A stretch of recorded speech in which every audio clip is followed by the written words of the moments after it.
your name? Hey, no. My name is Dolia. Call me Dolly. Ah! Why do I always get chased by cats when I come ashore? Hey, no!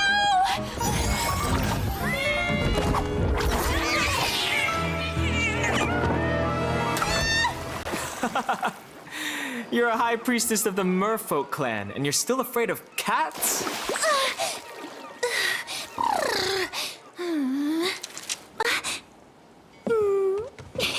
So, are you here to find the Song of the Merfolk, or just scavenging for scraps? What scraps? These are clues.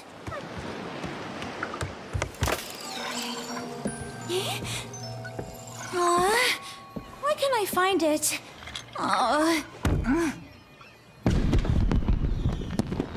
Who set off the fireworks? Be careful! Tonight has to be perfect!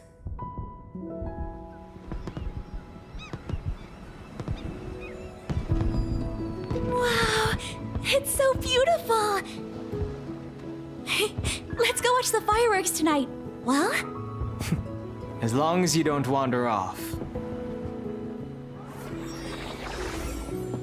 I connected your conch to my threads of fate, so I can find you even if you get lost.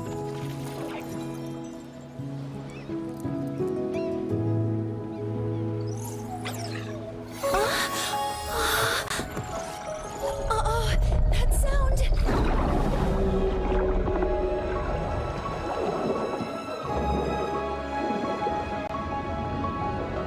The Abyssal Beast? Yes, the pollution has caused its awakening. But I haven't found my song yet. Is there no other way to stop it? Only the emotional memories in the Song of the Merfolk can soothe the beast. But I've looked everywhere, and I haven't found a single note.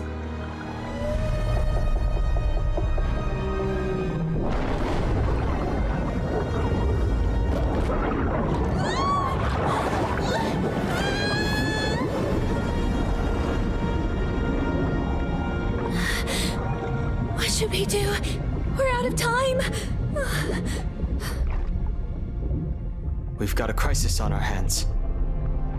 Let me help you this time. Threads of fate, guide me to the Song of the Merfolk! Hey, don't forget about the fireworks tonight. Look, it's blue! Gurney said that when blue lights up, I'll find the song!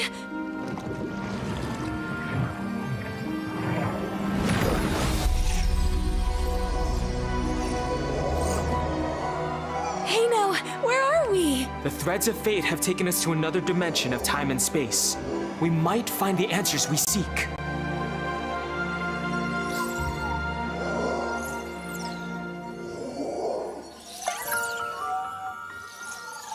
Hey, a note!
Did he spend his whole life writing this song?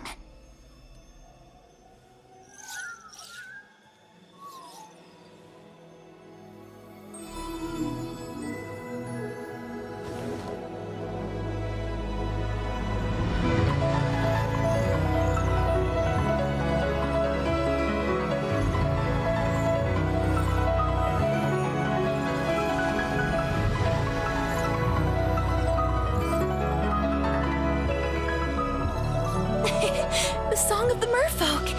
I found it! Hino! Yes. The Song of the Merfolk. After all these years, I finally remember now. What do you mean by remember?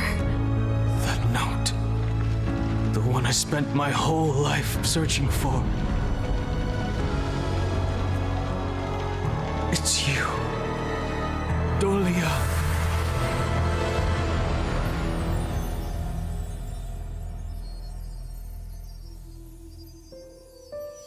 Leave him alone! Help me! Don't be afraid. I'll teach you how to swim. This is for you. When it lights up, I'll be there for you. Help! You can't stop chasing me!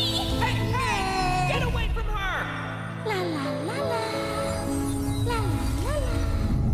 For our people, it symbolizes being together forever.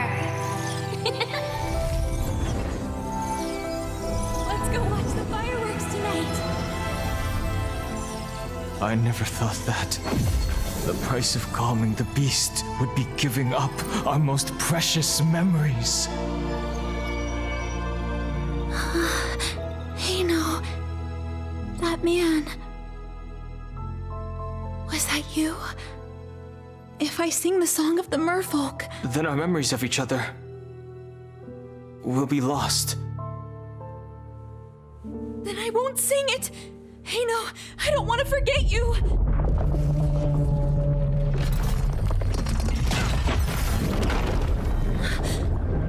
The beast! It's breaking out!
Fate says that we have to forget each other.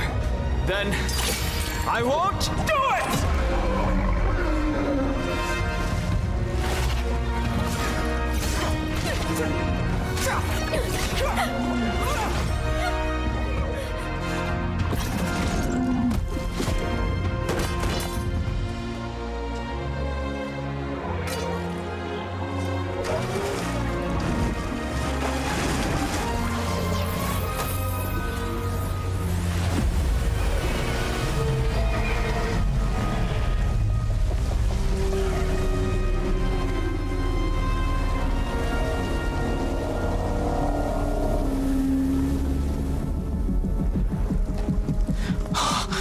Again.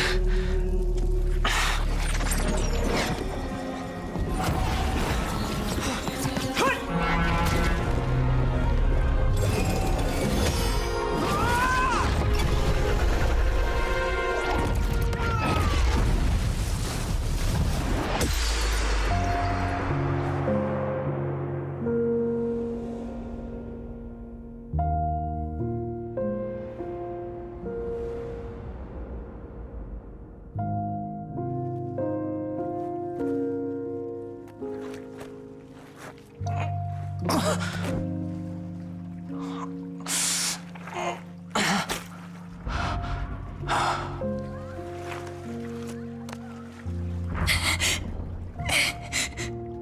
there no other way? There just has to be another way.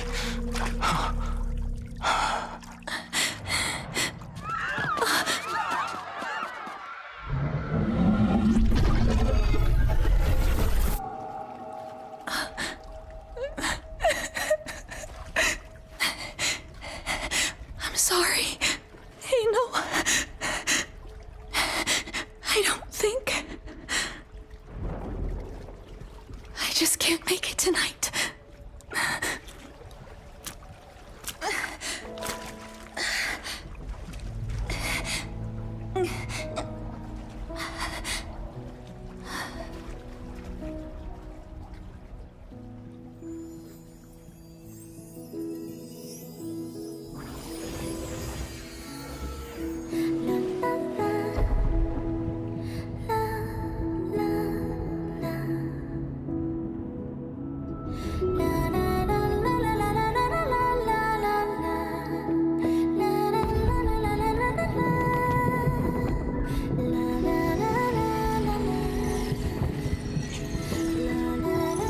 The fireworks. They're so beautiful.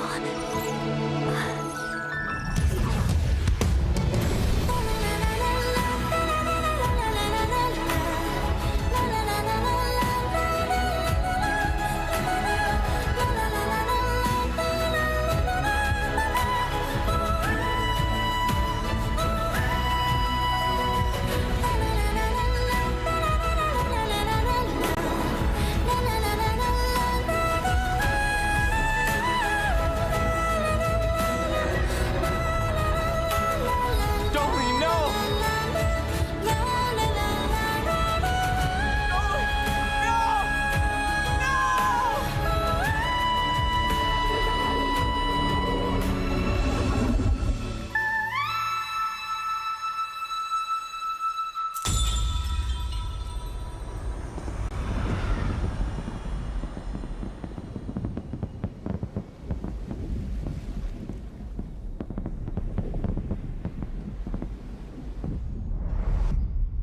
One year later.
Honor 200 series, the best portrait phone AI empowered.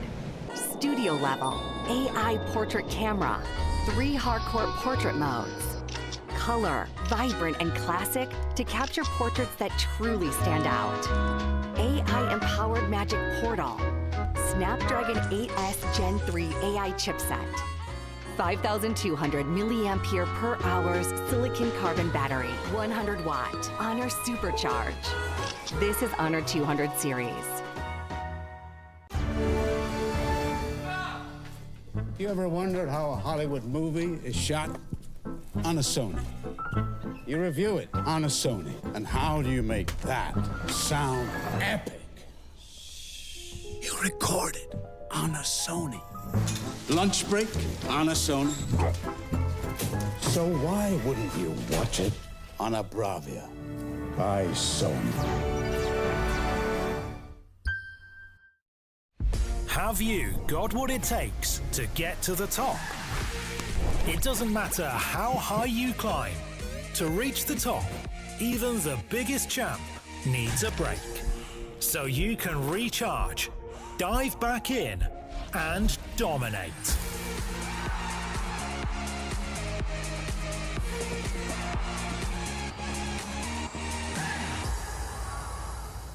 Have a break. Have a Kit Kat.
The Esports World Cup and the total wall behind me is what's going to be the 4 days it's all going to be about. I am Choo Choo. And I am Solari, and this is 2024 Honor of Kings Invitational Midseason, where 12 teams from around the world will compete for a prize pool of $3 million. Hefty amount of money that can change anybody's life, including the fates of any organizations. And it's all happening in the heart of Saudi Arabia in the beautiful city of Riyadh. And also, who will get the honor to add in their badge and their club at the prestigious wall? And whose honor is going to be crushed just like their key. And it all begins now at the group stage. Only 8 teams are going to get through it, and the fight begins now.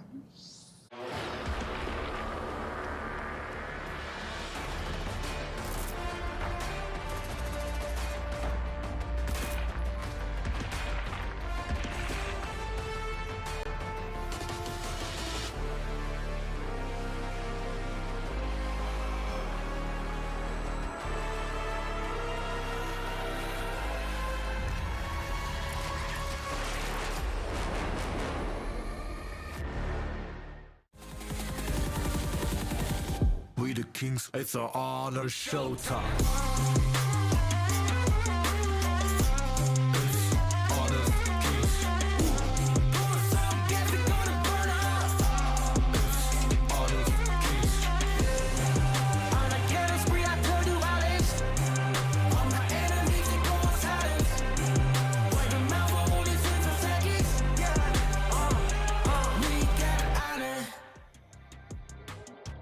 Ladies and gentlemen, welcome to the Honor of Kings Invitational Midseason 2024. We're live from Riyadh, Saudi Arabia at the Amazon Arena at the Esports World Cup 2024. I'm gonna be your host for these 4 days. My name is Isaac Peña.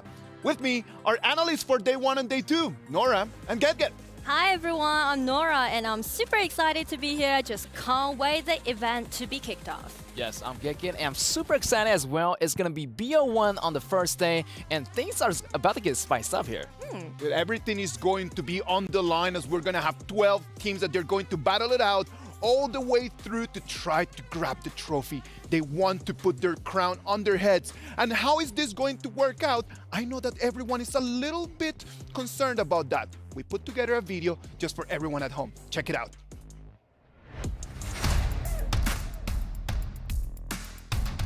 Get ready for the highly anticipated Honor of Kings Invitational mid-season at Esports World Cup.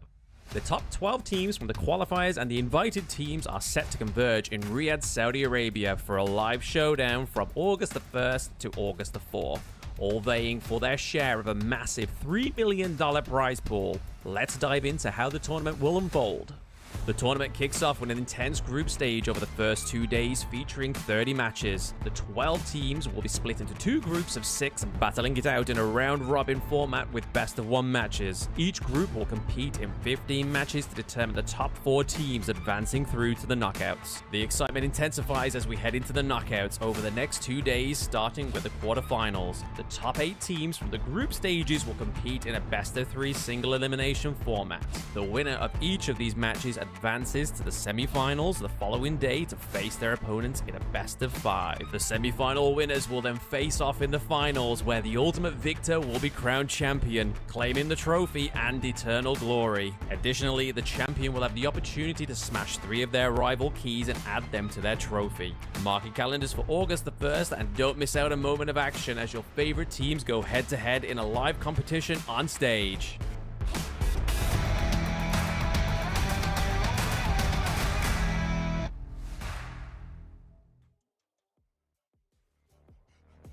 Best of 1s, best of 3s, best of 5s. It is going to have all different options for those teams to try to get the victory, to try to get one step closer to that trophy.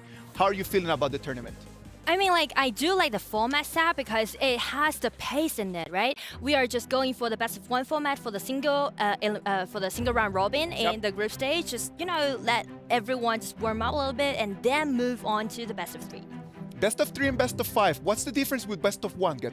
I feel like best of 1 definitely is going to be a really interesting battle because we're going to see a lot of experimental builds, and definitely BO1, you're going to have a test of each other's skills level, so to see which team is going to be playing with you on that particular level. So yeah, BO1 definitely one of the most exciting battles for me today. We're going to have 2 days full of BO1s. That's going to be amazing. The prizes are amazing as well. Yeah. You know, a total of $3 million with $1 million just for the champions. They're gonna leave Saudi Arabia $1 million richer from here. I mean, like, this kind of prize pool only appears in my dream. You know, I always dream to be a millionaire, and right now they can just put it into reality. That's right, and that's a lot of vouchers in the game. That's like you can get like all the skins for all the players. Yeah.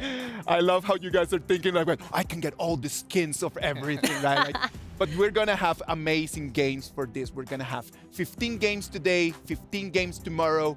We're gonna have 2 different streams going on. Stream A is going to start at 12 o'clock and it's gonna go for about 5 to 6 hours. And if you want to watch the games on Stream B, you have seen over there on the screen what we're gonna have today. I mean, like, for today, definitely a lot of teams will appear right now, so just let everyone to build an image upon each of the team. I know, and I want to spotlight one match in special. Our Jamil Motorsports match of the day, LGD Gaming against Team Kagendra. The representatives from Malaysia against the representatives from Indonesia. Get, what's your take on that? Kagendra, I mean, they've been a long time coming. They've been learning the rope of the game. They've been learning the fundamentals of the game, so they know how to play the game. I feel like versus LGDs, who's more of an early game beast, but compared to Kagendra, they're gonna be that late game monster. I mean, those punches is not gonna hurt in the early games, but late game, definitely they're gonna maintain their composure of more coming back into the match. So yeah, I feel like Kagendra should be okay versus LGD. It's gonna be difficult, right? Like, they need to survive that early game first if they want to push it actually to the late one. Yeah. Now, can they do that, Nora? I mean, like, come on, LGD is the champion of Invitational Season 2, you know? And just be crowned as the new king of Honor of Kings. So definitely they're gonna do their best. And also, I met their captain back into the hotel, and he told me that today is Xian, the captain of LGD's birthday. The birthday boy said his birthday wish is to get the victory today and get into the finals. Now, you see, that puts Kagendra in a very awkward position. Man. Like, it's his birthday. Like, are you really gonna deny him just the opportunity just to take the dub? That's going to be really hard. Besides the game between LGD Gaming and Team Kagendra, we're going to have 12 teams that they're going to be participating in our tournament. We've got the Season 2 top 8 teams that you all know already, as we're going to have as well Weibo Gaming, we're going to have AG Global, we're going to have invited teams, we're going to have Team Falcons, the champions for the KSA. We're going to have invited teams, the Team KPL, the KPL Dream Team, and of course, Boom Esports from the Philippines. Yes, Boom Esports, they just got the last spot getting into our tournament. And I would say they are actually making their comebacks because they already be involved in Season 2. But unfortunately, they didn't get what they want as a result. But right now, they are coming back. I know they're coming back. We had an opportunity just to talk to Boom Esports, to talk to the whole team, just to actually check how they're feeling about this. And this is what they had to say.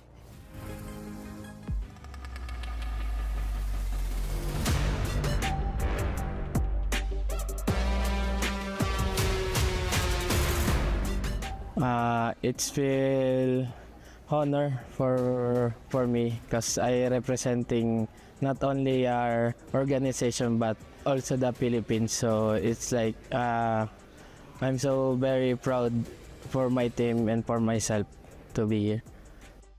My favorite hero is Charlotte because she is the most strong fighter assassin in the games. I feel like I can carry the game when I using him, so that's why. In the last 1 or 2 months, we've been preparing for RRQ, but not only our RRQ, also the bracket that we have like against AG, Loops, KPL. We've been preparing some drops for them also, and some rotation.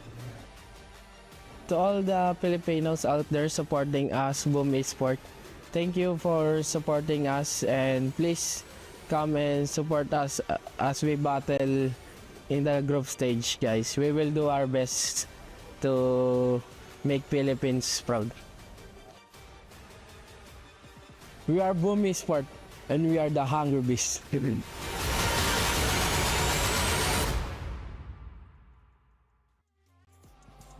Boom Esports, they're ready. I love the energy that they're bringing over here, right? Like, they understand that they need to do their best, not for themselves, but actually for their fans. Yes, and they're being so genuine and also innocent, I would say, because he just said like, I'm really good at playing Charlotte, and come on, man, we are doing best of 1 format, so what if I just ban Charlotte out? That's right.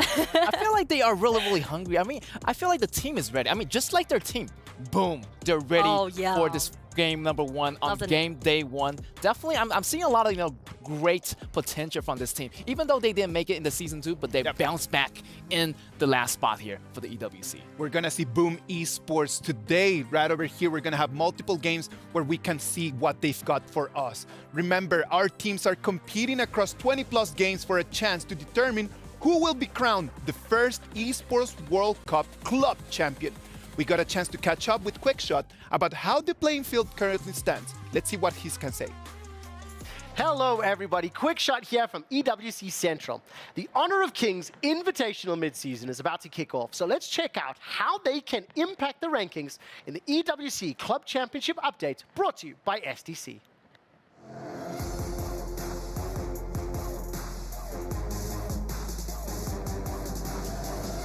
To start with, most of the teams attending the Honor of Kings Invitational Midseason have not scored very strongly in the Club Championship yet. But for clubs like Weibo Gaming, this is a huge opportunity to finally get on that leaderboard. With 3 more teams competing in other games throughout the rest of EWC, Weibo is looking to secure their first out of 2 required top 8 finishes. Now, in the Club Championship, Team Falcons and Team Vitality have already secured a good amount of points. Both teams are not coming into this tournament as strong favorites though, and are not expected to score strongly for their clubs. But as we've seen in previous weeks, the Esports World Cup is always open for surprises, and it has happened multiple times. For more updates on the EWC Club Championship, as well as all the other games and mini-games, and playing along, why don't you join us for the Esports World Cup Central broadcast every Thursday to Sunday from 4 p.m. to 8 p.m. this week on twitch.tv/EWC. That does it for today's EWC Club Championship update brought to you by STC. Team Falcons already looking strong to try to grab that trophy. The trophy that everybody wants because it's gonna be our first Esports World Cup trophy. Imagine the pride of just getting that. Yeah, everyone just being so eager to game for this trophy. Definitely. It's not even for the battle. I feel like just for the glory. I mean, that trophy stands for everything in this EWC tournament. That trophy stands for everything, man. It stands for $7 million as well. And it's immortal. That's a big bag, man. I hope that everyone is just trying their very best. We know that the prizes are important, but the glory, just the honor of being able just to put their names over there. We're using the club championship as a way to really test our competitors. Organizations must prove themselves to be the actual best. But here and now, we're kicking off the Honor of Kings Invitational mid-season, and the EWC Player Review event is currently underway. Search for HoK Camp to enter the Player Review section where you can rate and share your opinions on the participating players. During the event, you can also earn in-game rewards by posting reviews. Head over to the HoK Camp now to learn more about the event details. We know that the fans are talking about the best players out there, and the KPL Dream Team got some players that you actually personally know, right, Nora? Yeah, I know, like everyone heard about KPL Dream Team, so why did they being so daunting? I did my calculation. I'll just put it into a clear way. That how many individual championships, if I summed it up, what will be the total number of the championship that these players have? We have no idea. Maybe like... Come on, give it a number. Like 10 player 10. 10. Okay. 12. Okay, that is 31 championships in total, if we sum them up, including 15 times of FMVP. Imagine 31 championships among them. Who can upset them? Like, who is going to be able to put them on the ground and come in here? Get it? What's your take?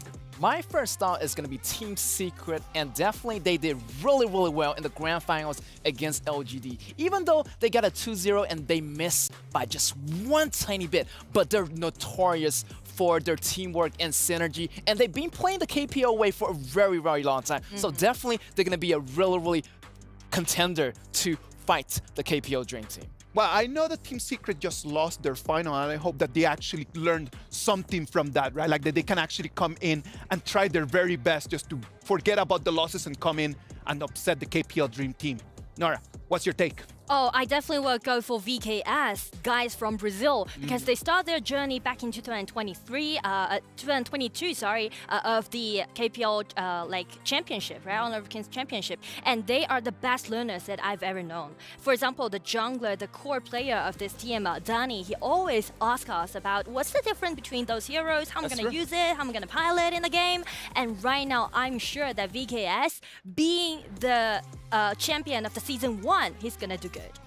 I'm certain of that. Curiosity can take you anywhere that you want, right? And we know that Danny and all the other players are really curious about the game, and they're very passionate about it.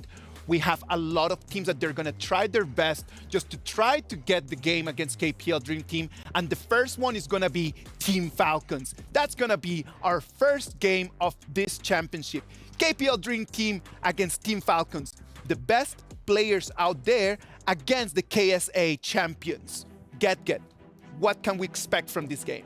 Team Falcon definitely is going to be the hometown favorites. I mean, they're originally to be Stewart Esports, but they competed in a lot of different tournaments previously. So they're competing in the season 1 and also in the KIC as well. So they got a ton of experience, but walking in, their biggest advantage is going to be their unknown strategies.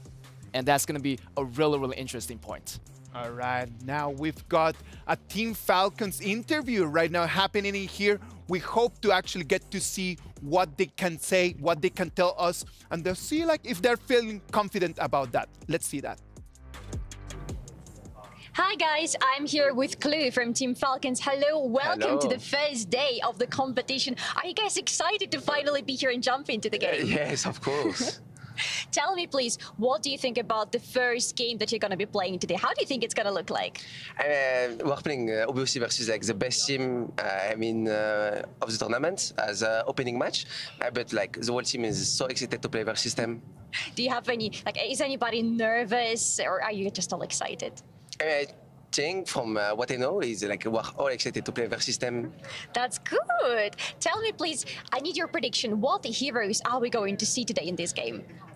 I mean, I think we will see the new hero Ogran, Long, and I mean probably like some like Dolia pick and stuff like that. I wanted to ask you about Dolia. Thank you for answering my question. Do you think she's going to be banned or picked, though?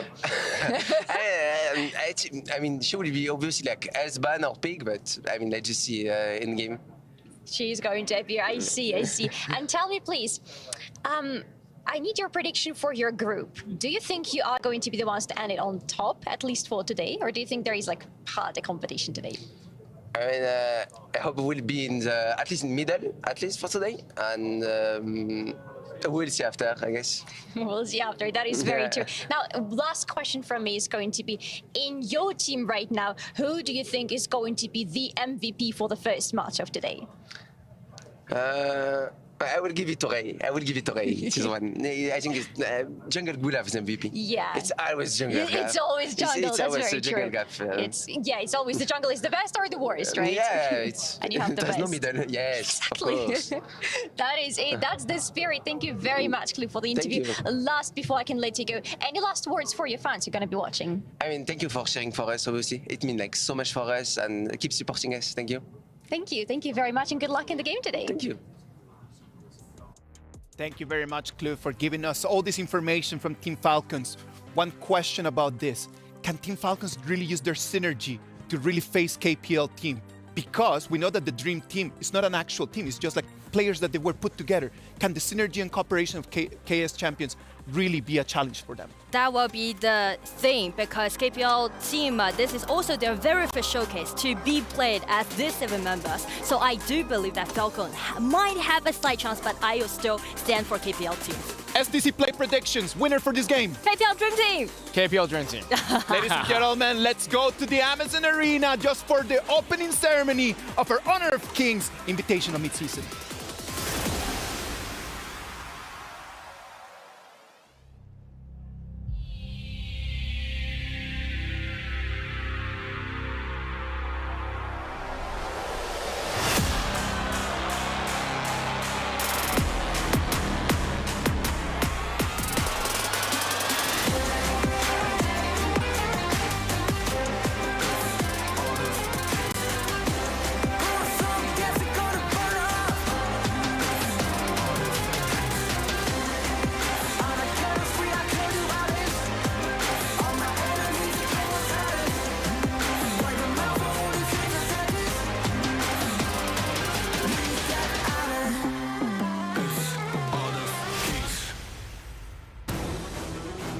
Ladies and gentlemen, kings and queens, welcome to Honor of Kings. 欢迎来到王者荣耀。 وأعزائي الحضور المشاهدين نرحب بكم معنا بشرف الملوك. We are here at the Amazon Arena, Kingdom of Saudi Arabia, Riyadh, for the Honor of Kings Invitational Midseason 2024. I'm Bara Abdallah, along with the beautiful and very talented Sky. Assalamu alaikum. How are you? Ladies and gentlemen from all over the world, this is my great honor to stand on the stage of 2024 EWC. And actually, this is my very first time to come to Saudi Arabia. I love the city, I love the country, I love the food and the people here. And they love you back. It's going to be an exciting journey taking place right here. And I think it's time to announce our kings on stage. Let's go. Of course, with no time waiting, let's welcome the very first team joining on the stage in 2024 EWC. Let's welcome Team LGD Gaming. Their storied Malaysian legacies and unwavering dominance make them a formidable force across the whole battlefield. And they'll be going against Impunity Esports. From the heart of Myanmar, Impunity brings their strategic mastery and relentless drive to the scene.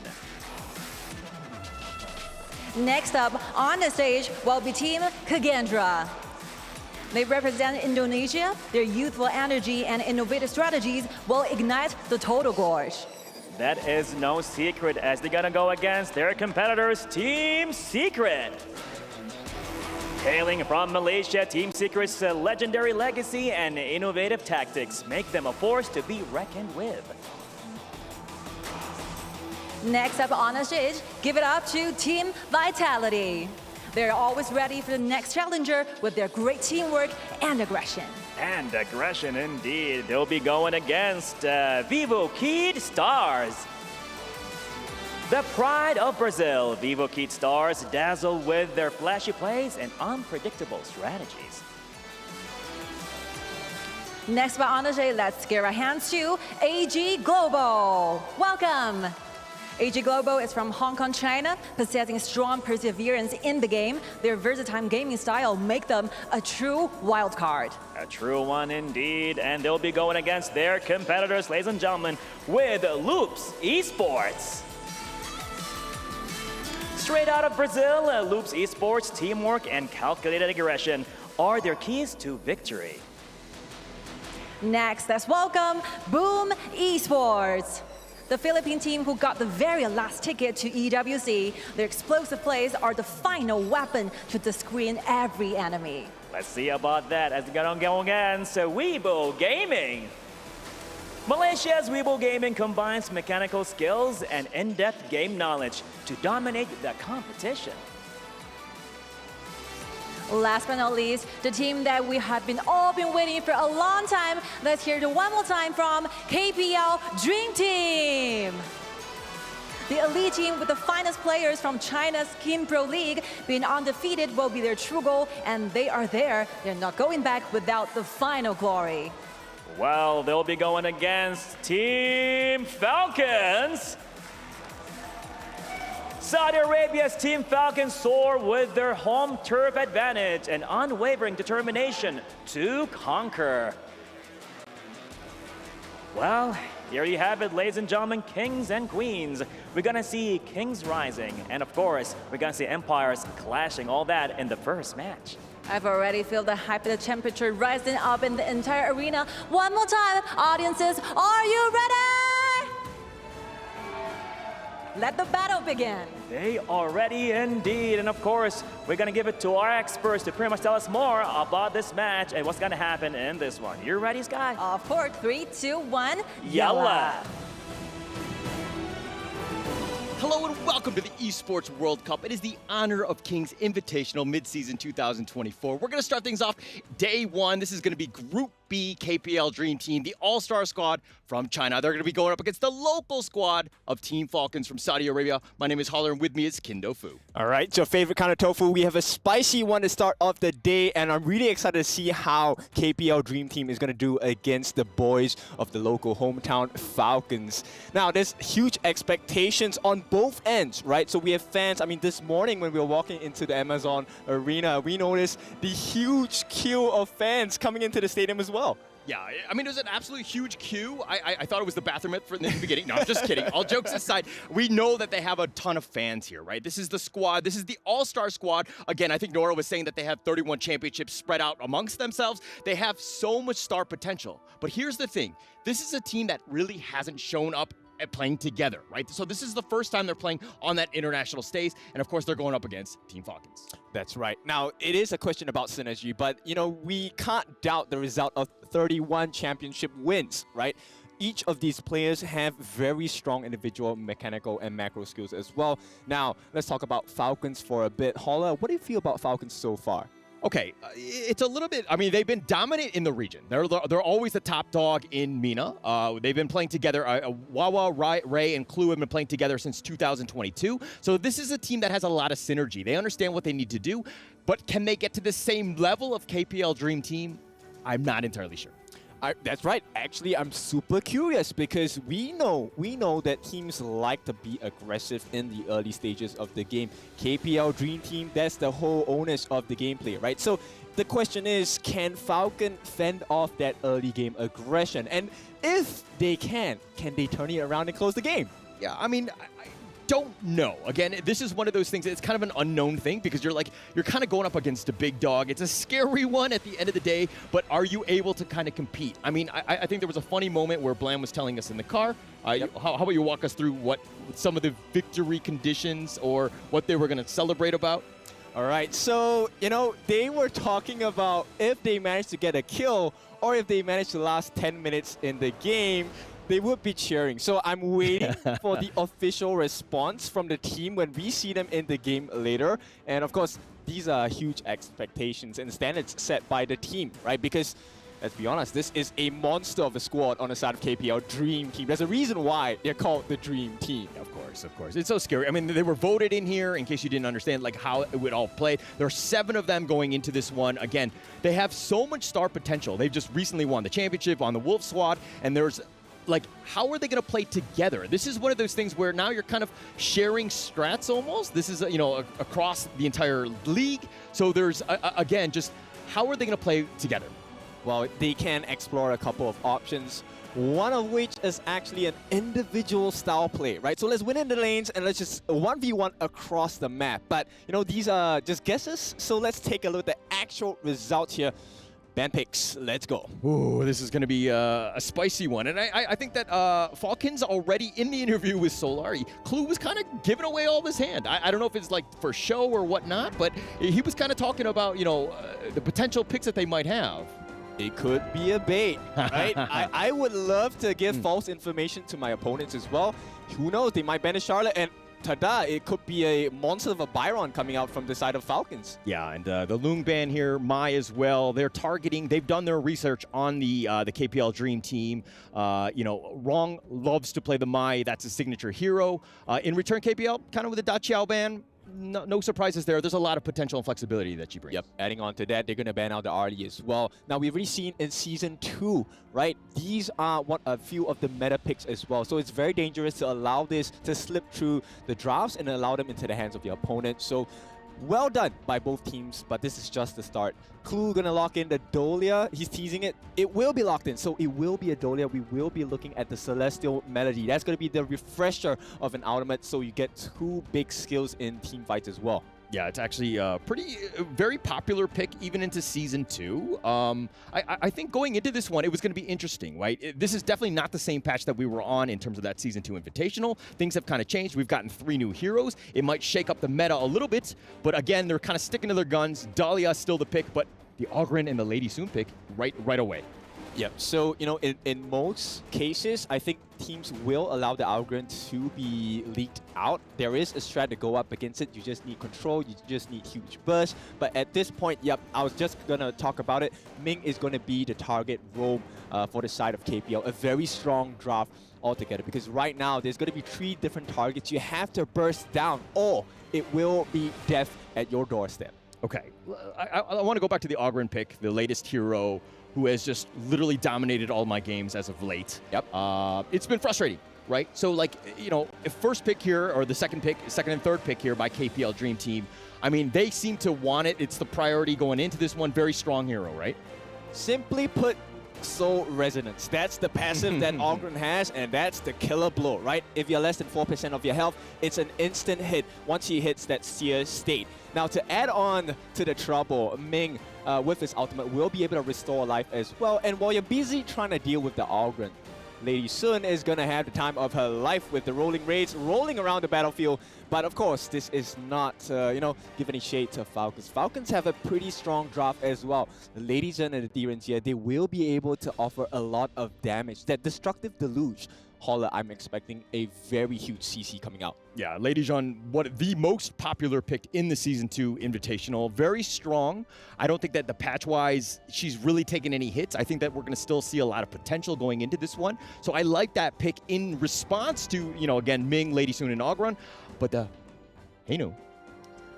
Yep, it is going to be picked out, but there's one more thing. They actually banned out the Musashi. We were talking about this, you know, amongst all the other talents as well. Musashi is a very huge counter to the Ogren, and it looks like Falcon did miss that opportunity to even things out. But of course, that's not the end of the day for them. There are other opportunities such as the Liang, such as the Donghuang. These are heroes that could suppress down the Ogren.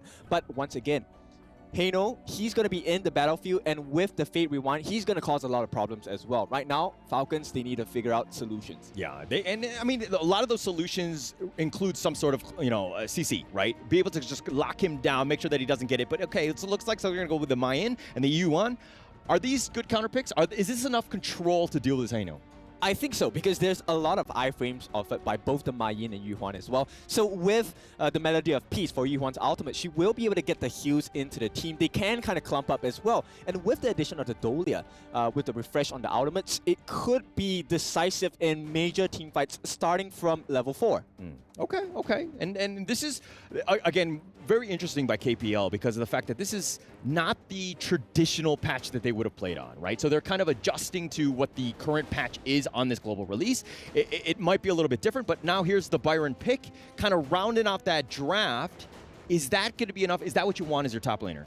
Oh, for sure, because here's the win condition for the side of Falcons, right? They have to break through the life bars, they have to break through the shields of KPL, and if they can't, it's going to be death, right? And at this point, if you take a look at the draft, it's really hard to go up against his heroes, right? Byron with the force field suppression, that's a lot of armor you have to shred through. There's Ogren, there is a Ming, there's so many life bars you have to melt down, and I fear it might not be enough damage coming in from the side of Falcons. Okay, not enough damage. Okay, all right, we're going to have to see this one. And I think going into this one, I was kind of like, actually, the picks are pretty, meta, I would say. Going, again, referring back to Season 2, I think that this is definitely very strong. Nothing is too different. But, again, it might be the fact that KPL just play this on another level. I think we'll see the first 3 to 5 minutes are going to be very important to see where this game goes, right? Because I'm hoping it's not a stomp. I do hope that the local squad from Saudi Arabia, the Team Falcons, can actually soar here. Yep, it's going to be a challenge at this point because I think Ogren right now, one of the fastest junglers as well. Yu Huan does match the pace. She can double stack camps as well. So we'll see if the invade is going to come in from either team. That's going to negatively affect the growth rate of any of these junglers. Okay, Esports World Cup Honor of Kings Invitational midseason. This is, of course, day 1. We're going to go into Group B. This is KPL Dream Team. This is the first time we're seeing the squad stay together. But now let's talk a little bit about the drafts. Who do you give the advantage to? Well, it's pretty clear right now. Pang is already treating the Falcons jungles as his home, and it's going to be a 3-man invade at this point. So Falcons, they're struggling. Ray could be the first one to fall. Oh my gosh, Ray on the run. He's going to give up first blood. Inuo will pick this one off. But is it a little too much commitment? Of course, nobody's really in the lanes. So I just invade the enemy jungle for the first 3 to 5 minutes and make, the Falcons play in their own fountain? Yep, that's definitely the strat, right? First minute, we already have all 5 heroes, just jump into the side of Falcons jungle, and it's really hard to come back from this because Sofian, he was pushed back all the way. He's missing 1 wave altogether. Yeah, it's going to be tough here. I mean, that first blood is obviously going to get them snowballing here. Ogren on that one, just kind of up in front, being very difficult, I would say. Just taking as much farm as possible, being greedy. That's kind of what you want, and they already have like a 1.1k net worth lead by this KPL team. Yep, I think we have the expectations that at this point, the KPL Dream Team will have at least 1,000 gold a minute, adding in advantage. Really? 1,000? Is that what you're going to pace it? Yep. Okay, so what do Falcons need to do to get themselves, a much better early game? Because it looks like they're going to go in, Fly dies for this one. The rolling rate grenade missile does kind of connect him, but it's going to goes in for whatever. He's going to go for this 1 versus 3, and he's going to go down, and no fear will take that. Yep, he burns the flash as well. Not a very nice scene here. Ray getting chased down. Oh my gosh, Pang is just continuing to just be a menace. It's 2 versus 1, and Falcons don't want any of that action. And they're just going to deal with the minions, try to get as much farm as possible. But again, this net worth lead is starting to grow. Yep, but it's exactly what they need to do, right? They need to get away from the action. They need to make the trades. They need to make their appearance at the other sides of the map. They can't fight against KPL Dream Team just yet. Yeah, this is sad. Wawa is all the way in the mid lane. They've almost completely given up in the top lane. They're kind of sticking together, holding hands, singing Kumbaya by the Tyrant lair. But, again, tough situation. They need to find ways to get some sort of farm. I mean, Nabil flashes away. He's going to be fine. Yep, Path of Passing going to lay down. It's a barrier at this point because they don't have the ability to really fight up against the likes of KPL Dream Team just yet. And as we hit this 3-minute mark, it is going to be close to a 2,000 goal lead. Yeah, it's starting to grow, but again, Falcons they're trying to at least defend their own jungle. They've been pushed back. The tower T1 has already been taken out. Tough situation, right? KPL understand the right timings. They understand when they need to go. It's almost 4 minutes, and they're probably going to set themselves up for that Tyrant. Yep, it's a difficult position because Pang as well, he's level 7. So HoK, if you take a look at the jungler, Ray here is only level 5. That's a 2-level deficit. And with the major objectives starting to spawn in the next 30 seconds or so, it's almost a guarantee for KPL Dream Team. This is like my ranked games. Like the enemy jungler is 2 levels ahead of my own team's jungler. Just a tough situation. And now Nabil completely zoned away, has really struggled. He's even falling behind. I mean, the level differential is actually quite high too. Yep, and if you take a look at what they're giving up just to save their own lives, it's pretty hard because, you know, Nabil now does not have an ultimate and Pang did not use his as well. Yeah, not at all. And look at Wrong, just kind of chipping away at that tower, throwing out those scepters, being just deadly. Oh, here it looks like they're going to go. Pang just gets it, and it looks like they're going to get that kill. Clue will go down, and it looks like they've got no minions, so now they're going to back off, turn that into a Tyrant kill here. Yep. 4 minutes, all 5 heroes at the Tyrant. This is something that is really, really clear. KPL Dream Team, they know what they're doing. We're questioning about the synergy.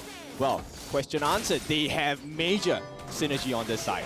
I mean, it's one of those things where you have that early game, right? You set yourself up, understand what you need to do. Okay, we know the Tyrant is going to be up, so we're going to kind of go for that roam kill. We're going to force it down. We're going to take that pick off so that we get an easy one. But they're going to dive in this one, and Sophion, no chance. He's going to be killed. Unuo will take this, and they're going to take Clue down as well. And it's just a matter of time, and KPL cleaning up. They've got 2 kills. Yeah, Pang just pushing them to the side. Another powerful passing at this point. There's nothing much that Falcons can do. They just have to hang on, but that's the only thing they can do. They can only hang on. Okay, you were talking about the fact the Falcons needed that 1 kill. They would celebrate it, but it's looking like a difficult situation, even getting that initial kill. But I'm hoping that they'll get it, and then it'll snowball into something. Yep, at this point, it looks like, you know, KPL Dream Team, they're kind of funneling everything into Pang, or rather he's making the calls to the team. I'm going to get the kills, guys. Let's give Unuo a little bit more space to farm. This lady soon will get fed really, really fast. Take a look at the gold diff here. Oh, it's actually quite high. I mean, look at the jungle, right? Pang going in for this one. Wrong, just doing a lot of damage. Sophion just kind of, they're trying to just stay alive. They have 4 members of Falcons here just trying to just hold the fort, so to speak, but they're going to be flanked on the side. Oh my gosh, Unuo. Almost with the kill. Yep, that is, they're shell-shocked at this point, right? With the ultimate coming in from the lady. So Unuo doing so much work for the team as well. That's going to be a lot of structural damage coming in from the side of KPL Dream Team. And once again, the jungle is for the taking. Yeah, for the taking. Again, just the timing, right? Understanding how they do it. If you want a clean game, this is how you do it. The Scepter's on point. Oh, Fly going in for this one. He's been pushed back by the O. Does need to be a little bit careful. They do have the damage. Not enough. Pang going diving in for this one, and he does get the pick off, and Nabil will be down for 20 seconds. Pang, again, just on that side. Just an absolute terror. They got one. They got one. Falcon got 1 kill, but at this point, it's still KPL Dream Team taking a very furious lead now. 6.5 minutes in, 7-1. They are about 6,000 gold ahead. Yeah, 6,000. Tough situation, but it's 6 minutes. You were talking about the farm that they were going to gain, but I didn't know that it was going to be a gold differential for every single minute. Tough. But Ray, again, just trying to deal with the minions here. Pang on the backside, they found him. Oh, the unending sorrow, keeping him alive, at least for now. Falcon just staying alive. Yep, they are definitely just staying alive at this point. But, you know, the time is ticking. And at this point, 7 minutes into the game, they haven't really exposed the base just yet. So I think Falcons have, yes, a little bit to celebrate over at this point. Yeah. I mean, okay, it's a matter of finding space, right? You see what KPL are doing in terms of just kind of grouping up, and when they need to make those attacks, they're doing it in numbers. They're finding people that are isolated, and they're able to dive deep and to go in for this one. And Wawa right now being chased all the way back to his base, not having any space at all. KPL just kind of on the run. Yeah, that's right. This is the T3 being threatened at this point. Wrong is just being ballsy with at this point. Oh, Wawa got pulled away. He was going in. The rest of the team was not on the same page, and KPL are going to make him pay. Yep, they're going to ask him, what are you doing? Right at this point. No, so KPL Dream Team, a very strong showing thus far. 7 minutes and 40. We are heading into the 8-minute mark, and the goal lead is still growing. still growing, still have a chance. They're just going to wait for the next minion wave here. They're going to look to do this one. But with 4 members of Falcons right now just fighting over that farm, trying to get themselves into this game. Tough situation. Again, KPL pushing it down with the minion wave here. Yep, and this is why the drafts make so much sense for the side of KPL Dream Team, right? Who do you melt at this point? Rong is too tanky for you to melt. Pang is just having the lifesteal of his life, and Byron, so many shields to offer.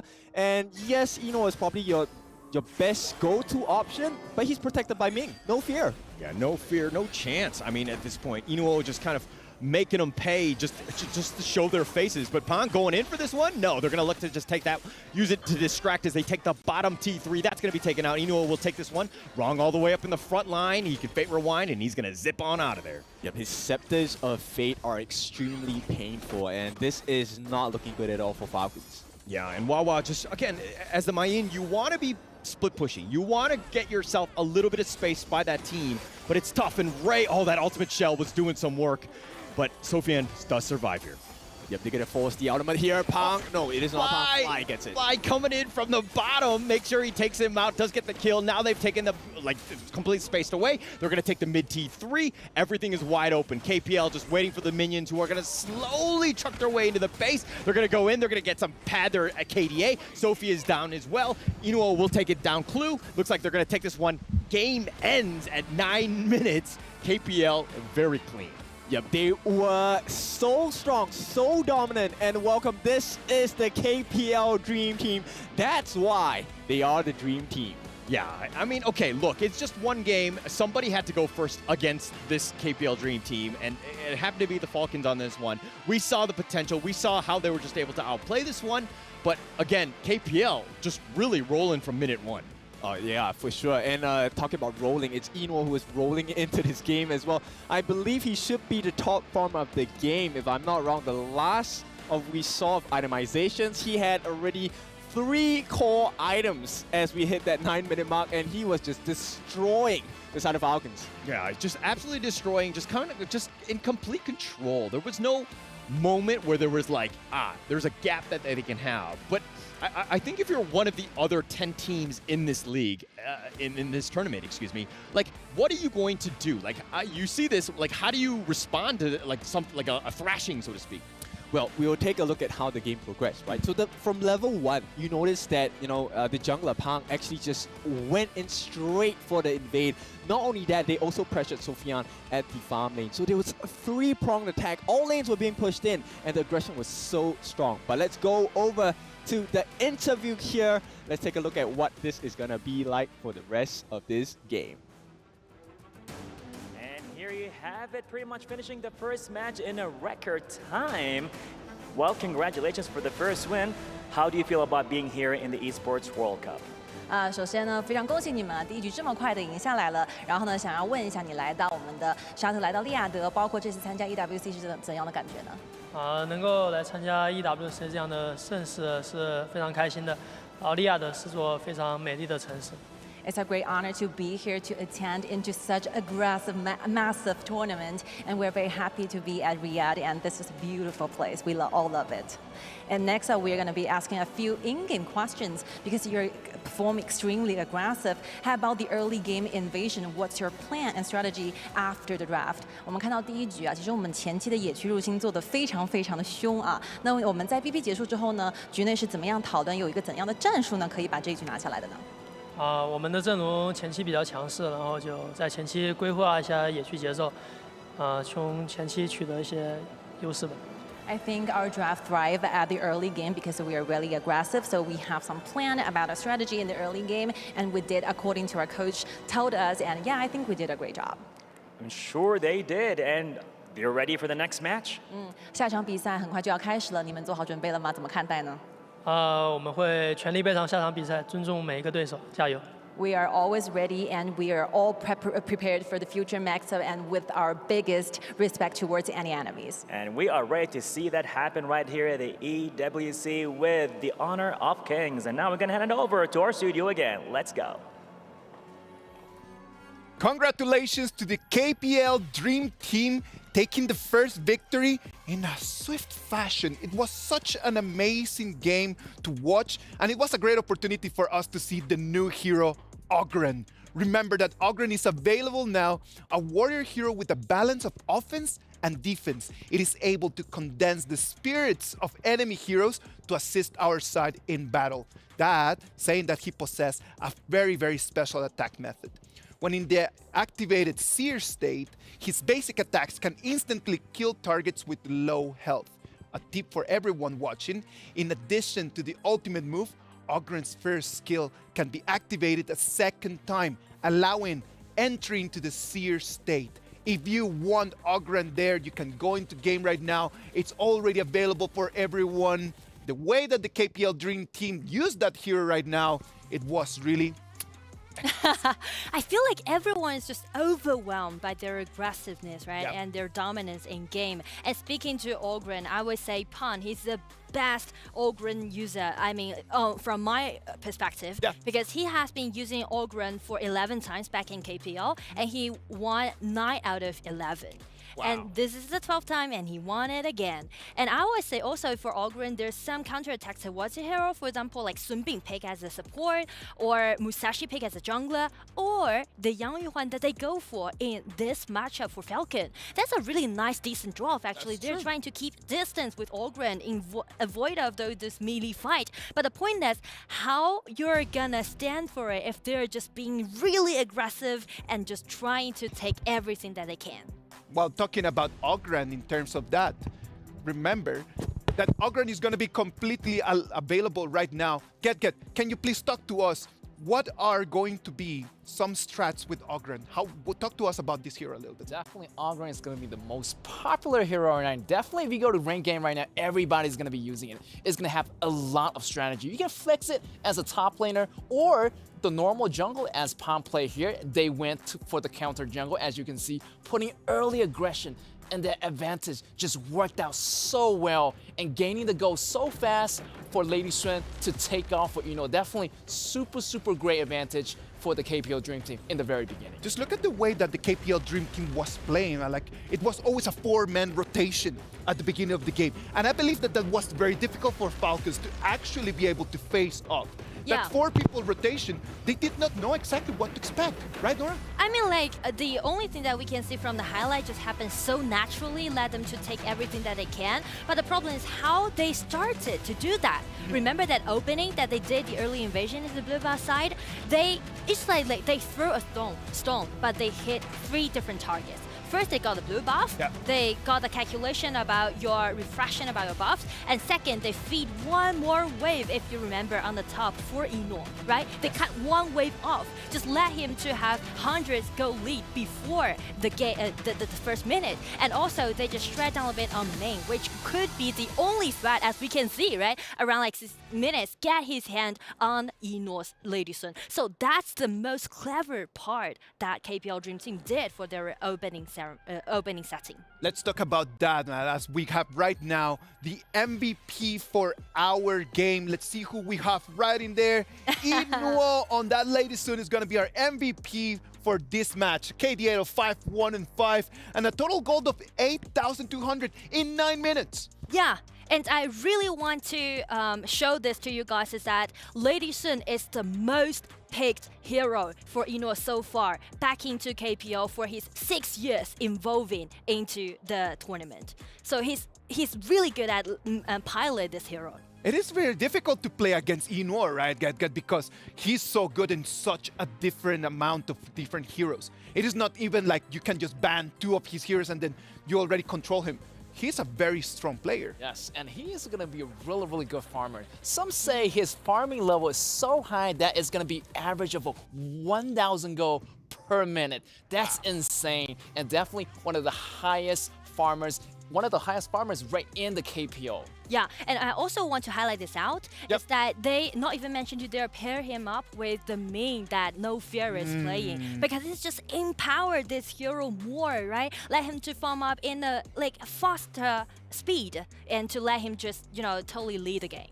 Let's just start seeing, just analyze the numbers. Let's just see the data behind this, because it's incredible that you get to see a pair of Inuo and No Fear on that Lady Sun and Ming. Was there any chance for Sofiane just to face them off in a 1v2 and actually being able to take a victory? I feel like they can, but the thing is that they get avoid about laning. The point that when they're picking out Direnjie with this Dolia is that Falcon try to highlight their laning phase. Yes. Try to contest Eno and Nofia at the bottom, head to head. But the thing is, they can't find Eno. Where is him? He's in their own blue buff area, and that's the point. That was really difficult, Nugget, just for them to try to actually get eyes on where Eno was position was. Definitely. Also, everything connected really well because Pan invaded them so early, leaving their red buff just for Eno. I mean, Pan took all their buffs in the very beginning and leaves so many goals in their own jungle, so Eno can farm up so fast. Eventually, that farm took off, and he got all his items, and everything just went so well for the KPL Dream Team. I like that rotation that the main core of the game could actually be anyone, right? Because if you decide just to give all the gold to Eno, you know that there's going to be a strong core player that is going to carry us up until the end line. So what can the other teams do about this? We already saw Team Falcons just coming up with a strategy. They chose Dolia and Yuhuan just to try to act against that Ogren pick, right? But was it really necessary? Was it really the answer to actually face this KPL Dream Team? I feel like if they want to do so, maybe Sun Bin or Musashi can be more decent as a counterattack towards Ogren. But still, here's the point. I saw a lot of highlights made by Falcon. Beyond the game, actually. Just watch the top laner, the confront laner, the main, how he played Wawa, right? I know that during the laning, right, he suffered so much by those tower dives dealt by KPL Dream Team. But the point is, he's always trying to get his hand, right? When he's surrounded by his enemy, he tried to flash in and cut Eno down. And he even achieved that around like 6 or 7 minutes in game. So I do believe if they just highlight that part and just empower their early game style, and then that's gonna be okay. We gotta understand that, right? Like, this is a celebration. It's a great opportunity for Team Falcons to actually be able to learn and try to prove some new things. Now, we're gonna go to a little break, then we're gonna come back to Boom Esports against Loops. Let's have a break, and then we're gonna be back right over here with more of this tournament.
Welcome back to the Honor of Kings Invitational Midseason.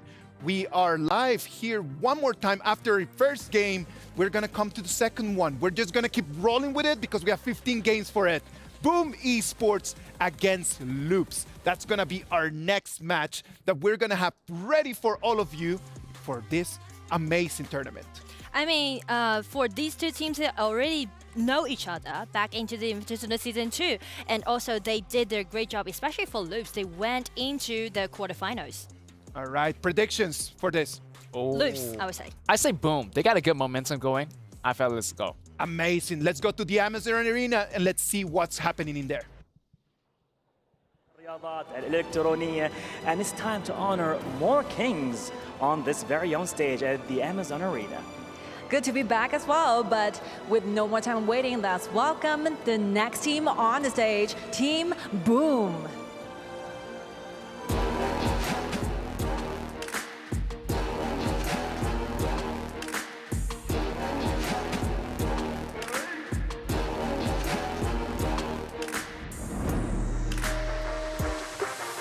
I strongly believe that they're fully ready to go beyond their limits.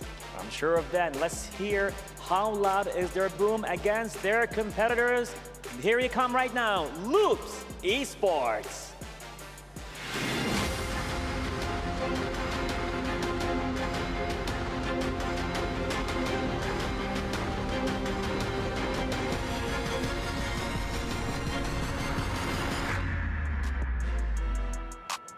Let's see if their calculated aggression can actually make it happen in this match. What do you think, Scott? I think we just couldn't wait for another second for the second match of today to kick off. So with no more time waiting, let's give up time back to the studios.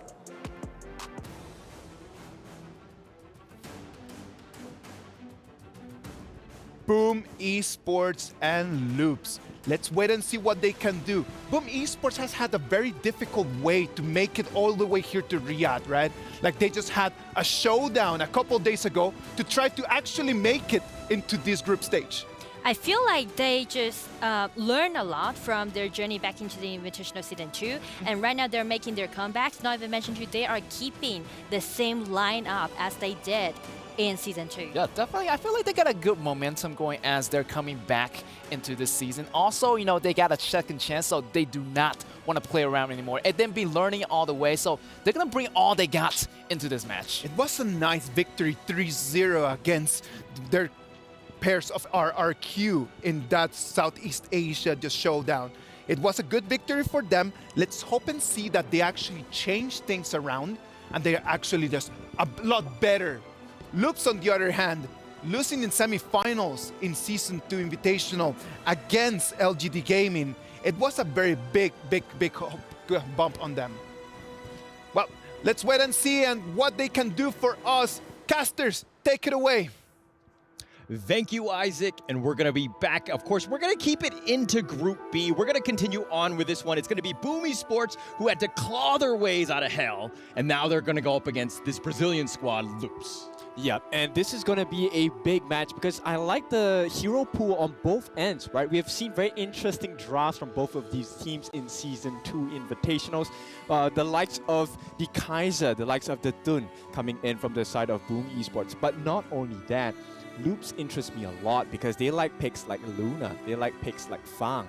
And these are heroes that are very flashy, but they're really strong as well if you give them a good advantage in the early game. Yeah, and Loops was the third, fourth place in the Honor of Kings Invitational Season 2. They had a great showing, but then they ran into the wall. That is LGD, unfortunately, and the Malaysian squads kind of took them out, and they definitely want to bounce back. I think that this is a very strong team. They have the potential to do very, very well, but are they able to just kind of compete at this level and take out their first opponent, which is, of course, Boom Esports here? Yep, let's take a look at the drafts coming in once it's ready. But I think I want to just highlight on what Isaac mentioned earlier today, which is this is a perfect opportunity for teams to learn from each other, right? What's going to be the best draft? What's going to be the best strategy to execute to get our team into the grand finals? Right. And we're going to go into the draft. I mean, we're going to find out because there's going to be a lot of things that we understand how players, the tendencies, what they the picks that they tend to go with. I mean, Boom Esports had done their research, right? They ban out the Zhang Fei. This is definitely Mithy's #1 main. I think it was the second highest average KDA with 8, tied only to LGD Zay. So, you know, attacking a player is a really smart play, especially in the draft here. That's right. The mental game is going to be really important. They also ban out the Mai, they ban out the Ogren, and they ban out the Da Qiao as well. So Ogren, as we have really seen, very potent pick coming in from whatever team that has it on their hands. And looks like Boom want to get the flavor started with the Lady Zhen. So a lot of CC coming in and a lot of DOT, damage over time, being offered by the Boom lineup. Yeah, Lady Zhen, so powerful, and she brings everything and the kitchen sink. Like, she has everything that you want in terms of a kit, just very, very strong. But again, her positioning needs to be perfect. But hey, whoa. This picks, go.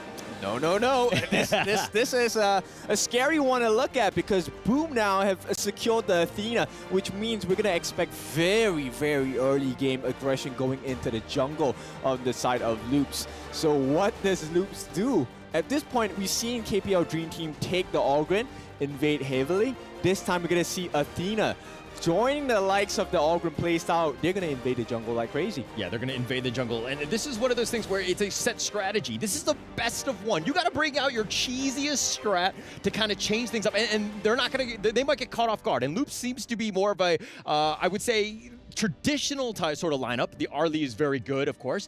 We know that ABH kind of, Jerry tends to play that one very, very well at a very high level, has a ton of kills, and especially in Season 2. So he's hoping to continue that reign of success, so to speak. Yep, and mobility actually one of the strong points on the side of Loops, right? So they will be able to get away from Pei, as well as the Lady Zhen ultimates, and even with the Ocean of Tears, the Flowing Size, Destructive Deluge, everything can be mitigated, everything can be dodged. And at this point, you know, with the pick on Dolia, once again, it's a refresher effect, right? They get a second chance of their ultimates. So I'm looking for someone that's going to be able to offer a lot of either AoE damage or maybe huge burst for the jungler. Okay, changing it up. And I do like it how Loops did pick the Elaine. This has been the quote-unquote counter to the Lady Zhen, who tends to be a little bit more on the back line. You need some way to get in there. But why teams have kind of struggled with the Elaine pick is that they tend to go ham. Like, they go out, they get overextended, and the rest of the team cannot catch up in terms of mobility. So it's one of those things where if Loops is able to stick together, definitely have that well-coordinated attack, they can make it a difficult game for Boom Esports here. Yep. In order to make it difficult, they need backline access as well, which is why Boom is going to ban out the 2 heroes that give you the biggest burst and the biggest backline access. That's going to be the Prince of Lanling along with Jing, Mirror Blade as well. So that's going to keep the Lady Zhen safe for the time being. But hey, welcome to the Flaming Spears. It's going to be the Nerta coming in for this side of Loops. So you're going to expect a lot of split fights, right? They want to split Boom apart, cut them in half. Cut them in half, but it kind of comes back to Boom Esports. I think a lot of the strategy that we see will rely kind of on Athena's vision, right, that she provides throughout. The Sun Tzu and the Fang both being picked up here in return as a counter pick for Boom Esports. What are your thoughts on these 2 picks here? Huge burst, huge control as well. Fang is one of the farm laners that's going to be very, very strong in the early game. Once he gets his target sighted on any one of these heroes, you can expect very huge burst. And also, with the Wheel Away, he's going to have iframes for days. He's going to run away from the damage on the side of Loops as well. Okay, so a lot of potential here. But now, last pick. What are you bringing to it? It's been pretty stock standard. I think Neza was a little bit of a pick to kind of deal with the potential backline and the spacing and split pushing. But what is it that really wrong? Okay, Heino. There we go. Yeah, at this point, I'm going to question the Loops pick into Heino a little bit. Heino, at this point, yes, he offers a lot of sustain, but it feels like they're lacking in the burst damage department. Sure, if Arlie gets the farm, they will have the time of their life. But once again, with a pick like Athena, that's going to, dwindle and dilute the amount of gold you're able to get in the early stages of the game. Yeah, it has the potential. I do think that, Sherry's Arlie, I think is top tier, right? One of the best Arlie players going back to, again, Season 2. You'll see the rise of it again. I think that at the end of the day, you want to go in with their best foot forward. I think that Loops is still kind of, this is the traditional Loops team that we know. But if we're looking at the draft here, who do you give the edge to? I am actually looking at probably Boom Esports, because at this point, I think the draft makes a little bit more sense. It's easier to execute as well, right? So it takes a lot of pressure off of your players, because it is a, hey, let's set sail, go into the boat, bam, and okay, everyone spam your skills. That's it, we get the kill, get out. Okay, okay. And do you think that the SEA show match that got themselves in, I mean, they did a 3-0 against RRQ, is that going to really kind of create the momentum that they need going into this group stage here? Oh, for sure. And at this point, it looks like, you know, Loops have identified, hey, there's a lot of momentum. Let's crush that by invading your jungle straight away at level 1. Yeah, but Impressive doing it on the side, understanding that they, you know, Loops is going to invade, so he's going to invade their side. Impressive is going to take the top side. All right, so no buffs secured just yet for the side of Loops, and they have actually given away the first buff on the top lane over to the side of Boom. Yeah, and they're going to give this one up. But again, it's still one of those things where, okay, draft-wise, who needs to have the better early game? I think it definitely needs to be Loops, right? I don't think it's going to be easy for them to sustain against the early game damage coming out from Boom. Boom have a very early game-centric draft. Okay. I do see that. I think it seems like they're prioritizing at least the mid lane. They have 3 members of Boom Esports there. That will push. But Mithy, okay. Mithy sticking around in the bottom lane needs to create that space for that Sherry. Because again, you were talking about the fact that Loops does need to have that early game. Having Arlie get that farm and letting Sherry work is the play, and that's what you want to do. Yep, exactly. They need to buy a lot of time for this Arlie. So Zere, he needs to do a lot of work, but he needs the help of his teammates as well. Let's take a look at the growth of the items. It's going to be a slightly different style. So more attack coming in for the side of Pei, and you know, more defensive with the Patrol X coming out for the Nerza. So ABH, he wants to be able to sustain through team fights, but we might not have the best time here. Impressive. This is you know, throwback to Season 2. He's going to be extremely irritating. He's going to be very disruptive as well. Yeah, and that's kind of what you want to do. You want to be, you know, in the enemy jungle, just providing all that vision. Where are the minions? Where are the jungle creep camps still alive? Are there any respawning? All of that stuff. That information is key, and they need to do that. But at the same time, you're playing the rest of the map 4 versus 5. This Athena pick, I mean, would you like something if this was your team? I would appreciate the vision that the Athena gives, but I would appreciate more kills coming in. So Impressive, to make this draft work for them, he needs to be able to get some kills besides just taking away camps. And every camp that he does not manage to steal is actually a deficit to the side of Boom Esports. Look at it, Impressive, just being harassed. I mean, this is the way you want to do it. You want. I know it seems silly, but this, you're, again, providing vision. But Toshi somehow alive, and it looks like Sherry's going to go down. What do you think about that? It's a huge deficit now for the side of Loops, right? So Boom Esports, this is the growth that they're looking for, and Impressive, once again, it's all about that information. He's giving vision. He will give his life for the cause at this point, and he is going to commit.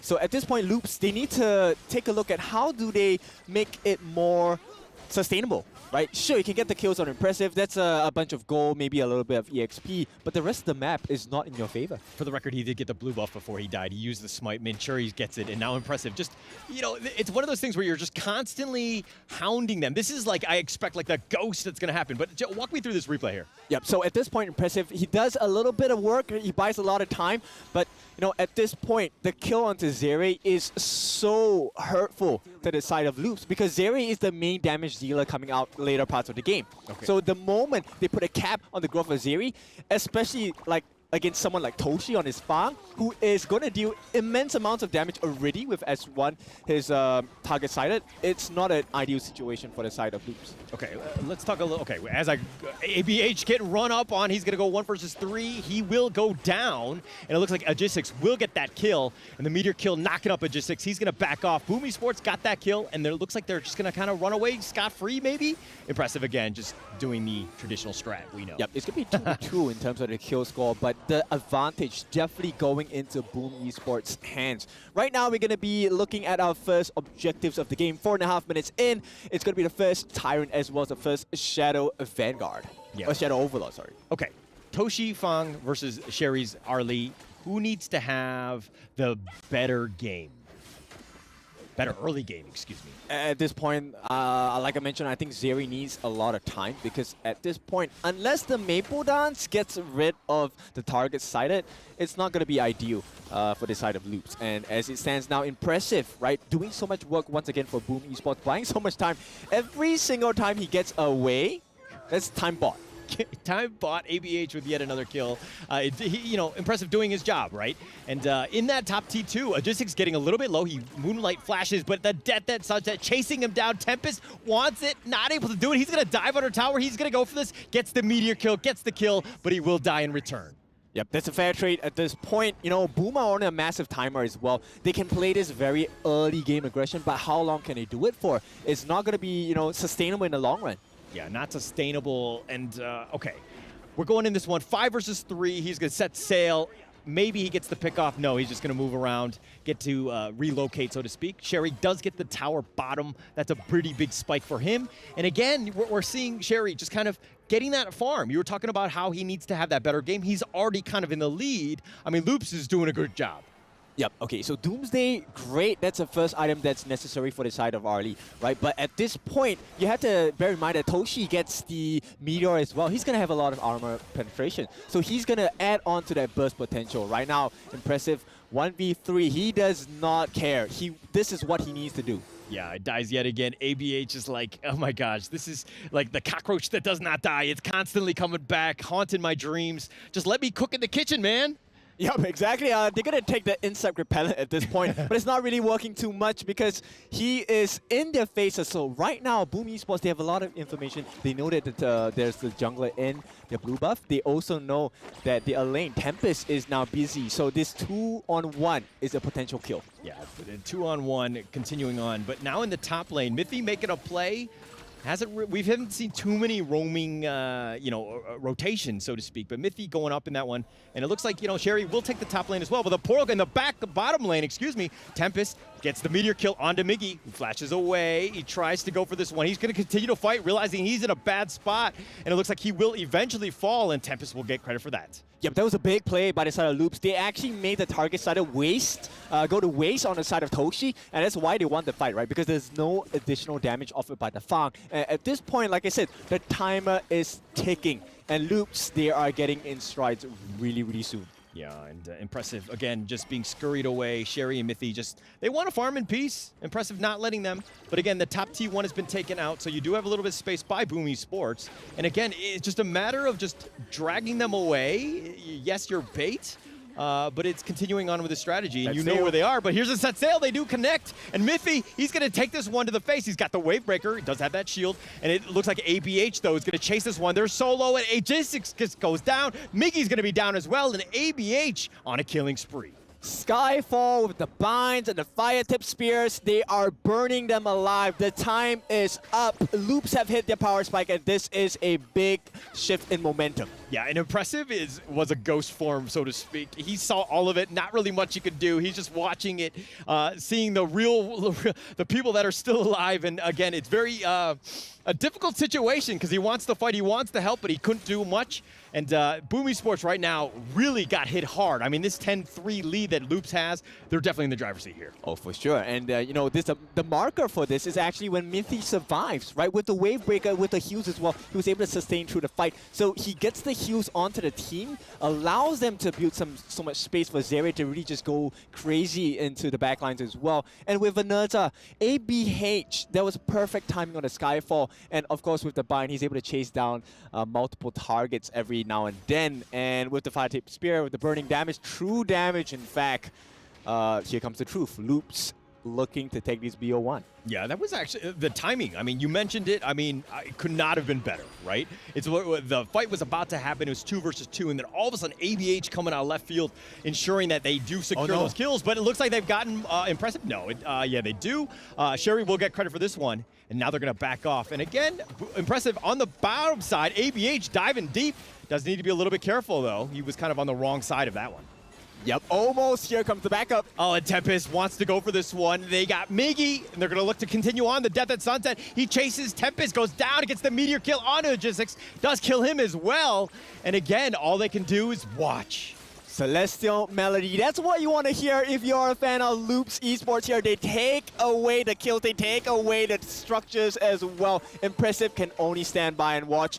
Loops are in the lead. Yeah, definitely in the lead here.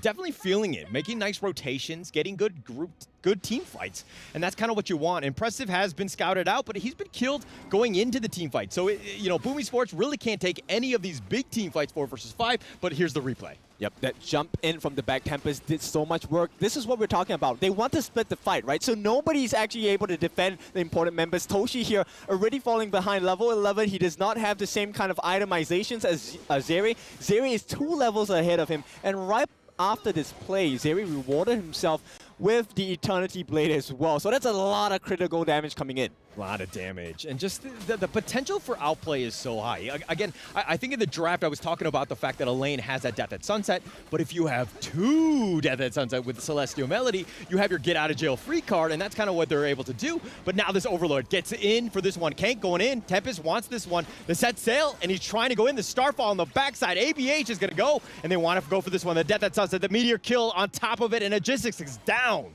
Yep, okay, so it's not an ideal situation coming in from the side of Boom Esports, but take a look at what Impressive is doing. He's trying his best to cut the waves, making sure he can get a tier 3 on the bottom. That's a good play at this point, but is it good enough? Because Loops, they are having a pretty sizable lead at this point. Tough situation, right? They have the numbers advantage. Is down for another 13 seconds, and LPS knocking on the door of the T3 here. They're going to back off, just kind of regroup here, but Impressive down again. Yep, they knocked on the door, but Impressive opened their door. It is a tier 3 taken, and Impressive, let me say, that was impressive. Okay, all right. No, they definitely need that. They need some sort of space, and Loops need to be careful. The back door is open, so to speak. They can go for the base race, potentially, and we have seen that even in the grand finals, but it looks like the Overlord here, Impressive scouting this one out. This might be a huge one, as here comes the set sail, does connect. They do have the Ocean of Tears knocking them up as well, and it looks like Dragon is going to be the first to fall on this one. They're focusing it down. Logistics is going to be killed. ABH will get the double kill. They've gotten Toshi on top of this, and Loops with 3 members down, or 3 kills. It looks like Loops definitely won that team fight. Yep, it looks like the doors are wide open. That's going to be 20 seconds at least for the fastest member to come out, and that's going to be Dragon. At this point, Wavebreaker going to help them heal back up. Loops, like we said, in control, and they can definitely ignore Impressive at this point. Just one person to keep them away. They just need that entry into the tier 3. Yeah, the Fate Rewind was expended, but it looks like it's going to be traded for the T3. Impressive on the run, just trying to chase them away. Tempest is not letting him go. But at the same time, you know, Loops right now just backing off, taking an Overlord. Perfect timing. Yeah, perfect timing indeed, and Mithy with the ultimate available as well. Celestial Melody, we could be looking at the potential end of the game once this Shadow Overlord is taken. Easy peasy. They've hit the 20 kill mark. Loops, that is, but it's only a 6K net worth lead. I would think that it would have been much, much higher. But now Boom Esports, okay, you're in the situation. The strategy kind of not really working. You don't really have a whole lot of map control. Yes, you have the vision. You have the backdoor open bottom. But what is the play for Boom Esports? They have to find Zeri. That's the only person that is worth the kill at this point. Because if you go for Tempest, he has the Blood Rage as well. He's not worth the kill. He's going to be able to kill off the backlines as well. At the same time, Kanka, with the ultimate Fate Rewind, he's going to have a worldy at this point for team fights, as well as the fact that Kanka actually got the Twilight Stream. So every single one of his hits on that Scepter of Fate is going to get more and more painful. Yeah, definitely painful. They have the farm, they have the equipment, and they're starting to do a lot of damage. And Boom Esports realize that they actually can't really take a team fight. They're looking to do a split push bottom here, maybe delay the inevitable. Yep, I don't think they have a very strong wave going in. It's easy wave there. Skyfall committed. Oh, Skyfall, but he kind of, you know, Dragon does get away from this. He did expend the flash, so he did get that, but the top T3 has been taken now. Loops Esport in full control. Yeah, that was a worthwhile trade, right? It doesn't matter if I burn out the Skyfall, you burn out the flash. Skyfall's cooldown way faster. Yeah, way faster. And I mean, it's one of those things where, you know, Boom Esports like, he's coming at me. I got to run. I got to get to safety. And no real chance. Everybody backed off. Nobody was looking to defend that top T3. So now this is a situation where Boom Esports, yes, you have the bottom that is open, but it's, you know, probably the next big objective after this Tyrant here by Loops.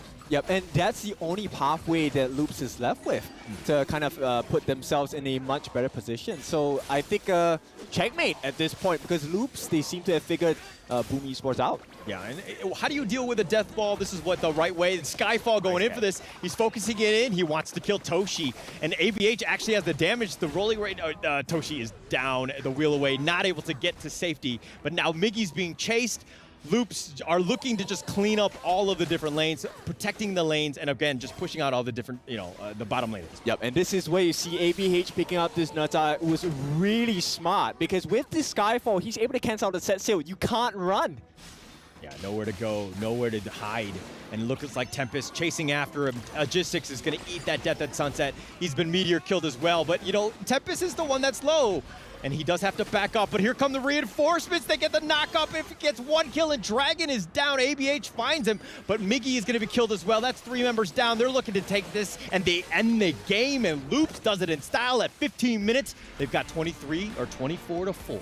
Brazil, here we go. Loops, they managed to get one game. This will put them in a perfect position on the side of Group B here, joining the likes of KPL Dream Team. Of course, I'm really curious to see what our analysts think of this game and whether that was a big enough growth to really put a performance against KPL Dream Team. Now, bear in mind, they have to meet them later on in the games as well. Yeah, I mean, it's a best of one. It's one of those ones where they did get that, that win. That's exactly what you want to do. This is a great confidence booster for Loops going into this. You definitely want to be on the top. Again, just to kind of recap for the viewers that are just tuning in now, only top 4 in each of the groups, and there's only 6 teams. Move on. So any sort of, game that you win like confidently and just with as much, as easy as that was, that's what you want. Yep, definitely. And I think, Loops, one person I want to talk about is actually Kaiba, the coach. I think he feels very, very validated at this point. He was stressing over the games, a couple nights ago, and it feels great to see another story being told. Kaiba now helping the team, giving them the best equipment. Instead of a wooden sword, he gave them a steel blade to cut down Boom Esports. Okay, are you even allowed a steel blade in Riyadh? I don't think so. I think that we're going to have some safety issues. Nonetheless, we're talking metaphorically, of course, but a great game by Loops. I think that this is exactly what you want to do. You would need to just kind of exert that dominance.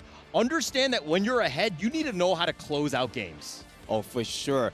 Now, we're going to have a little bit more spikes. Let's go over to the next segment and look at the interview.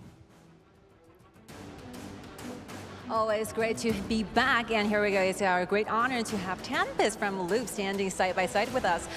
Congratulations on the win. There's so many great moves from your game, and how do you feel right now? Parabéns pela sua vitória. Como você está se sentindo agora? Eu acho que eu me sinto muito bem, né? Que eu pedi para pegarem uma line para mim, então sinto bem com a vitória em cima dele. Né? I'm feeling very well because I asked to get the ally for me, and I'm feeling very well with the victory. Beautiful stuff. So, my understanding is that it's your first time to be part here in the Esports World Cup and in Saudi Arabia. How do you feel about that? É a primeira vez que você está aqui na Arábia Saudita e na Copa Mundial. Como você se sente? É muito gratificante estar aqui, né? Porque passamos por um monte de coisa para estar aqui junto com o meu time. A gente está junto há muito tempo e a gente vem sempre tentando subir mais ainda, né? It's very gratifying to be here. We went through a lot with my team. We're always trying to, and it's really good to be here. All right. You made it happen. You made it happen. I'm sure you got some in-game questions going on. Yeah, let's talk about it more in-game, like executions. We've seen something amazing happen on the top lane where you're fighting 2 and ending up with taking down 1 as a result. That's super amazing. So how do you do this? A gente viu algo fantástico de vocês e teve uma questão que você estava contra 2 e acabou com 1. Como foi isso? Não entendi. Pode repetir? Você estava jogando e aí você estava contra 2 e acabou batendo em 1, terminando com 1. Como foi isso? É que ali eu estava contra 2, mas eu sabia que o meu time ia chegar, então por isso que eu falei para eles comprarem comigo, que eu sabia que eu ia ganhar. I knew that I was against 2 there, but I asked my team to help me, and we knew we were going to win. Amazing. Well, that is great. All the way, ladies and gentlemen, happening here at the Amazon Arena, and now we're going to toss it back to the studio. It's all yours. Yalla. Welcome back. Congratulations to Loops on that amazing victory. We know exactly that everyone was predicting on what was going to happen with this game, right? Like Loops against Boom Esports. We didn't know what was going to happen. It was really close. The audience predictions, of course, from STC Play right over there on your screen. What did you guys think about the game? I think that's a really nice game, and the best quality that Loops has is that they always perform better than the screens. Because I also talked to their coaches, and he's quite worried. Yes, you know? yes. But they are born to be under the spotlight. And a performance, amazing performance by Tempest on that lane, bringing you some exciting news. We are launching an EWC exclusive skin, Heavenblade Elaine. From August 2nd to August 8th, you can purchase this skin at a special offer price of 710 tokens instead of the full price of 888. What's even more exciting is that if you spend those tokens to purchase Heavenblade Elaine through the in-game new skin event page, you have a chance to participate in the limited time tokens back. This is an amazing opportunity that you do not want to miss. Yeah. Amazing performance by Tempest and the Loops boys. And that Elaine, what do you think about that hero get? Wow, the Elaine did such a well game that round. And it's a really, really strong top laner. And also at the back of the game, he has a Blood Rage, which also allow him to tank more damage for the whole team, giving more space for Loops. And you know what, like Tempest back into the Season 2, he used Lin 3 times and he won all of them. So I do believe with a 100% winning rate, he's the best person to showcase with customized Lin skin in our EWC. That's totally true, and that skin is actually fire, man. Like that So skin, cool, the the effects of it is just amazing. The feeling that you get on your fingers when you're actually playing that hero, it's insane. Yeah, and I do like the thing that show up when he's using his ultimate. Look at the highlights right over here. Like at the beginning of the game, the truth is that Boom Esports had the upper hand. The Athena strat was actually working at the beginning, but it kind of just plateaued at the middle game. What do you think? I do like the Athena pick, but if you want to play this hero well as a support, there's two things that you need to remember all the time. First, take all of those jungles, all of those monsters on the other hand. And second, just provide the vision control, but try to enlarge the goal difference before 6 minutes. But as we can see, around 7 or 8 minutes, they still got even goal. I love this one right over here. We thought that Loops was actually aiming to try to rush into that Overlord, but it was not. It was just an invitation for them to come and fight. It was just luring Boom Esports just to come in and try to get them. And get, they went back home with nothing in their hands. That's right, man. That was a trap there for Boom, and Boom took trap, and they went inside really, really hard. Thought they can get the dragon, but Loops did it again. They turned the game around, allows to go for the final push, and ended up winning the game.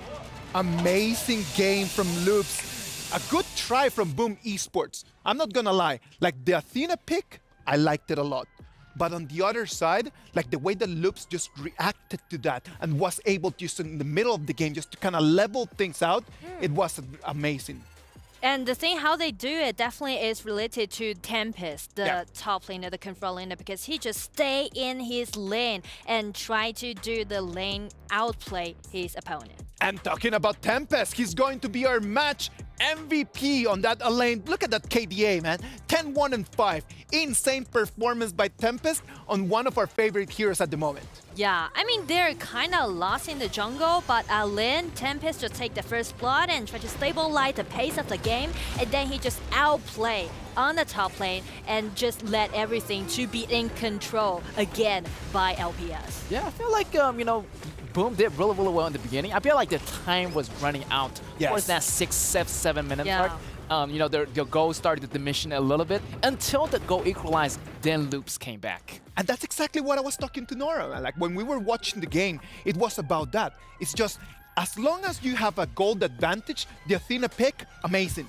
But in the moment that it's just like the same, it's even out, there's nothing. It's a 5v4. Yes, there's nothing. exactly. Look at the stats, man. Like if we check on the numbers that we have, like you can understand the importance, that impressive, what he's trying to do with that harass a strat.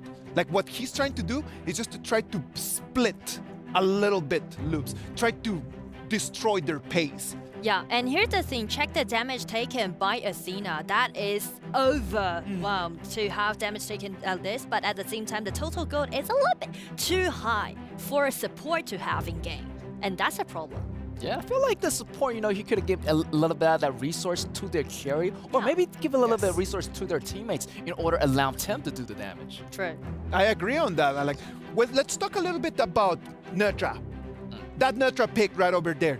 Was it a good way just to kind of like counter the strategy of Boom Esports? Yeah, just go it in a straight way with Nutra's ultimate, can just lock people in with the overall map control, just fly directly into the target and then combine with Alien coming in. This top duel definitely gonna be a killing weapon in this game.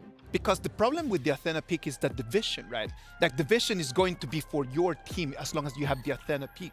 But if you counter that with Nutra, then that vision advantage just completely disappears, don't you think? Yeah, definitely. Also, Neza did a really good job of targeting the back row. Lady Jin was probably going to be the really great wall to be in the way of the battle. So Neza went in there, took that on first, so Lady Jin doesn't really have the ultimate for the big battle. So Noops got another advantage that way.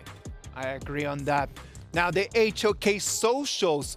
Remember to follow our HoK Honor of Kings Global Esports channels and use the hashtag HoK at EWC 2024 for a chance to win permanent skins. You can always receive the latest and exclusive esports information as well. Follow our channel right now. 2 games have gone, a third one is coming. Now we're going to be facing LGD Gaming against Team Secret right after the break. That's good. Let's go.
Honor 200 series, the best portrait phone AI empowered.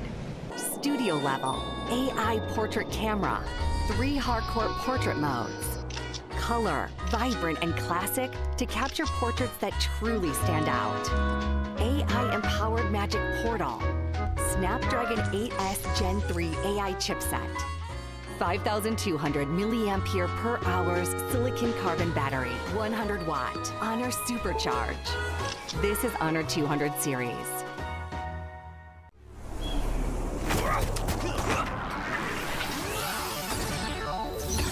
Ready, set, go.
Welcome back to the Honor of Kings Invitational Mid-Season. I'm Isaac Peña, Get, Nora with me as well. 2 games gone. We're moving into the third one. We're going to have LGD Gaming against Team Secret. STC predictions. What do you guys think?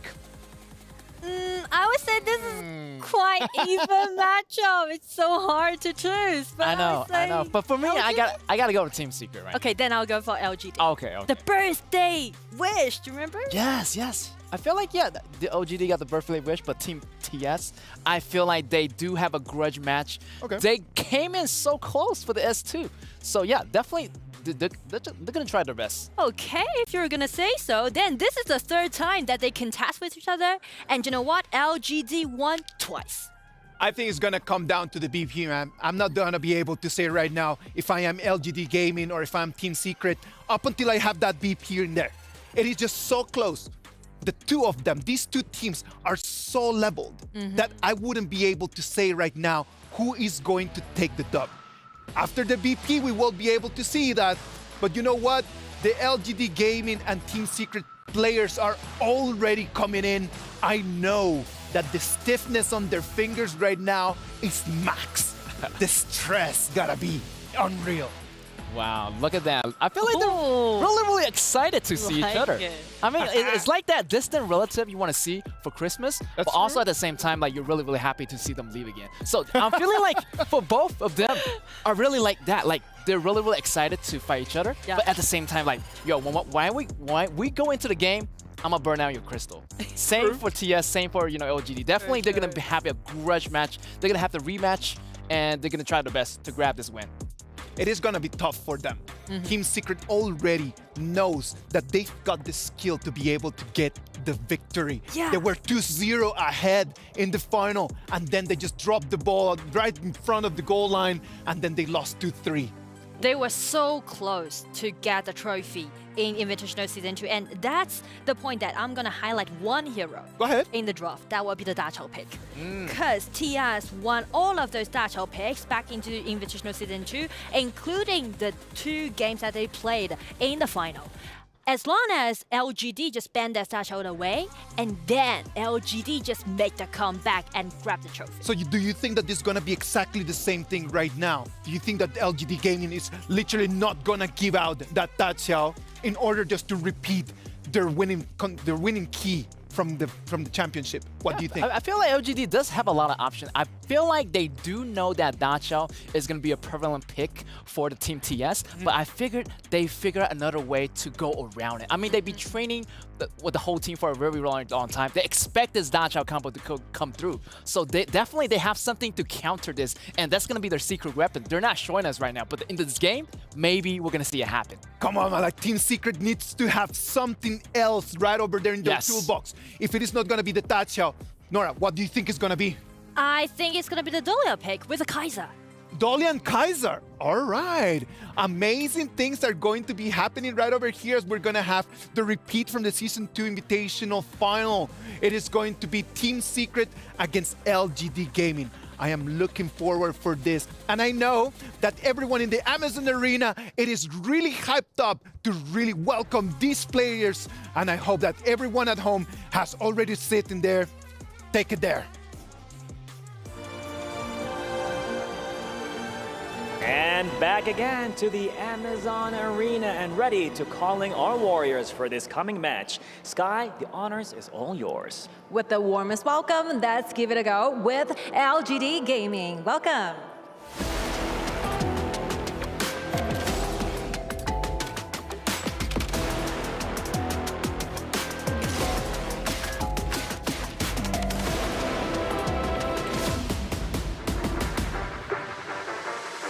I was told that they never give up. They fight till the very last end. Hope their opponents are ready for this. I'm sure they are. Hailing all the way from Malaysia, let's hear for Team Secret.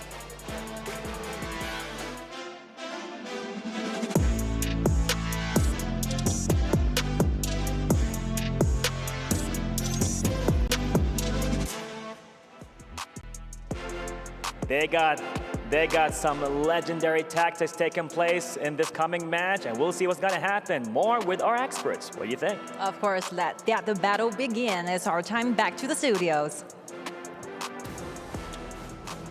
We are back, and we're going to change things up. We're going to go into Group A. This is going to be 2 squads from Malaysia. They are no strangers. They met in the grand finals in the Season 2 Invitational. It's, of course, LGD versus Team Secret. Kindofu, who do you give the edge to going into this best of 1? Okay, let me give you the context before I give the truth bomb here, right? So in the Season 2 grand finals, LGD got caught with their pants down. Secret surprised them.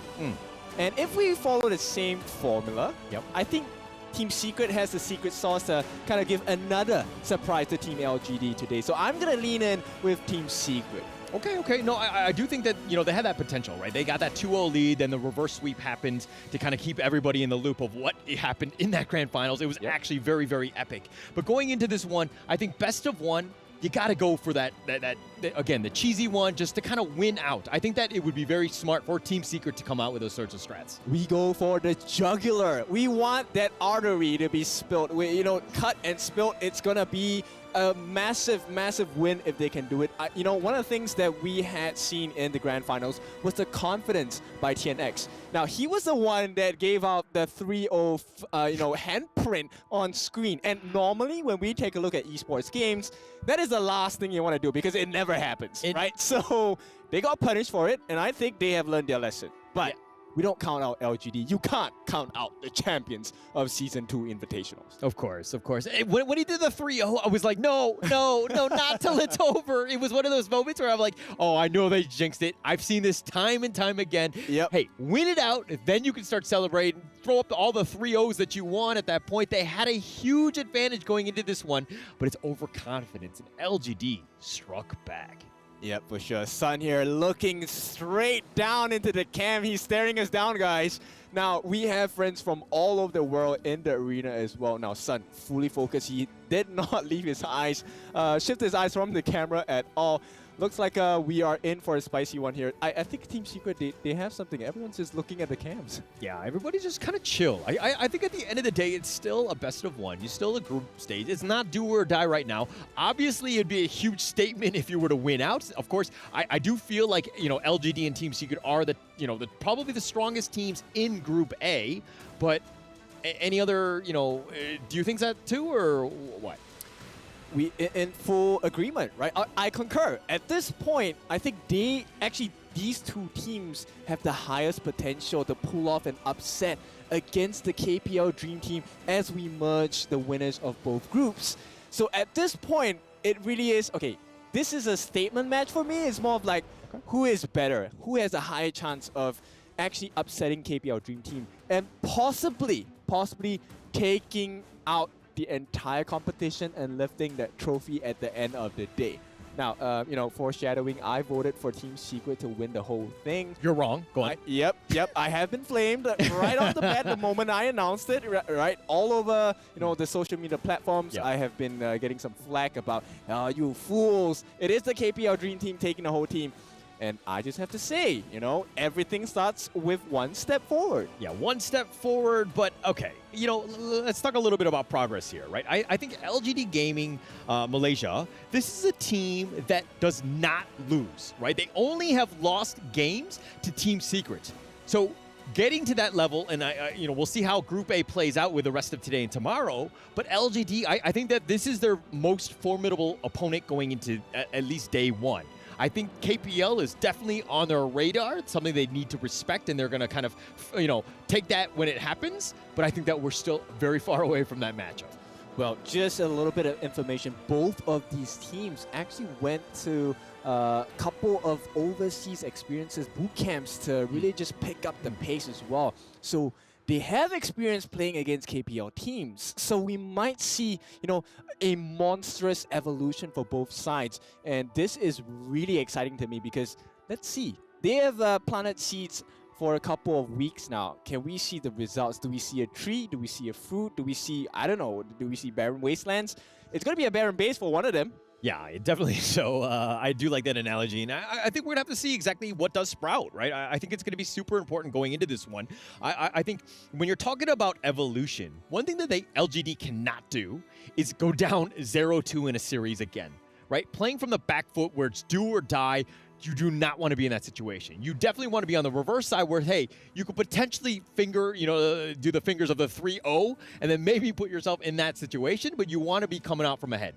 Yep, and they are in good hands because the person responsible for the team is actually Joker. Now, we all know Joker, and just a side piece of information, if I don't have it wrong, I remember him saying that he had a master's degree. Now, I forgot what major that was in, but hey, he definitely has a master's degree in forming teams. He has experience in building teams from scratch with very good growth as well, and this is his baby, and LGD are looking for the win today. Yeah, and he's looking very serious on taking every single game to the most, the highest level, so to speak. He's definitely going to be bringing it. He wants that team to they're going to be tested, right? And they're going to be tested early. Team Secret, again, you're talking about the fact that, TNX is that jungler that really needs to get going. I think Team Secret kind of ride or die with him. If TNX doesn't have that good game, especially early, Team Secret really might struggle in this game. Well, that could fall into the hands of Yuhan actually, because he was one of the few MVPs. Remember we were talking about, hey, he did not get an MVP reward for majority of the tournament, and when he came out with his hands swinging, guns blazing as well. So I think Yuhan could be that secret formula to really get TS ahead in this game. Okay. I do think that there's a lot of again, it's more of the fact that I call out TNX because I think games are really won in the jungle, right? It kind of sets yourself up for success having that level. It dictates so much of the pace of the game that I think that there's a lot more pressure on him. Again, obviously everybody needs to step up though. Yep, all they need to do is to secure something good, and they will allow it. LGD allows the Da Chao. And when LGD allows you to do something, they are ready to take out the whip and whip you for making a couple of mistakes. Yeah. And Nora kind of rightly pointed that out in the analyst section. Basically, Team Secret, when has the Da Chao, they're, undefeated, I think? It was, a very high win rate hero, but again. Yep. Is this a win for LGD already? It's an Ogren and a Lung coming in for the side of LGD. Now, they will allow the Fuzhi Da Chao combination. They're going to allow the Luna pick as well. But you're going up against the Ogren, and Ogren loves people who get close. So isn't that detrimental to Luna? Definitely. And, allowing both of the latest heroes to kind of be picked back-to-back. I'm hoping Team Secret have, a strategy in mind, how they're going to deal with this one. Because I feel like both of them, a top tier at this point. Yep, and you know what's scary? Talking about new heroes, LGD could still put their hands on one of the new heroes, Yao, as well. Yeah. Although, to be completely frank, my just humble opinion is that Lung and Ogren kind of a little bit a step above, right? Okay, I can see where you're going with that, but at this point, when you put them in the hands of LGD, they know when the power spikes come, right? They know the win conditions, how to make these people stronger, how to make these heroes reach their full potential. And at this point, let's take a look at the bans as well. Now, covering from the side of Team Secret, they're going to ban out the Zhang Fei, Heino, as well as the Dolia, and now their final one is going to be the Dharma. And this speaks to me about making sure that there's not a lot of CC, number one, not a lot of damage over time. They don't want to get peeled down, and more importantly, they don't want to allow their backline access to the likes of Zhang Fei, and the potential steal coming from a double smite strategy that LGD has been known to abuse over and over again. Yeah, as a Zhang Fei main myself and seeing him just constantly banned, I'm a little disappointed. I wanted to see a little bit more action. We saw it kind of do quite well. It was definitely top 10 pick in Season 2. It had a lot of play, but the Dahlia ban as well. So that's kind of interesting because, again, both of these roamers have been very, highly sought after. Teams definitely want it, and now it looks like the teams really need to adjust. Yeah, and this is one of the big bans on the side of LGD. I want to highlight the fact that they actually banned out the Zhouyu. Now, Zhouyu, as we all know, very good at that damage over time, but more importantly, one of the best wave clears in the mid lane as well. And that's actually one of the difficulties that Team Secret has at this point. They don't have the best wave clear. Yeah, definitely don't have the wave clear, but they're looking to split push regardless. I think they need to kind of deal with that. Angela will deal with the wave clear there. Byron being picked up as well. So nice round out of the draft. You know, who do you pick as LGD here?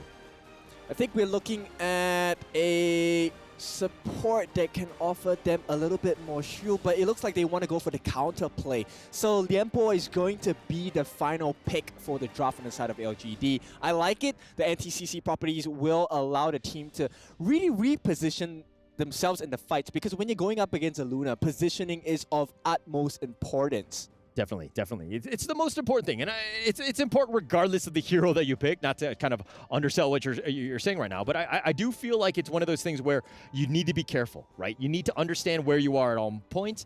So it'll be interesting going into this one, and of course, this is a best of one. This is the third match of the day. This is, of course, Stream A. We're going into Group A on this one. Okay, draft. We kind of know what they're going to be picking.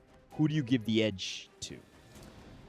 While I voted for Team Secret to win this match, I have to give the edge over to LGD. I really like the picture. You know, if they get the formulas right, if you take a look at what's happening on the side of LGD, they have a lot of control as well.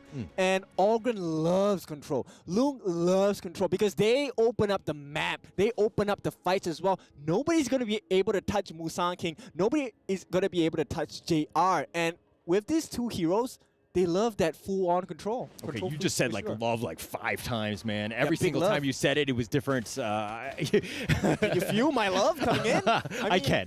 It's great, but we're going to go into this one. Of course, this is the third game. We're going to go at LGD versus Team Secret. And again, Jay in mid lane, just kind of creating a little bit of space for Xiong to kind of get that farm. But all right, which player from each of the teams need to have that really good game? I think at this point, it has to be Team Secret, right? Because it's much easier to grow on the side of LGD. In order to grow on the side of Team Secret, you need to get the kills. And that's not likely to happen in the first few minutes of the game, because until Sun actually gets his farm up and Tiana gets his itemizations, it's going to be a hard battle to fight. Okay. All right. It looks like they're kind of, again, very neck and neck. You know, we talk about the match of the day. This is definitely my match of the day. I think that these are two evenly matched teams, and we're going to just see nothing but fireworks in this game. Oh, for sure. Right now, we're just lighting the fuse up, right? It's going to take a while before the fuse comes to the end, and we have the full-on explosion of rockets and whatnot. But you can see LGD, rightly so, very aggressive in the start. They do have some pressure coming in. Wait, if you're going to light the fuse now, how long is this fuse? I mean, the fireworks, they should be happening now, right? Well, for the side of LGD, it should be happening. But Team Secret, they know that this fuse is coming, right? So they're going to try and delay. They don't want to fight. They want to fight when it's a guaranteed win. So until it's a guaranteed win, then you're going to see them just sidestep, move a little bit more towards the back. And right now, it really is about smart trades, right? Can we get the perfect ROI? I'm going to invest a little bit of time into the lanes, get some farm, and I want to be rewarded with kills. Okay. And, okay, getting rewarded with kills, though. Sun on the fuse, looking to, you know, get that corporal punishment onto Loong, JR. Is this the right counter pick? Are you comfortable with a fuse as your farm laner? I'll be honest, it's a little bit greedy because they have to wait till the late game. And at this point, I believe once Sun gets his farm up, he will be able to melt out the members on the side of LGD. But the question is, will LGD allow that? Yeah. We're going to have to see. I mean, it's still very, very early. We're seeing just how much Jay is really just trying to prioritize that lane, trying to create some space for Loong to kind of get, you know, his farm. JR had just hit level 5, a little bit behind in terms of XP of Sun. I mean, it's pretty neck and neck still, but very, very close.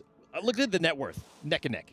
Yeah, and this is a good position to be in for the side of Team Secret, right? Because if I'm on LGD, I'm expecting to have a huge lead at this point. Yeah. Okay. But TNX looking to invade. Again, we're talking about the fact that he needs to get that farm. I don't know who got that.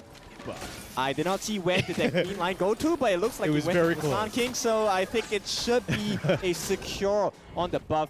A little bit of pressure applied, right, from the side of Team Secret, and right now, they're both dancing once again on knife's edge. This is what I like to see, right? Because in any moment, when the first blood comes through, you can definitely start to see a huge swing in momentum. Yeah, and both of these teams playing kind of cagey. Nothing really too out of the ordinary. They're not going for crazy gank attempts in any of the lanes. Everybody's playing kind of just stock standard, like in the lane, just playing defensive. I'll just take my creep wave. I will give a slight advantage to TNX now. He did manage to steal one camp, so he's going to have an EXP advantage. Small, but it could prove to be very detrimental going in for this first objective of the game. Yeah, every inch matters. Everything is just so important here. And it looks like TNX taking that Tyrant. That's a bit of a win for them. That's going to put them in. But now the Sea of Fate for Yuhan. Oh, he gets on it. He gets knocked back. And it looks like everybody's going in. TNX wants to go with the Whirlpool on the backside. TNX all the way up in the front. Doesn't need to be careful about Busan King, but Jay is going to go down. Shishan will get the first blood. That is a huge fake out there, and they actually thought that they left. LGD was like, okay, we got it, we scared them away, but suddenly Team Secret comes back with the Eye of the Whirlpool.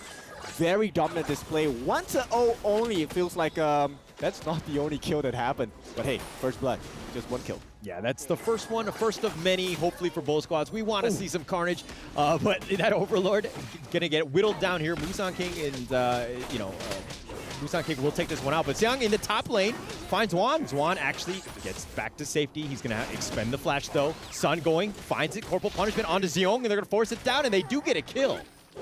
This is not the LGD I was expecting today, right? A couple of miss on the Death's Precipice from the side of Busan King.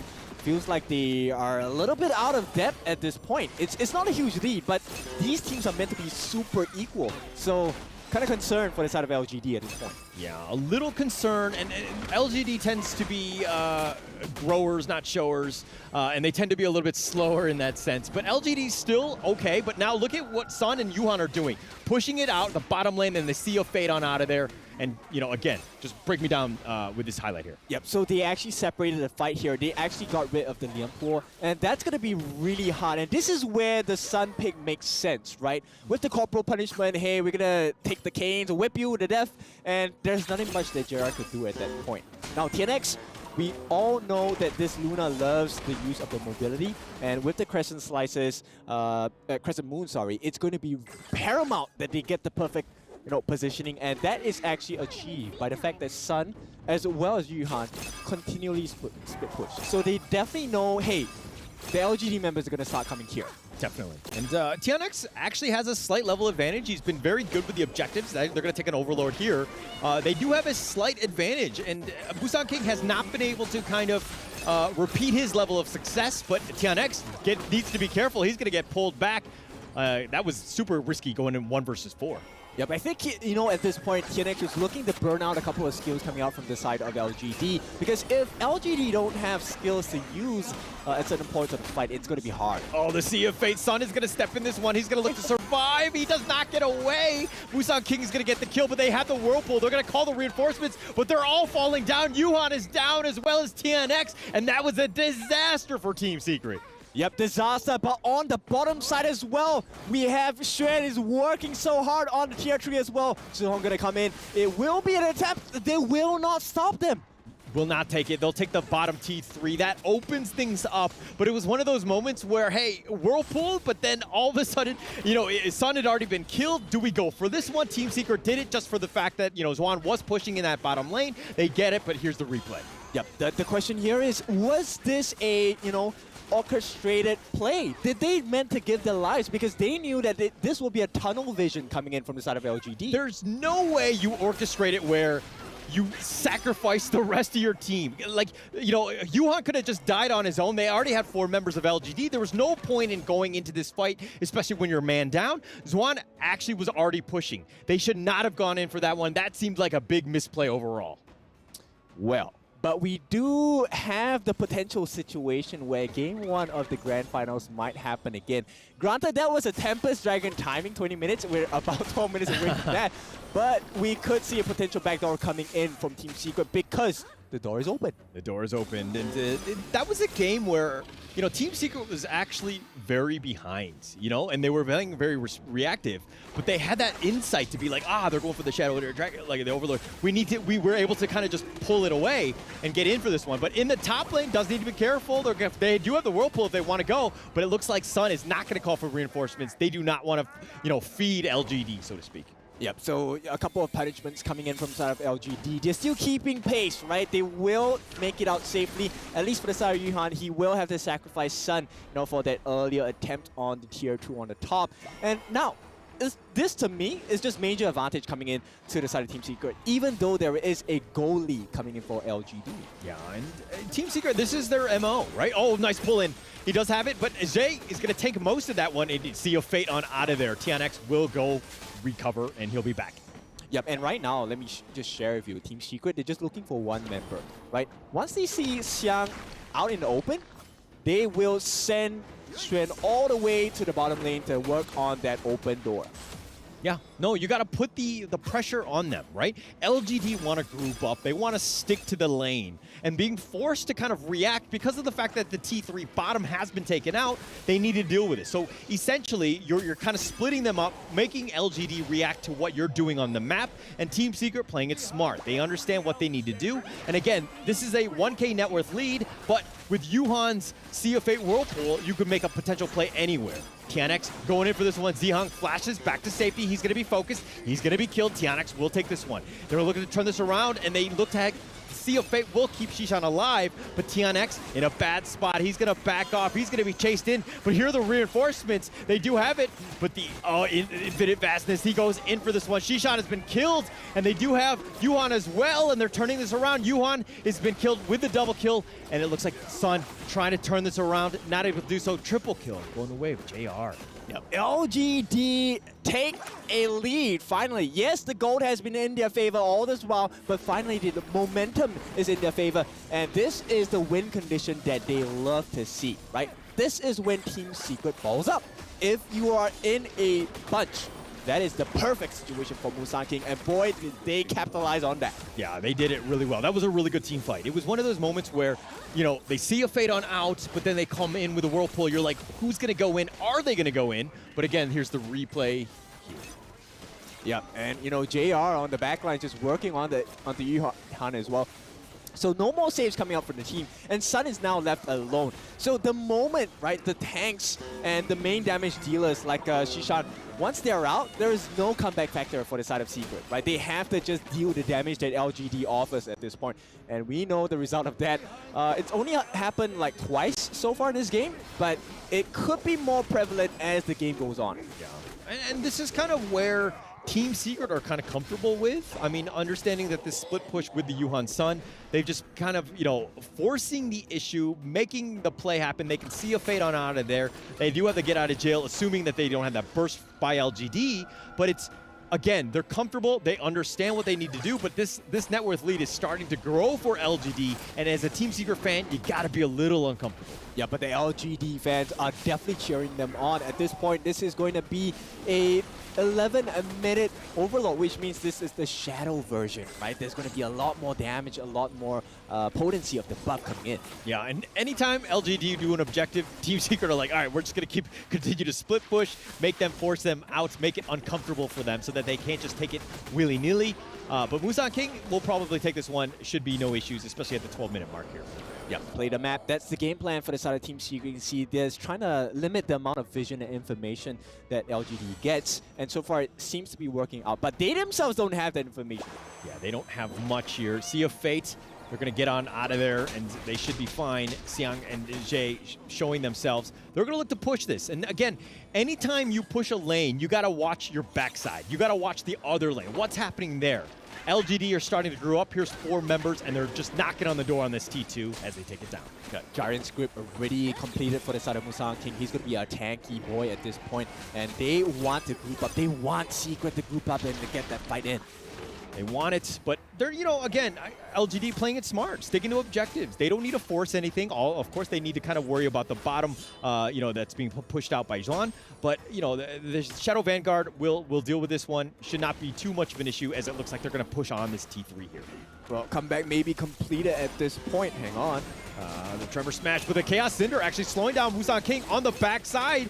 It looks like they do have the stasis. He's going to stay alive for now, but Jay not as lucky. He's going to go down, and Sun all the way up in the front, trying to force the damage. Tian Zhuan going in for this one. Doesn't he be a little bit careful? He expended the flash, but now he's going to back off. Team Secret, they got 1 kill, and I think that's enough for Team Secret. I think it's impressive that Team Secret survived that, because right before this fight, Hong actually got the Splendor, which you pointed out earlier. And JR had his hands on the Siege Breaker, one of the most highest damage available from itemizations.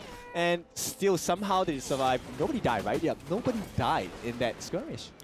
Jay died.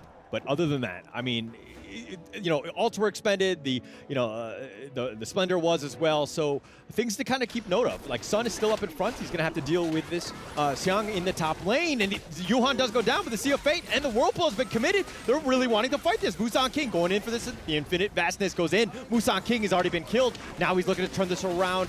He does have the Ride the Wind as well, the Tremor Smash right on top of Sun, and JR is turning godlike. Sun just going in for this one, trying to do as much damage.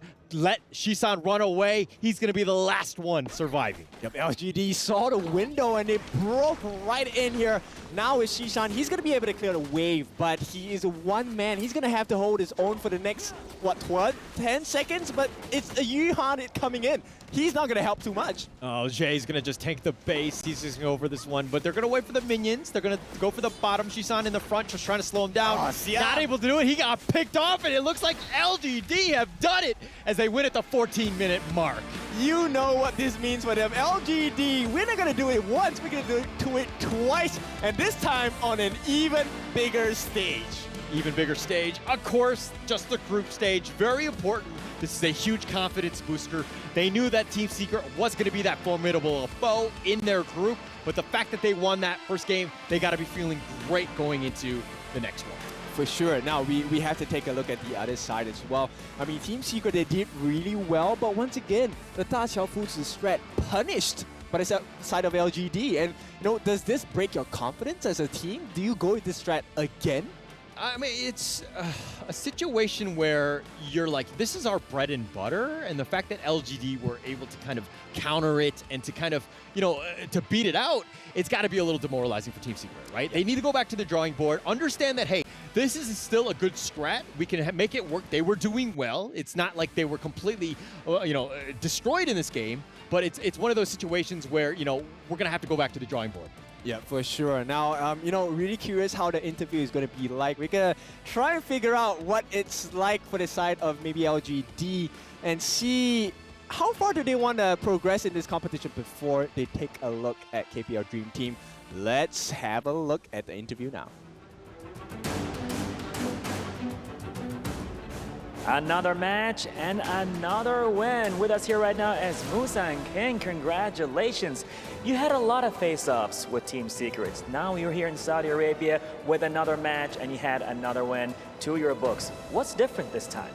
首先呢，恭喜Busan King 选手获得本局比赛的胜利啊！因为我们和 Team Secret 也算是老对手了。那这一次在 EWC 会不会有一些全新的准备和不一样的准备呢？对我们来说是一般的。 我们就平常心去打这场比赛。I think honestly for us it's a general game. We wanted to keep everything simple, everything smooth like we did before. All right. Yeah, amazing mentality, right? I guess, and right now, pretty much as they've been here several times and doing the game over and over, especially at the turf, they're so familiar with, especially with Honor of Kings. But I know you have a lot of in-game questions. Of course. So actually, Team Secret is doing so well with their Dachuan Foods, the composition. They gave you such a hard time during the mid-game with that split push strategy. So how do you solve this? 其实对手呢，今天拿到大乔跟父子的组合，那他们中期呢也频繁的通过带线牵制的方式。 来拖延比赛的时间，那你们当时是怎么样处理这个局间的事情的呢？我只能说我们的辅助卡圈太厉害了，每次都把老夫子卡得死死的。All right, I think amazing performance by our support because he can create a lot of problem for Fuzi so that we can win in the actual team fights. And we look forward for more matches taking place in this Invitational. I guess it's time to go to the studio again. Okay, 3, 2, 1, yalla. Take it away. Congratulations to LGD Gaming taking the victory in their match against Team Secret.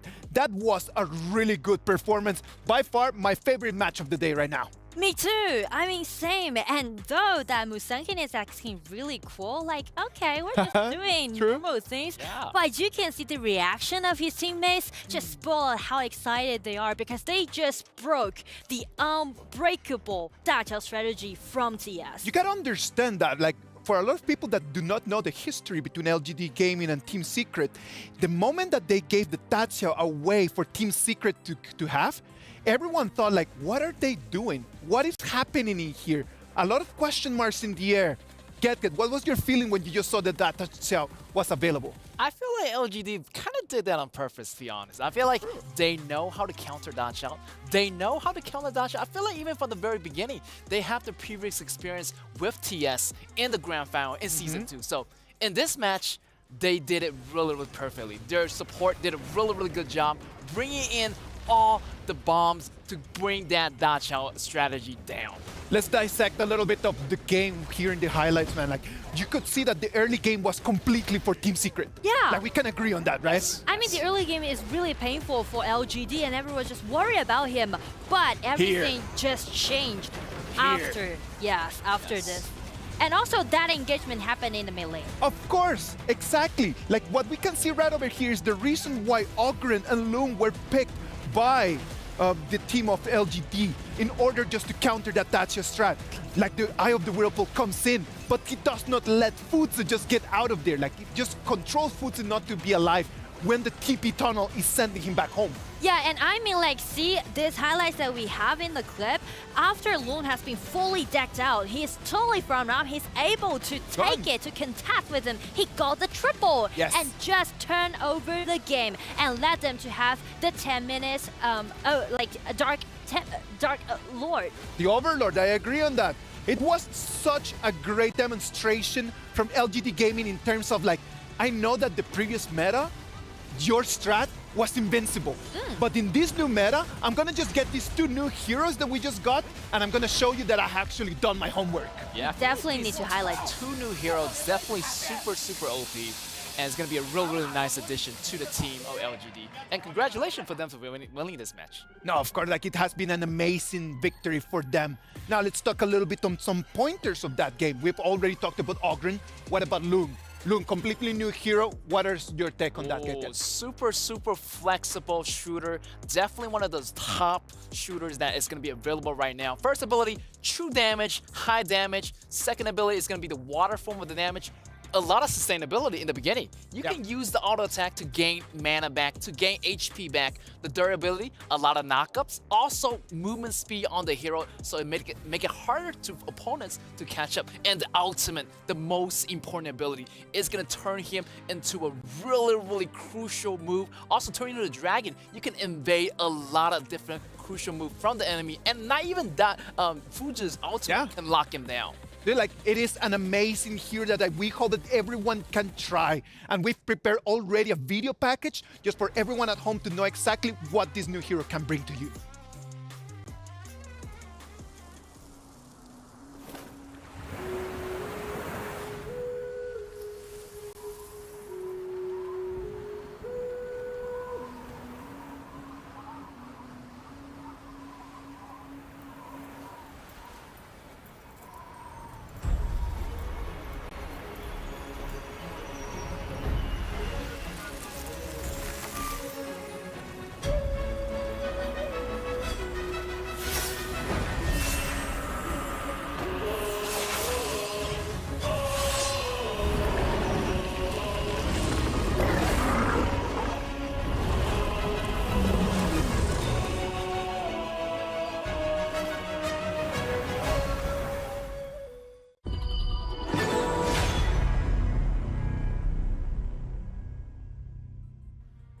I am so excited, and I need to go back home and just get in game and just play some Loom, because after this video and after this performance, I am really just really want to get in there. And also, I can see the talents that those Yes. players has because we know that Ogren and also Lone is just being newly launched in this patch, and you can see how well they played with those heroes, right? Pure talents. Yes. You know what? Like, we know exactly that it was a team effort for LGD Gaming to actually win, but someone needed to take that MVP.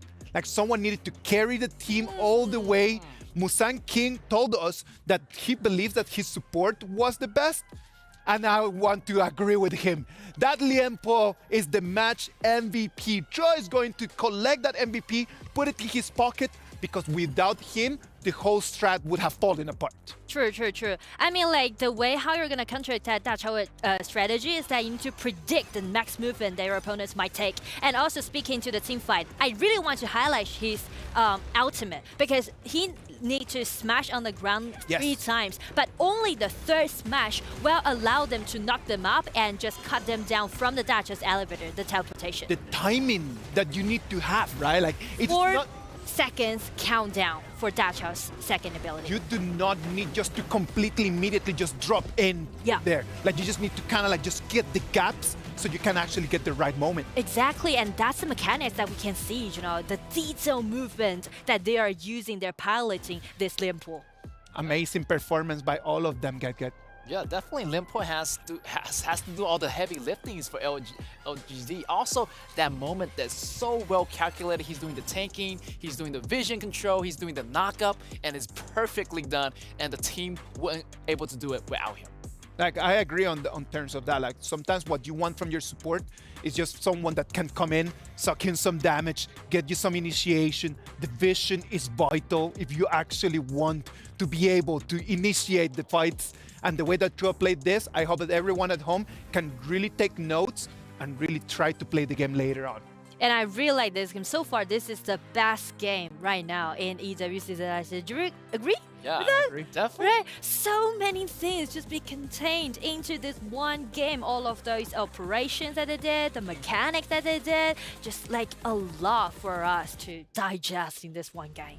Amazing game. 5v13 in terms of kills. I want to talk about that in terms of kills right now that we can analyze a little bit of the number game. Sure. LGD wanted to fight. Team Secret wanted to stall. Like, they really wanted to run away and try to push the game to 20.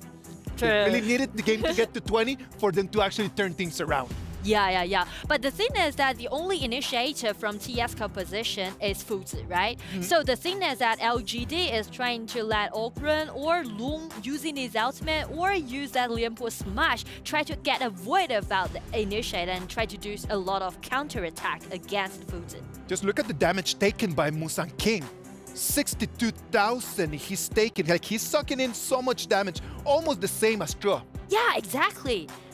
And you can see the vision control and also how tanky they are being those engagements and try to build up quite like a comfortable setting for Loon to do all of those happen. Yeah, for me, I feel like I was a little bit worried about LGD in the beginning. TS was doing so well. I mean, TS was in the zone. You see that Fuzi took out that Lady Jin so fast, and everything's going so well, but the shifting point was that jungle fight in the red area of the LGD where Limpo lock this Dachao up and allows the whole team to go in for the cleanup. So that was a turning point for the entire game for me. So from that point on, LGD would have a smooth sailing from that point on. All right, guys, this has been a very exciting game. Let's right now just think with very cool heads. The previous meta just told us that Dachao and Fuzi, it was the pick. It was just the strat that you needed to do if you really wanted to go. New patch, new tournaments. Do you guys think that strat is still going to be that strong as what we had before? I would say for TS still gonna be a strong pick because LGD know how to play Loon, the new hero. But I'm not sure that whether other teams can do so well in game by using that Liempo and this Ogren and also the Loon. So still, it's gonna be a powerful pick for TS again. Okay, so we can agree on the fact that it's going to be a powerful pick for TS. Is it going to be a powerful pick for every other team as well? What do you think, Edwin? I feel like it's going to be another powerful pick for other team as well, because this composition has been in the game for a very, very long time. This strategy is very well known, also in the KPO region as well. So I don't think that is going to be a trouble for other team to use as well. And to a new addition to the new heroes that we just joined in. Just too many heroes to ban right now. We got Lady Jun, we got Loon, we got Ogren. So many heroes, so many available strategies. So not even really one that's really matter. I feel like they can use any strategy, the new hero strategy, or they can go with the old-fashioned Da Chao and Fuji strategy. Old-fashioned Da Chao and Fuji strategy is still going to be online. Yes. What would have just changed in terms of the BP in order to give Team Secret a little bit of bigger advantage? We were talking while the BP was happening about your thoughts on what could have been a little bit different in terms of bans and picks. I would say they ban away Heino and Zhangfei first, right? Yes. For the first phase. It's because they are worried about Heino will be the one to be the tankiest person on the opponent's draft. And also Zhangfei, by using his ultimate, he can easily just blow everyone away and just push them back. True. I would say take Long instead of Heino as the first ban when they're playing against LGD. Yeah. But if they're playing against other teams, I would say Heino and Zhangfei will be the most suitable one to be at the first phase. So you believe that they should have just picked that instead of actually banning it away? Yeah, that's also going to be a nice solution. Okay. What do you think, Eket? I feel like that's going to be the same for me. I have to agree with Nora here, and definitely her analysis of the game was so deep. And going into the predictions, even predicting that Angela was going to be a really, really great I like that one. against Ogren. That was a gigantic flex from Nora. True. I said so. Yes. And the reason why I named Angela in that draft is because Angela can do so good burst out damage in the early game and not just prioritize the mid lane, but also can be a nice counter attack against Ogren. Just keep the distance and also do those burst of damage, kill him instantly. But the problem is that once you're using Angela, the combo needs to mate in a quite decent way. Once Fuzi break the ultimate and bounce someone in his ultimate, Angela needs to be there. And that's the problem. You need to catch up with Fuzi's pace, right? Directly throw out your stat and make the insta-kill. If you can't do that, you're be in the deficit during the engagement. You only got one chance. A very big gamble right over there with that True. Angela, right? Is it a everything or nothing? Well, right now, before we move on to the next games, right now we're going to present you one more video explaining Ogren, this new hero that is available for everyone. Watch it and then tell us over there what you think. The one who would control fate must be heartless. Raise the axe of God to smite all. Only then bless the people of Yingmeng.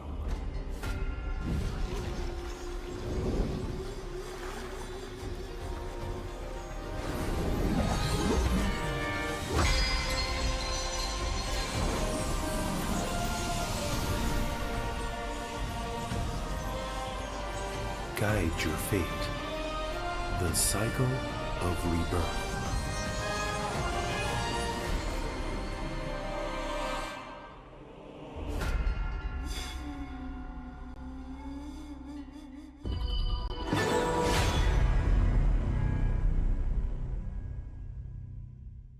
We are back in the Honor of Kings Invitational Midseason. Well, how many games? 3 games have already passed. Like, I feel like it's been so excited that it's just like, I feel like time's just flying. We're gonna move into the 4th one right now. We're gonna have Team Impunity Esports against Team Kagendra. Can I still be hyped? I mean, this one's also gonna be a good one. I feel like Impunity. It's alright to be hyped, kid. Okay. It's totally fine. You be as hyped as you want. What about if you talk to us a little bit about Impunity Esports? Well, Impunity Esports, they had made their name since 2022 in HoK because they won several tournaments as a champion. And also, they are just being so dominating in game. But recently, I'm kind of worried about this team because it seems like they are not catching up with the patch. So I'm going to test it out for today's matchup. But still, I want to highlight the mid laner of Impunity, X Hero. He was a mid laner at the first time, and then he rotate to be at a confront laner, and then he rotate back to be the mid laner. So you can see like how talent this gamer, the pro gamer has, right? And also he's a captain of Impunity. I have a soft spot for Impunity Esports, man, because for me, they do represent the process of making the game international because they've been with us for such a long time. On the other side, Team Kagendra. Kagendra, also known as Cage, they've been together for a very, very long time. Also, their late game strategy is going to be their main point focus. I mean, they've been learning the rope of the game. They got all the fundamentals down. They have different strategies, like also, you know, using the Dulia and the Kaiser combo as well. So they know a lot of strategy. So coming to the game against Impunity, I've had full confidence in Kagendra. We had a very good opportunity just to talk to Team Kagendras. We talked to Weiro in this pre-match interview. Let's see what he can share with us. It's Chichu with me here. It's going to be Weiro from the side of Kagendra. He's the dangler for the team. Now, Weiro, this is your first time in Riyadh, and EWC also is the first time. How so far for you? Everything in Saudi Arabia is very lavishly, I think. Yeah. What is it? In Indonesia, it's mewah. Luxury. Luxury. Wow. What do you think? What is the most favorite of all this luxury you've been through? I think especially the food. Maybe because the hotel is very expensive. The food is really great. Yeah, he's liking it. All the time is available for you guys to just take it, right? And even the hotel prepared sajada for us to pray. Ah, yes, I love it too. For Muslims, we do have the prayer mat that's being prepared as well. Now, okay, we had such a great time here in EWC in Riyadh, but when it comes to the games, how's the preparation for you guys, Kagendra, to come here in EWC? Okay, for today, we have match against Impunity and then against LGD. We know their play style, especially Impunity, also LGD. Yeah, we have prepared a lot in strategy. So you'll be studying them since the season too? Yeah, studying and also improving our team also. And what's going to be difference from the season 2 and in the mid-season invitation at the EWC now for you guys? I think not much different, but more discipline for us. In terms of what way? In terms of gameplay, of course. So communication-wise, you think it's okay for your team now? Communication, I think still can be more improvement from our side. So maybe we can see that if it actually have a result or not for your first match against Impunity later. But last and not least, of course, shouting out to your fans all the way in Indonesia out there. Use Indonesia, it's fine as long as you got your points across. Oke, untuk semua pendukung tim Indonesia, terutama tim kami Kagendra, dukung kami terus di EWC Kagendra. Semoga juara, amin. Amin. Thank you so much, Weiro. See you guys on the stage later on. Thank you. See you. Thank you very much to the Kagendra. Thank you to Weiro on sharing with us his experiences over here about the hotel, right? Like, he's loving it. He's having good time. Yeah, definitely. By the sound of them, I feel like they're ready. They're ready for this. Of course they're ready, man. Come on, Team Kagendra against Impunity Esports is going to be our next match. We are super hyped about everything that is going to happen. What about if we just send it over there to the Amazon Arena and let's see what's going to happen in this match. And we're back again here to the Amazon Arena with more clashes to be seen here with our Warriors. And I guess we are ready. Sky, let's go. Next up on the stage, welcome Team Impunity Esports.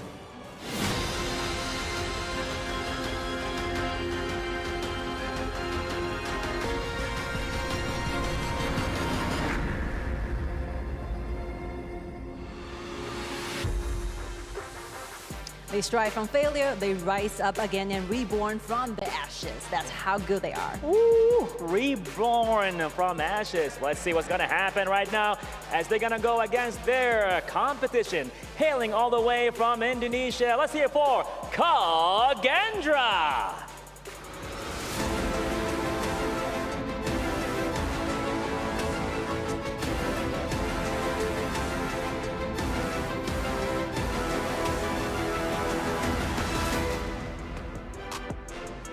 Well, we're gonna see some youthful and innovative strategies in this match. What do you think? You know, I have no idea what's going to be happening on stage, but I'm 100% sure it's going to be an electrifying game as well. So, no more time waiting. Hat to you. Take it away. And we're going to stay in Group A. This is Impunity, the squad from Myanmar, going up against Kagendra from Indonesia. These are teams that kind of, you know, they got 5th through 8th in Season 2. They kind of snuck their way in. They did a decent job of the group stage to make sure that they got here. But, you know, Impunity versus Kagendra, your thoughts on this one, Kindo? I think it could be Kagendra taking a win against Impunity. Now, we all know Impunity has had a long history from 2022. And, you know, Kagendra kind of burst onto the scene very recently as of late. But I think, you know, the Kages, they might have that special sauce to kind of edge it out over Impunity. Now, of course, I think I have been taking a look at the performance thus far, especially in Season 2. I think they have what it takes to really, you know, bring the A game. Now, once again, some of the things that we have to take a look at is that the coach for Kagendra is actually one of the youngest coaches amongst all the teams in Season 2. And I think he brings a lot of fresh perspective and a lot of creativity into the draft as well. Yeah, age is just a number, let's be honest here. But getting your team on board, again, coaching is one of those things where, you know, anyone can do it if they know how to kind of manage a team. Getting the team on the same page is very important here. And let's see if they are on the same page. Let's head into the draft now. This Loong pick by Impunity. Your thoughts on that as a first pick? I think Loong as a first pick, it keeps it very open, right? It's now Kage. It looks like they want to ignore this Loong pick altogether, right? It's going to be the Mai Shiranui along with the Dolia. Now, this is reminiscent of Season 2 Invitationals once again, right? They're looking for that Mai Shiranui who's going to be played by Senku here. Now, I have to say, Senku really impressed me in Season 2. I can expect, and I think we should all expect, that he's going to be really aggressive on this Mai, because if this Mai is not aggressive, it's Impunity's game. Yeah, definitely. And, I like the Loong pick, especially first. I think Zhao Lin is the guy you really want to prioritize. Zhao Lin had the second highest average kills throughout the entire Season 2 Invitational. So this is a guy that really knows how to take the team and put it on its back.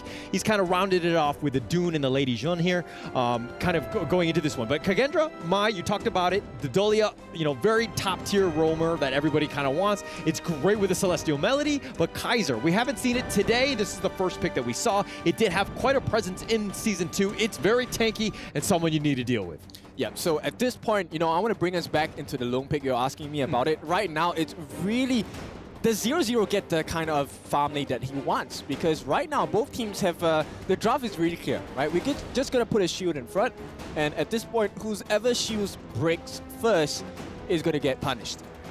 Okay, all right. It's always about breaking the shields, though. There's no, you know, like... No? What, breaking? Yeah, that's the only way. Okay. All right. But no, I think it's apt, right? I think, okay, now as Kagendra, though, who are you looking to kind of counter pick against the Loong? Like, what is the best laning hero for you? I actually absolutely love a Marco Polo going up against Loong, simply because you get to play the range game, right? You get to play the positioning game. At this point, the Resplendent Gun going up against Loong's 3-pronged attack with his 3 different skills. It would be impressive to see how this 1v1 matchup is going to look like, but you know, both teams, they don't want to keep it honest. It's never going to be a 1v1. It's going to be someone hiding in the bush. Yeah. Presumably, it's going to be this Wee Raw coming in with the Skyfall. It could be Mai coming in from Senku, you know, getting the uppercuts in as well. At the same time, it could be the Destructive Deluge coming in from the side of XU as well. Yeah, and Kagendra are basically, their draft is like, we just want to run at you. You know, we have the aggressive lineup. We want to just find you wherever you go. Try to hide from us because we have attacks from all avenues, so to speak. We have the angles that you would want. And again, the Celestial Melody just on top of it, just to kind of do it again, right? Yeah, and at this point, I think Kagendra have a nice draft, right? Because Dolia's Celestial Melody, we could be used to refresh the Skyfall. It could even be given to the double Invincible Warrior for the side of the Kaiser as well. Now, if you take a look at what they have on the side of Impunity, they are equally as impressive as well because they buy a lot of time, right? Lady Chen gets the CC on you, Ocean of Tears flowing side, procs the passive, you're locked down. Bye-bye. It's going to be the Charlotte coming in from Asing. And of course, Black with the Tun with the Unruly Blade. He's going to have a lot of access into the backlines on the side of Kagendra as well. Yeah, I love the fact that also they've picked out the Marco Polo. You were saying, like, how do they counter the Lung and the Marco Polo? It's like they're listening in, or you're in their ear. I don't really know. Either way, they've kind of agreed with you in terms of the pick here. I think it's a smart pick. I think it rounds out that draft. Yeah, of course. You know, I've played a couple of games of Marco myself as well. My win rate is only 26%, but when I win games, I win them hard. And I win them against Lung. Sir, a golf score is not a good score for this kind of thing. I think that you want that win rate at least above 50%. Well, this is the thing about stats, right? If you're a professional player, the stats matter. But I'm not. I'm a professional shout. So hang on. We played the other day, and you were like, I'm going to pick this Marco Polo.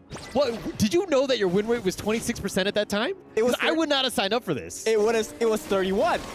Okay. All right, so we're going to go into this one. This is, of course, game 4, best of 1, Impunity, Kagendra here. All right, which of the lineups do you like better? I prefer Kagendra's lineup at this point, right? I think at this point, Senku will be the one responsible to set the pacing. If Mai gets the first blood, gets that power spike earlier than the likes of X-Hero, it could be a very detrimental and difficult time for the side of Impunity. But of course, with that being said, history based on the facts, Kagendra don't have the best early game styles. Yeah. They're gonna do well in the late game. They just gotta get themselves to there, so that they don't really have that issue, right? I'm hoping that the break that they had from Season 2, they've kind of, boot camped this, right? Like, what are the flaws that we have, and trying to, make sure that we have a better early game. But Hans getting gone on, he's going to give up first blood. Ashing will slice him down. Yeah, history repeats itself, this time slightly different. No ganks on Hans. It's going to be a 1v1 outplay by Ashing here, and this could spell the tone of the game. Would you say that he shinged him to death? I'll show myself out, guys. Oh, I like that, right? It's Charlotte, so we get the shing, shing, shing. Yeah, exactly, right? Okay, all right. Nonetheless, we're going to go to the bottom lane here. Okay, this Marco Polo versus the Loom. You kind of talked about the fact that, Marco Polo is the right counter pick, but I still feel like Marco Polo really needs that space to kind of farm. Loom is a little bit more, I would say, self-sufficient, at least in my eyes. But, your thoughts on this bottom lane? He needs to wait for the usage of riding the wind because of the knockback. That's going to cancel his ultimate for sure. Once again, that's also why Megumi's Liempo is going to be very, very important at this point. Because when 0-0 uses the Fever Barrage, if they have no lockdowns, they don't have any stuns, he's going to be able to get the full potential of the damage down. Yeah. I think that control is going to be key, right? Just making sure that they have it. But okay, Senku here going in for this one. He does that. Shinobi knocks him in, but they had friends, and Kagendra makes him pay, and X-Hero is down. Well, we might be looking at Ashing. Will not be able to get that slice in onto Senku. Senku needs to watch his positioning at this point because Ashing, backline access, easy. Ooh, Senku getting a little bit low. Almost got baited out. The splash bounce. Oh no, he goes in for this one, Ashing. Oh, with the tri-slash, didn't have the damage. Senku will just heal with the healing dew. Yep, and I don't know. I mean, that is what makes Senku good, right? But it's so scary to watch because as a Kagendra fan, maybe you're like, hey, do you really want to go in? Are you going to get the kill? Yeah. And we're going to see a lot of Mai. I think the outplay potential is definitely there. Senku is, top tier with him, with her, excuse me. Nonetheless, I think that it's a situation where you got to be careful. She's like very, glass cannon type.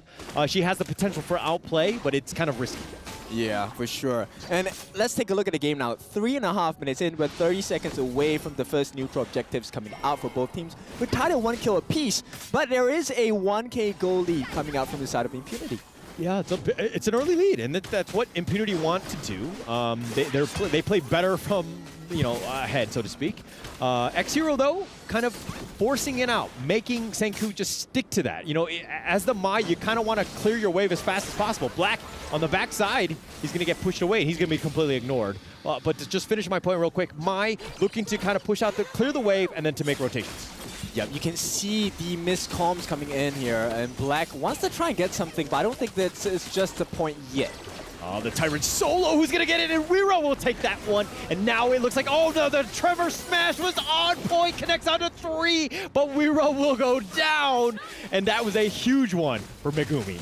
Yeah, it's a trade, but it's still a trade in favor of Impunity at this point. They want more, they need more. Oh, the wind slash a little off the mark with the Skyfall. He goes right into this one. He focuses in on a black, and Hans will take him down. And the Skyfall, you gotta be so careful. But 0-0, he goes down as well. And looks like it's gonna be a 1-for-1. Yep, that actually is going to be the scoreline for him. So 0 kills, many deaths on this point. But 0-0, there could be a comeback later parts of the game. I would really love to see the itemizations on in comparison between Xiaolin as well as 0-0. Yeah, it's going to be, I mean, it's a 2-level difference. Xiaolin right now, right, versus 0-0, who's not had, I mean, dying obviously did not help, but now you're further behind. Tough situation for Kagendra. They need to create some space, maybe do a rotation, but with that bottom T1 taken out, you're having a hard time. But here's the replay. All right, let's take a look. So Xiaolin, once again, just left to his own devices, right? This 3-man knockup, like you mentioned, Megumi created so much space. Xiaolin was just having free hits all the way. And, you know, at this point, Kagendra, I think they need to reposition themselves in fights because it's hard, right? X-Hero has been landing this Oceans of Tears time and time again, and it proves to be so potent for the side of Kagendra. Yeah, and X-Hero on that Lady Jean needs to be careful. Positioning, we talked about it earlier today, very key, but Senku can kind of jump on you at a moment's notice, right? It's one of those things where you need to be safe, you need to understand where you are, play a little bit defensively, but I think X-Hero really knows how to do it. He's definitely top tier with his Lady Jean. Yeah, he's able to plan out that, you know, that first icicle coming out from the passive for the Ocean of Tears as well. But it looks like Kagendra, once again, being pressured all over again by Impunity. This is where the experience comes in. The Myanmar boys looking so strong. Yeah, looking very strong. And oh, in the top lane, Han's so low. Ashing not able to get that finishing touch. Does get it in the end, and Ashing is kind of rolling in that top lane. Yep, continuing with the Xings here. It's going to be 4-2, as it's going to be a 2,000 goal lead as well. Yeah, and looks like it's going to turn into an Overlord. You've turned your kills, you've converted into objectives, and Impunity playing this one to the T, understanding what they need to do. They've got a 3K net worth lead, invading the enemy jungle, making it very uncomfortable for Kagendra to even leave the lane.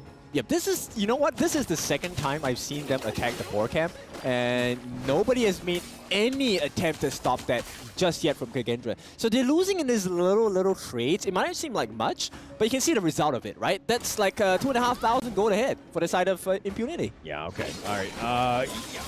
Okay, but Megumi getting forced here with the Resplendent Revolver doing some damage. The Ocean of Tears bouncing around. Movers will eat most of that one. But Impunity, again, just taking the lane.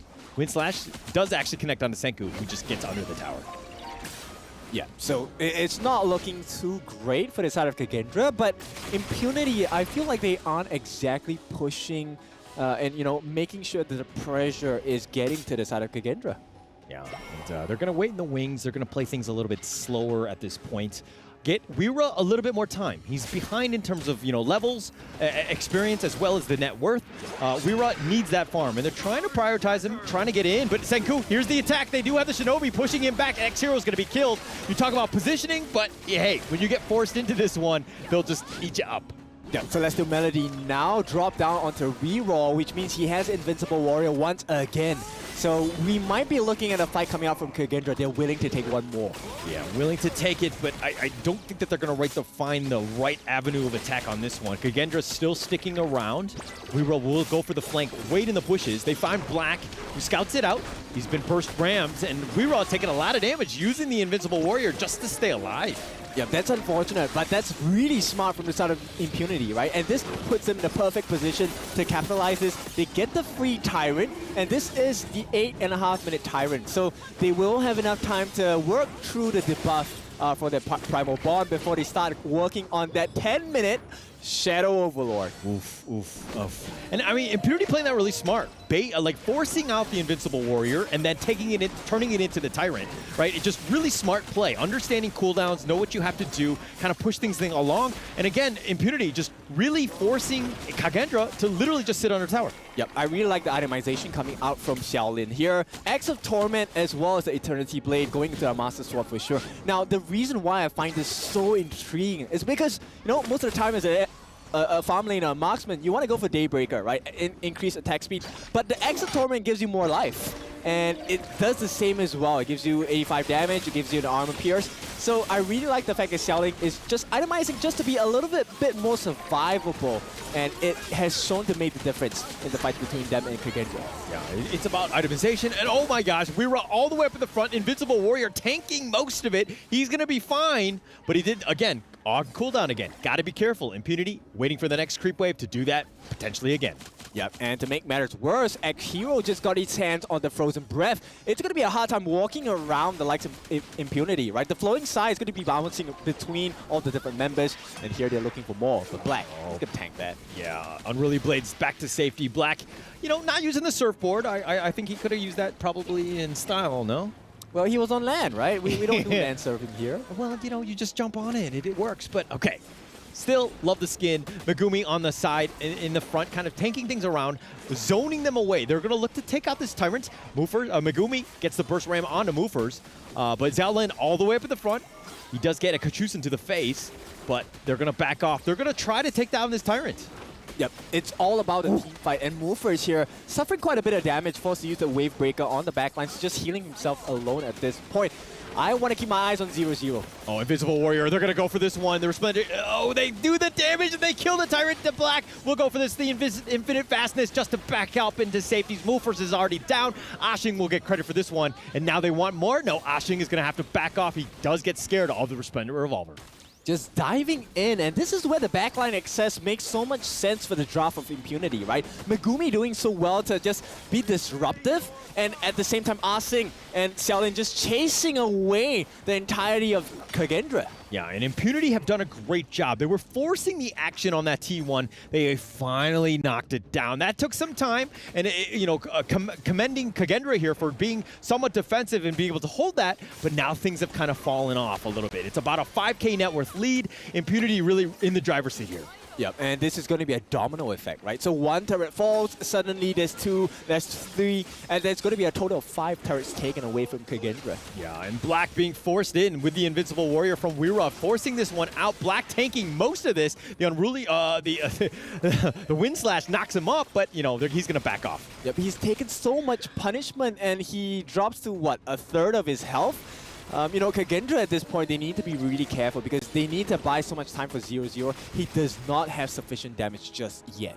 Not yet, but, you know, they just need time, right? 0-0, largely quiet, right? We haven't seen him, he had that early death, and now he's just kind of been waiting in the wings, trying to farm as much as possible, tried to get themselves back in this game. But, you know, right now, Kagendra have been on the defensive. All they're trying to do is just, again, buy time. Yep, they need that extra E to change the yet into the yeet so they can kill some members on the side of Impunity, man. Yeah. Okay, I see what you're doing there. And yeah, that's the way. They need to deal with these minions here.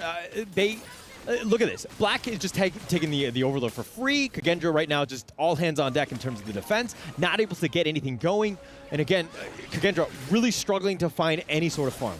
Yep, at this point, there's a lot of items that need to be built up on the side of Kagendra, right? They need that, like, voice stuff done already for Senku. They need more. They need, like, probably the Starbreaker. They need, like, Axe of Torment. They need Daybreaker even for the side of 0-0 to be able to melt down Black because he has been soaking up for the team, and boy, has that made the fights difficult for Kagendra. Yeah, they need a lot more than just the Starbreaker at this point, right? I was thinking therapy, but you were going with the items, and I think the items is probably the best ramp to go. But Ashing here, just getting back to safety, he's going to be fine. But, you know, again, Impunity just doing a great job of just pushing it out. You know, with the next minion wave, they've got all 5 members here, forcing them back. 0-0, Resplendent Revolver. Oh, the backside, Weira going for this one. He does have the Infinite Warrior, the Unruly Blade, and the Skyfall. They're looking to turn this around, but Hans might have gone too deep.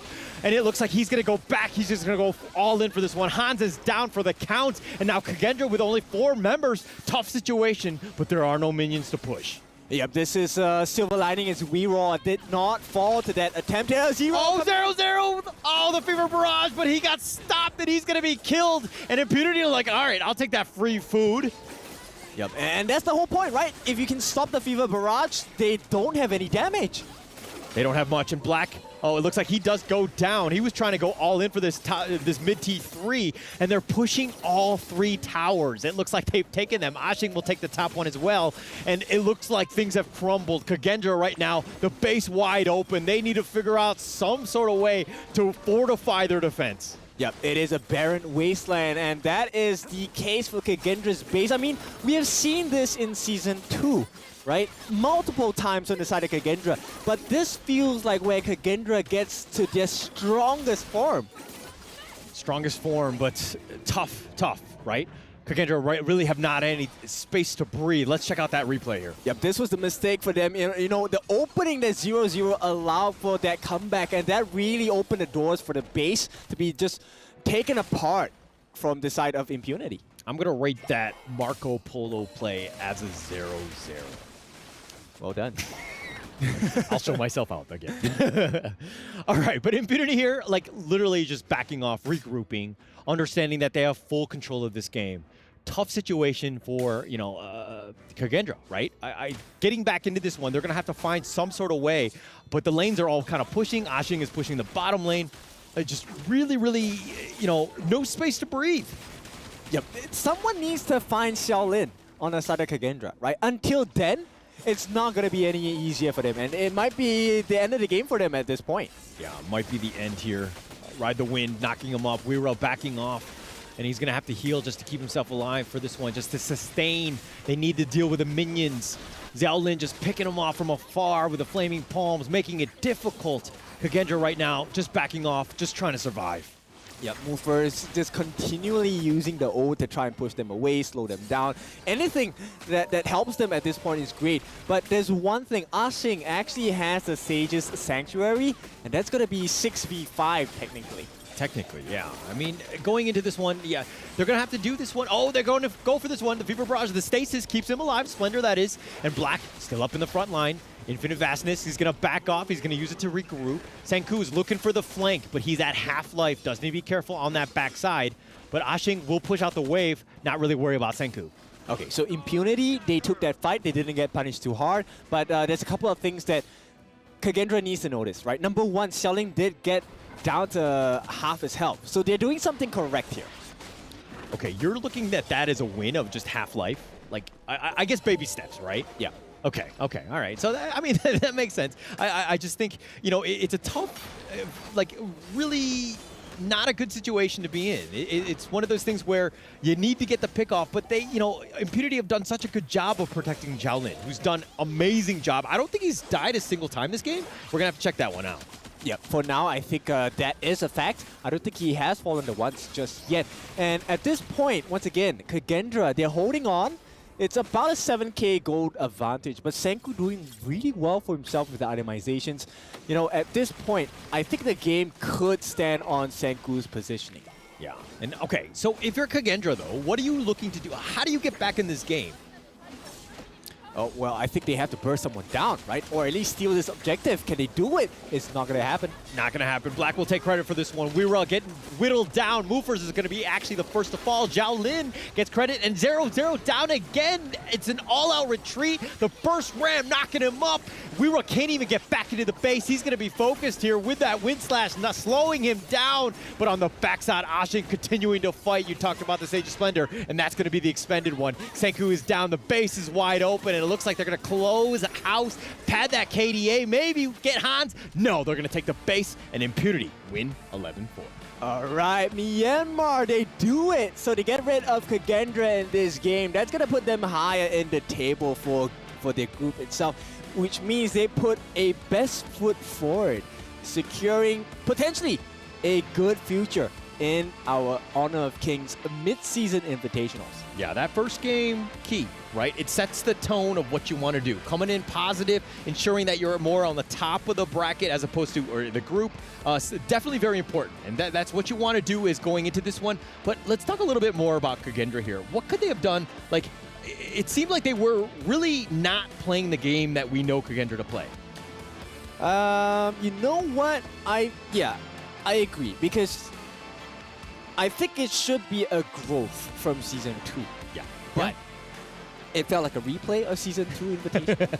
You know, they couldn't figure out the communications in the team fights, and the draft was okay, right? But at this point, when you're playing from behind, a mine doesn't work well from behind. Yeah, definitely. And I felt that way too. I think that there's a lot of things that they could have worked on. Unfortunately, that game did not go very well. They only got 4 kills to their name, had a tough time. They were playing super defensive, very struggling in that sense. But, you know, let's find out exactly what happened with the interview here with the Impunity squad. And we have here another winner, another king with another victory here. So, pretty much, Ashen, congratulations for this win. How do you feel about it? 首先呢，恭喜阿星选手获得本局比赛的胜利啊！这一次获胜完了，现在心情怎么样？感觉如何？感觉心情就谁来都能战胜吧。 Oh, I feel really happy about this. I think we can overcome any possible enemies in the future. Any possible enemies, but pretty much let's get more technical. Of course. So share with us the particular reason you choose Charlotte as a top laner and as your opponent like Marco Polo and Maishanu is a really flexible and mobile hero. So how do you cope with this? 跟我们分享一下为什么这一局会拿夏洛特，以及对面的后排是马可波罗跟火舞嘛，比较灵活。那你当时在团战当中的一个定位会是怎么样呢？其实吧。 这把夏洛特是教练让我拿的。Okay. Any other? No. 还有，就是我想玩其他英雄的，但教练说这英雄可以，我就信他了，拿一把。 All right, honestly speaking, the reason we choose Charlotte is because our coach told me to choose. Actually, I wanted to pick others, but I think we can see that hero happening on stage in the future games. All right, let's look forward to the future. Now, any teams you want to look forward to face off with? 未来想和谁交手呢？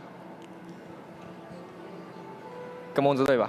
KPL Dream Team, definitely. KPL Dream, let's see about that. And now, Morin taking over. Back to you, studio. Congratulations to Team Impunity on that victory. That is putting them one step forward and probably making it to the top 8. Yeah, I mean, they do have the chance to get it, especially they won against Cage right now. Definitely. And also like the pick Ashin had. Yeah. Charlotte did a really nice job. And also the coach did a good job on the VP phase. Agree. Banning out that lane. And that took away their composition of their top warrior, and they had to switch it to alternative hero, which is going to be Nada. Yeah, and he did his job. He made the solo happen. Exactly. Like when you're playing Charlotte, like there's a very difficult problem about that hero. It needs a lot of items. Like Charlotte needs items in order to be able to have online like all the damage. What made Asin just for his damage to be online so early in the game? So early is going to be that first blood cash injection, getting that Axel Torment so early on, and that's going to be super helpful for him. Also later on, he is going to the backline consistently, putting pressure on Cage. Yeah, I agree on that. What about that? What do you think about that pick over there, Nora? Do you think that it was a good gamble? For the Shala? Yes. I would say yes. And he made his job down. Now, of course, look at these highlights right over here. I love how in the early game, like Impunity already had a 3,000 gold advantage. So in the moments that Charlotte needed to jump in, it was already like on. Yeah. Needed just to deal damage already available. Something that we do not see a lot of time. Yeah, and I do like the patience that Impunity show up in this game, because not only Charlotte but also Loon, the marksman, need item, at least 3 items to be equipped. So you can see like how patient that Impunity was in the early game and try to stabilize every scene and just get the map control. And after everyone's fully decked out, just check the engagement. It has been done in such a beautiful way. But what allows them just to be able to engage with such confidence right over here? I believe that they act very mature. The way that they were just planning on all this thing, they never looked rushed. It never looked like they wanted just to fight just for the sake of fighting. It just gave me the feeling that they really have grown up a lot. True.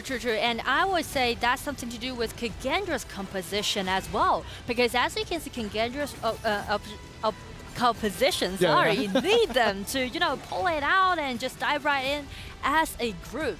But as you can see in the engagement, everyone just split up and just dive right in one by one. That's some mistake that I bet that Kagendra made in game. let's talk about the good things about Team Kagendra. Something that I really loved was their rotations. Yeah. Their 3-1-1 rotation just caught, always trying to catch people just in the brush, like waiting in there. Definitely. That's going to be the one advantage that they do have. They're really patient, and they learn not to be hasty. Definitely from the previous matches, and that's going to be a true advantage. Definitely hiding in the bushes and waiting for the enemies to do the face check. And that's going to be a really nice strategy. It worked out well, but in the end, it kind of really like went down here from there on because Impunity, because of the low, the 3 damage, the Eternity Blade, Axe of Torment, and the Master Sword was way too much damage for Kagendra to handle. It was very too much damage. We know that all this Team Impunity was amazing playing in this game, but at the same time, we need to give the MVP to someone. Like one person needed to stand up in business, and that was Asin. With that Charlotte, he needs to give half of that MVP to his coach that actually forced him to play that. And with 0 deaths, right? Check the statistics, 7-0-2. The man is on fire. I agree on that. I love Asin. Him for such a long time, and sometimes he could just give you the vibe that he's just kind of like, I don't care about this. But then when you talk about him, he's so passionate about the game. Yeah, I feel like the man can play any hero. Definitely shout out to the coaches for letting him playing this Charlotte, and he done a great job looking at using that flash consecutively, also getting the backline, getting the pressure, and it's just such an awesome game for Impunity today. Oh my, come on, like that Charlotte pick over there was amazing. Just the way that he played in here is just for everyone to take notes on. Everyone needs to understand the advantage of that Charlotte in there. That we know that the BP was actually what made it actually happen, right? Like being able to ban as a lane allows him just to be on that Charlotte. Yeah, also the mechanics that he show up is that Charlotte really relies a lot on his cooldown reduction in the early game, up to like 30%. It might be the standard for this Charlotte to be, able to do a lot of damage. But you can see in the solos on the top, he did it without the 30% of cooldown reduction. He just made it. So that's why I was so amazed by his performance in game. I'm loving this. On the other side, Team Kagendra, someone needed just to stand up and try to really carry the team. They got the Kaiser, they got the Dolia, the Marco Polo, that was a very good pick. What didn't click in there? I feel like Dulia was really working well for Kagendra. I mean, the double ultimate worked for Marco Polo. It worked for Kaiser, it worked for Najam. I feel like in the very end, it was just too much overwhelming. The power coming in from the lone, the new hero. They didn't have time to deal with that. So many picks and so many opportunities that were just lost in the final match. And also that barrage came in for the Marco Polo. It didn't even work out because there was pretty much no front line for Kagendra to go through. It was really difficult for them. They wanted to stall, to try to push it to 20 minutes, trying to survive to the 20-minute mark, to kind of like just flip a coin and just see if they could just get in a 50-50. But it was just too much coming from Team Impunity. Yeah, I feel like they're kind of lost after Impunity just get control of the map, and when they're really rushed in to make something happen, that's gonna be the mistake that they might have, right? Because they are really rushing to do something, and they just split up and just made it as one by one. All right, now we have the A stream right over here with us, guys, and we're gonna move to the B stream and see what is happening right over there. Chuchu has prepared something for us. Let's check that out.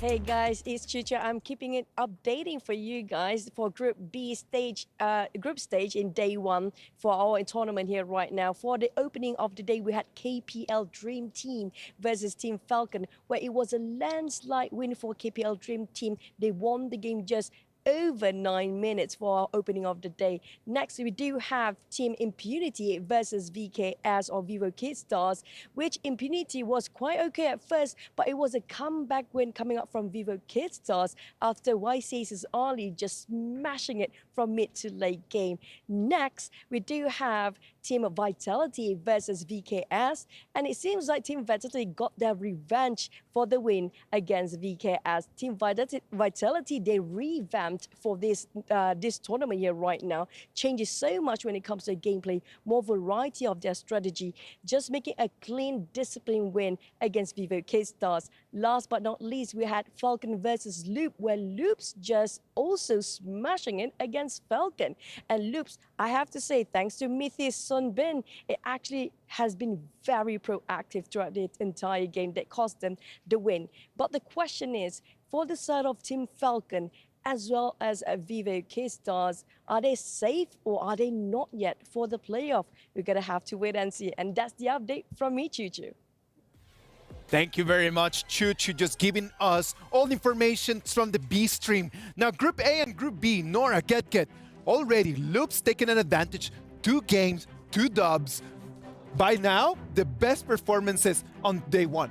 Yeah, Loops, I love it. I know that this team is going to do so good when they're being put under the spotlight. Yeah, definitely. Yeah, I talked to Kaiba too. Like, they're definitely going to be put on spot, and they're definitely going to do a lot better on the stage versus the scrim. So congratulations to Luke getting that 2 win. Congratulations to them. Let's get the ball rolling forward, because we have our next game. It's going to be KPL Dream Team against Boom Esports. Our representatives from the Philippines are going to be facing the big tyrant. Can they really come in and demonstrate that this is an opportunity for them to shine? Yeah, I mean, like, KPL Dream Team, they already showed their dominance for game 1, right? The debut for them in EWC. So we can just talk a bit more about Boom, I guess, because they already played also, right, as well. They played 1 game. So I do believe that they have the time to prepare to play against KPL Dream Team. Let's be realistic. Boom Esports did not play badly against Loops. Like, Loops was very dominant. Loops was playing really well, but doesn't mean that Boom played badly. Now, playing against the KPL Dream Team, Get. What do you think is going to have to be the strat for them to take the win? Oh, Boom is definitely going to go up against the uphill battle right here. I mean, they're still recovering for the first battle with Loops. They're bleeding right now, but they're getting a lot of recovery. I feel like they have to think of this game outside the box versus the KPL Dream Team. I mean, it's going to be a tough battle, but I feel like they're going to learn a lot from this game. Also, from the previous match from Loops, they're going to re-strategize their composition, pretty much going to do it in full action, also versus against KPL Dream Team.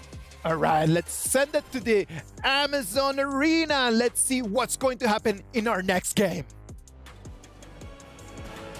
And we're back again right here at the Amazon Arena. But before we even move on, we got some crazy odds happening here. Are you ready for KPL Dream Club? 再来一次，你们准备好了吗？ Well, let's go. Let's go with the one and only KPL Dream Team.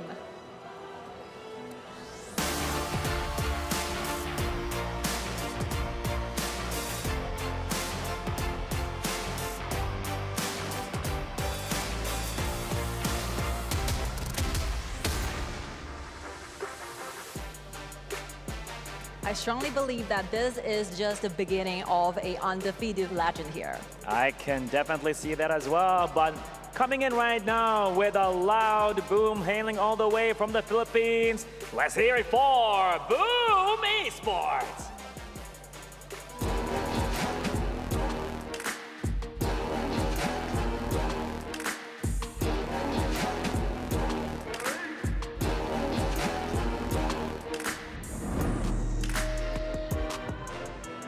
Well, this coming match is going to be with a lot of unwavering strategies taking place here.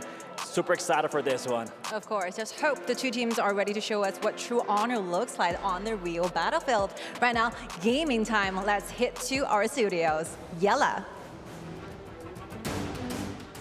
How's it going, everybody? Welcome back to the Honor of Kings Mid-Season Invitational. And you may be surprised that we have changed. It is not Kindo Fu and Hola. It is myself, Blam, and with me is Stuart. How's it going, Stuart? It's absolutely incredible. I mean, it's such an honor to be here in Saudi Arabia, Riyadh, to cast this amazing tournament that's going on. We've already had 4 games, we're already halfway through the day, and Blam, we get to see the amazing KPL Dream Team again after the absolute stomp that happened in game number 1. A stomp. I think it was a stomp with both feet. It was definitely firmly placed on the ground with a 9-minute victory against Team Falcons. So already Boom Esports has a roof that they need to get to top the previous victim of KPL Dream Team. But we are into the draft now, and we're already seeing a little bit more of of a different draft onto the side of KPL. We have the Dolia priority ban onto the blue side, and we're looking at the Chao and the Haino ban for themselves.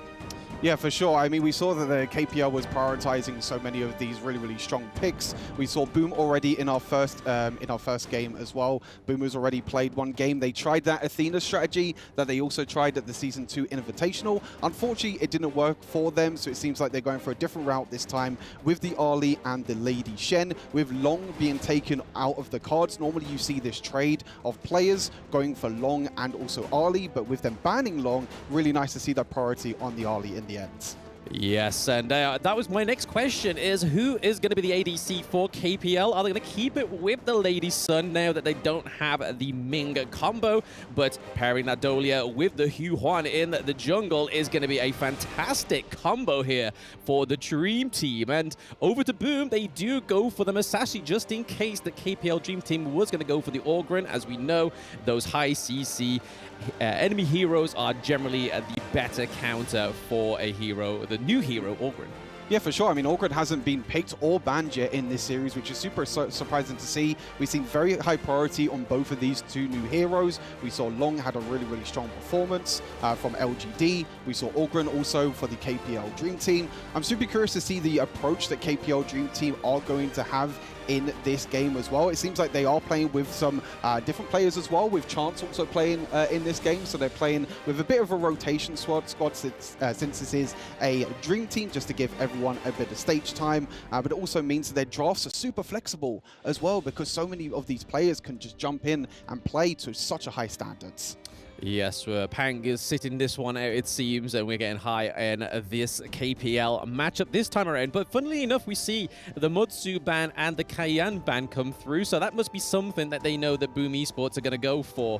We haven't really seen the Cayenne on impressive in this tournament yet, and we already know that it's going to already be a slim pull for the support heroes, but with the likes of the Masashi, we could see something like the Sun Bin come through, or they could go for the tank like Zhong Fei, which we know has been such a contested pick in Season 2, but not so much this time around. Yeah, for sure. I mean, we were watching we were lucky enough to watch the SEA Last Chance qualify to this tournament, where both Boom Esports and RRQ were not really prioritizing Zhong Fei at all, which is super surprising to see, since it is a very, very strong tank in the support role, and it is going to be that Lian Po. So it does seem like there is a bit of an adaptation since the Season 2 Invitationals. A lot of players prioritizing the Lian Po over the Zhong Fei thanks to all this crowd control. But the one thing from KPL that I want to kind of highlight is that Yu Huan, it looks like it's going into the mid lane, because with the Menki going into the jungle. So this is something different. We've seen Yu Huan already in the jungle, played by Falcons. Didn't unfortunately go too well for them. So now KPL Dream Team like, hey,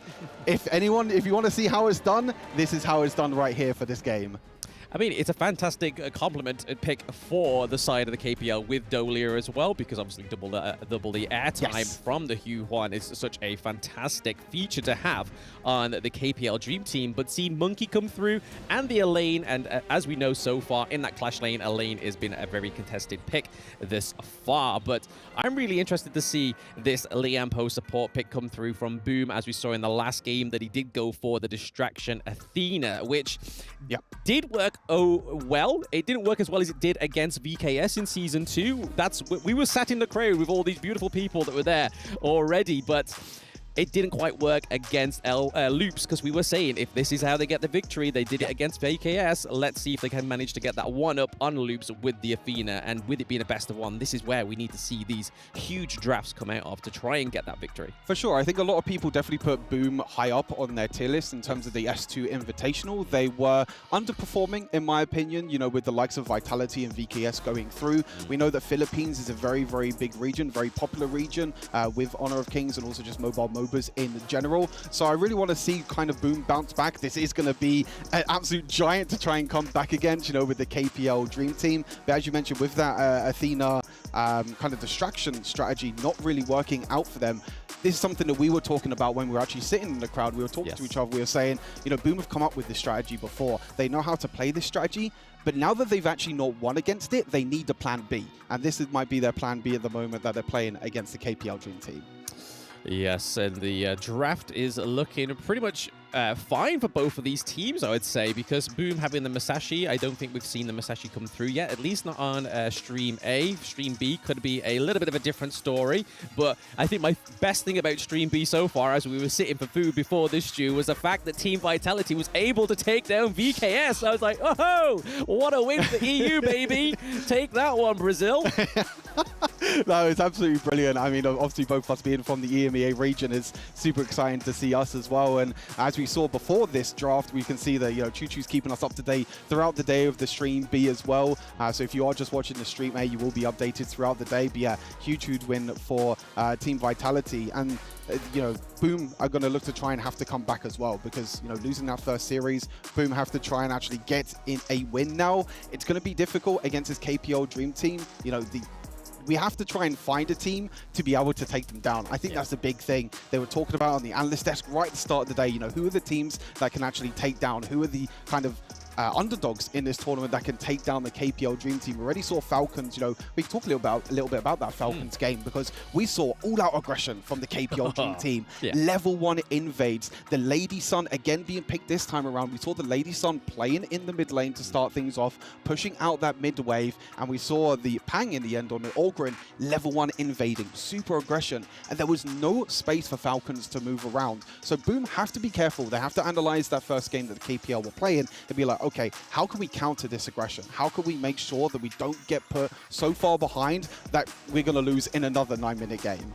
Yeah, I think that's where the bar is currently set, is just getting past that 9-minute mark, maybe getting an extra kill on the board for themselves. But thank you for your patience. We are into this best of one between the KPL Dream, which is their second game of the day, and Boom Esports. Again, Boom is currently lost so far within the group stages, so if it's a time to sort of shine, it's definitely against the KPL team. It is their time to make the giant bleed, and so far we're not seeing that level 1 engage, but when you're on a hero like the Monkey, I don't think we're going to see as an aggressive engage into the enemy jungle. Yeah, for sure. I totally agree. I think before with the Orgrin, as we see a crazy level 1 trade already into the bot side with the crazy level 1 the Lady Sun has, her extra range that she can get on her first ability. They're even going as far as behind the tower already to start things off to try and get a little bit of advantage. But yeah, Lady Sun, super aggressive hero to play down in the bot side, being able to take the early game trade against the Arm. Yep, super aggressive plays is what's currently going on, but it's all in the lane right now, and currently Byron gets knocked up. It's a 2v1 in the Clash lane. First blood going over to Wrong. KPL setting the bar high. We were thinking that the aggression was going to be level 1 in the jungle, but no, it's taking place in these side lanes, baby. It just shows that KPL can play so many different strategies and fly with the perfect tower dive in the end. You can just tell how talented and how much these KPL knows. They know how much the tower damage is going to do to you. They survived on survived on 1 HP, knowing that extra little bit of tower aggro is going to be enough to be able to secure that kill. And as you said, a bit of an early advantage here for the KPL Dream Team. As you see, there's Dragon actually coming from behind, maybe looking to surprise. They read it like a book. They knew that something was up behind them. Yeah, Chance really calling out that phase check there. They clearly are the team to do this. Some teams may just even wandered into that little trap there. It would have been quite a snare for Boom Esports to get that on top of KPL Dream Team if it was the case. But currently, so far, we're seeing the KPL Dream Team are up ever so slightly in the gold, and there's no just about that 1k gold difference right now going into that 2-minute mark. It's definitely a little bit more of a pulled, stripped back, less aggression as we saw against Team Falcons. I don't know if that was something that was just a little bit of a revenge call, but okay, a lot of damage onto Toshi, forcing the Ali out of the team fight, which is going to be detrimental to trying to keep any damage being taken place in that T1 in the bot lane, but we're seeing a great push in this mid lane. Yeah, it's just so fascinating to see the rotation from the KPL Dream Team as well. You know, these are players that have been playing the game for years and years. They've been playing at the top level over in China. And you can just see the rotations, the invades. It's not the same aggression that we saw against Falcons. You know, I think that was super surprising just in general. And we can actually see here that it's Boom Esports actually the ones looking to try and invade and try and shut down the Menki a little bit, but it does mean that they might get a little bit caught out in the top sides. Okay, Death on Sunset comes through for Fly there. He's able to keep him alive just a little bit, but Boom are all here. It's currently a 4v4 as they are coming around. There we go. High gets the kill onto Dragon. That is a second kill for the KPL team. This Menki is not here to be messed with. You going to his tutorial. Oh, what a trade. He's back down and getting another kill onto Toshi. Oh, this guy is everywhere. Absolutely insane. It was actually Boom Esports the ones that looking to try and play aggressive. They're trying to do the same again here in the invade, but they need to be so careful. The communication from this KPL Dream Team, and look, they're here again. They're here with the rotations again. You could try and invade the KPL, but they will have backup the entire time. The Musashi is going to get taken down in the end, just as the big objectives spawn. So they have free reign over the Tyrant or the Overlord, depending on which one they choose. Yeah, that's definitely not the place or time you want your jungle to be falling down is in those neutral objectives, Stu. It means that, like you said, the Tyrant and the Overlord are free game, but we're actually not seeing any kind of push onto these now, not even the Tyrant, because, again, that bot lane is looking pretty even, other than obviously the first tier Troy going down, but in terms of the minion wave and in terms of support on the map, we are already seeing a lot more presence up in the Clash lane, and KPL Fly looking to take another T1. So working those side lanes like we see most of these teams do, they keep that mid lane a little bit more fruitful because it allows for a bit more easy access onto the minions, but less about that. Boom, Ajix kind of steps in a little bit too far. He's taking quite a bit of damage from Monkey, but the Dolia comes through, gets the kill onto Ajix right now for KPL. Currently 5-0. Not a single blood on the board for Boom, but is this going to be the turnaround now? No, Dragon gets on and targeted, and 2 turrets are taken on KPL Fly, but it's going to be Impressive that goes down, and that was an impressive kill by the KPL team. Beautiful again from the KPL Dream Team. Wrong with the ultimate there on Hugh Huan was so perfect. You see the Musashi coming in, using his ultimate, trying to lock down the Hugh Huan, but it got completely cancelled by Hugh Huan's ultimate. Really, really nice counter there from the KPL Dream Team, and then they were able to counter-engage after that as well. But Boom are not actually going to be, being able to kind of slow down the aggression in the end as well. As we can see here, Musashi also going down again. That Menki is just so powerful right now. Super tanky, being able to scale super well into the late game as we see a bit of player camps there as well. But Boom Esports need to find a way to slow this game down. This is something that KPL Dream Team do so well. Once you give them an edge, they will take a mile. They do so well at being able to take these small advantages in the early game, and they can use that to rotate as a team around the map. You see, they took the mid lane tower. They've taken the top lane tower already. Boom Esports at the moment are looking to try and take that tier 1 tower in the bot lane, but they might even just lose their base. Yes, and I mean, that's definitely not a great trade for the teams here. Losing first here for high ground turret and also losing some blood here, Stu. Dragon goes down. Are they going to be able to get a kill for Boom? No, Midgie is on the run. Could this be the end? They might end it here. In 6 minutes, Stu. Oh, they are holding on. KPL just got crushed with the Liam Poe ultimate, but they're still in there. The minion wave is not just yet. This is the second lifeline for Boom as they're holding on to their crystal right now, but it looks like KPL are not giving up that pressure, Stu. They want to win this game, but they are now backing off. They're like, no, let's let them get a little bit further in this game because we're already miles. Yeah, they didn't want to take that extra bit of advantage. They took a little bit of a trade, that huge Liam Poe ultimate from Impressive. We saw how well he was playing Liam Poe in that SEA qualifier that was played here in Riyadh, and you saw how he can be a super playmaker for this team Boom, but there's just no playmaking that you can make against this Dream Team. There's just so much slow. You just saw it there from Impressive, just kind of just like running, slow jogging away like he's going up some elevations, but unfortunately for him, he does get caught out there once more by KPL Dream Team. And with second wave of minions coming around, it looks like Midgie's trying to just get rid of those minions so they cannot aggress. They clear the wave. The crystal, but we saw that Fly was looking pretty low. Thanks for the death on Sunset. He's able to escape that near close to the feet and also denying Boom Esports of that kill. Yeah, it's super nice from Boom Esports. They're actually being able to defend against the base, but the problem is that their base is just in shambles at the moment. Their base is all over the place. You can see they can't even go out of their own base. You know, since the main key is going to be super tanky, you have the Hugh Huan, which is going to have so much sustain as well. You're seeing Musashi trying to actually go into his jungle just to get a little bit of farm, just to get a little bit of gold. But this KPL Dream Team is just taking everything away from Boom Esports. You're seeing Ali at the moment up into the clash lane. Look, just trying to get a little bit of farm, but what are you doing there, Toshi? Your base might even just end. Yeah, I think they're just trying to minimize the amount of minions coming through into the crystal, but Boom Dragon does go down once more on the side of Boom Esports, but it looks like this could be the final wave with the super minion here. There's that Q1 ultimate coming through, the huge death on Sunset that takes down Oppressive. They still have the minions here. The crystal is still alive. They wanted to get the ace, but they got the crystal instead. KPL taking a second win today, Stu. Absolutely beautiful from the KPL Dream Team. You can see the fans in the crowd as well. We had the chance of being able to sit in the crowd and see the crowd here trying to cheer on the KPL Dream Team. Two super dominant games. Falcons, 9 minutes. Boom Esports here as well, also 9 minutes. You can see that there is just nothing that these teams can do. This KPL Dream Team is so far and above the rest at the moment, and it's just, who could take them down, Blam, at this point? Like, they just look on a whole nother level than every other team in this tournament.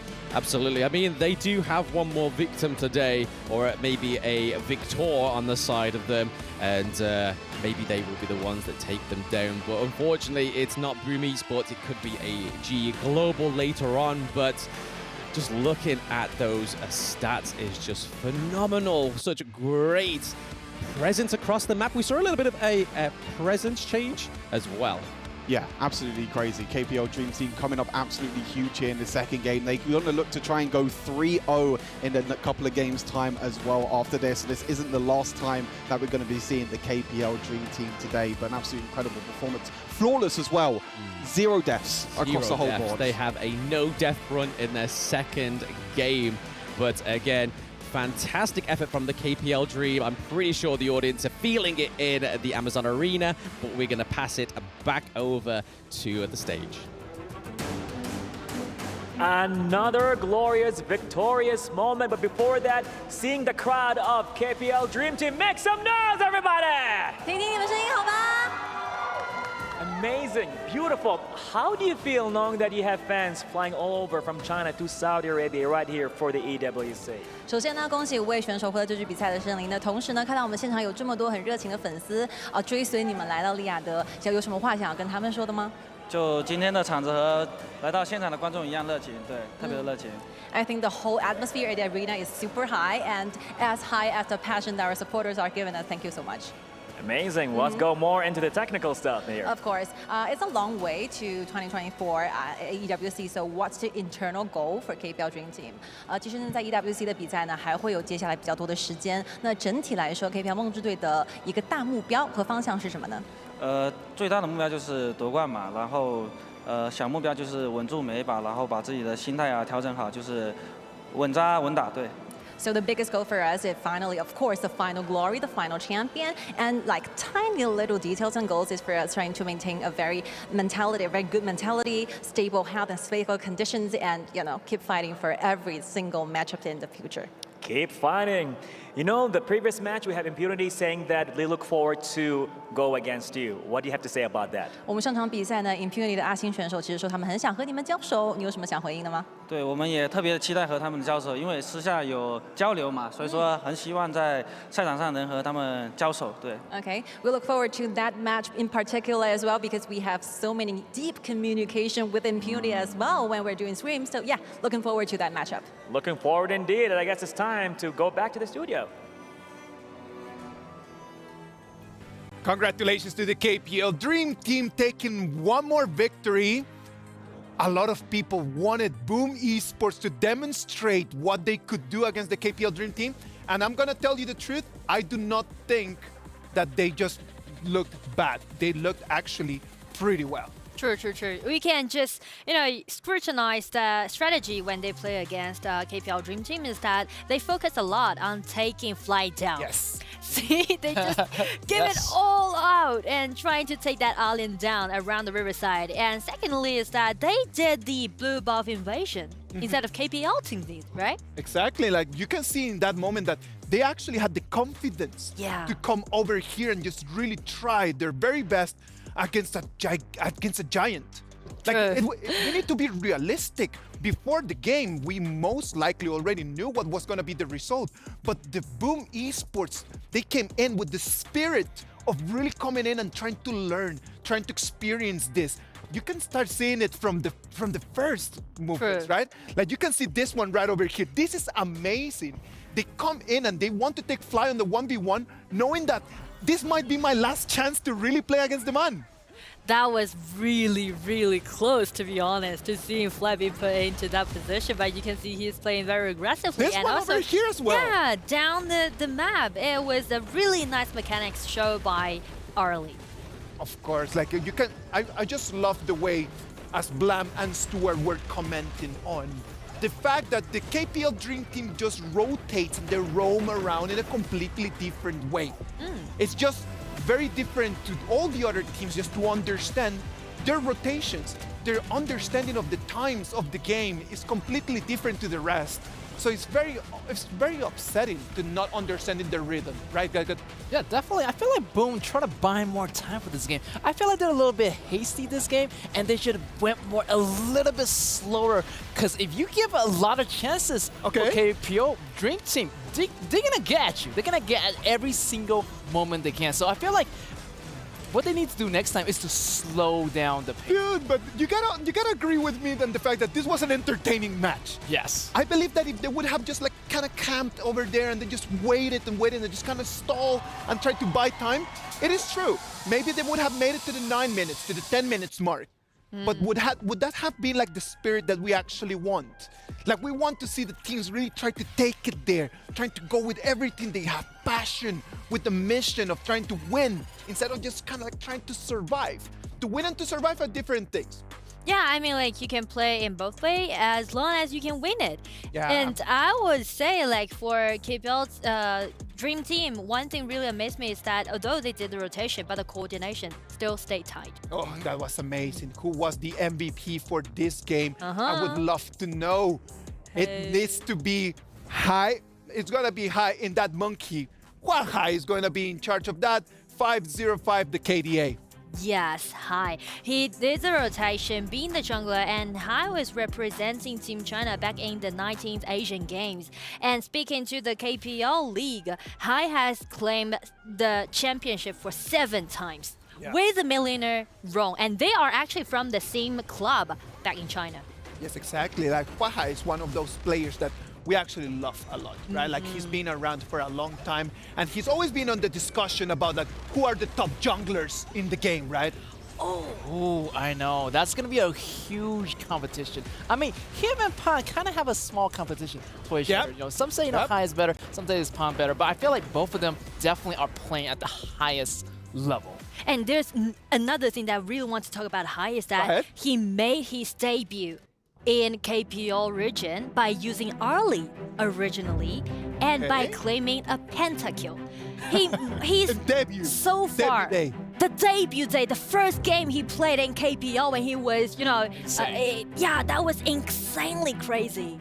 That was amazing. Like it's one of those beautiful things that we love just seeing. Yeah. When someone comes in and just gets a pentakill in their first game, you know that they're it. They're him. Totally. Like, okay, the genius coming right now. Oh, that's lovely. Now let's talk a little bit about the heroes. We got to see a Yu Huan, right?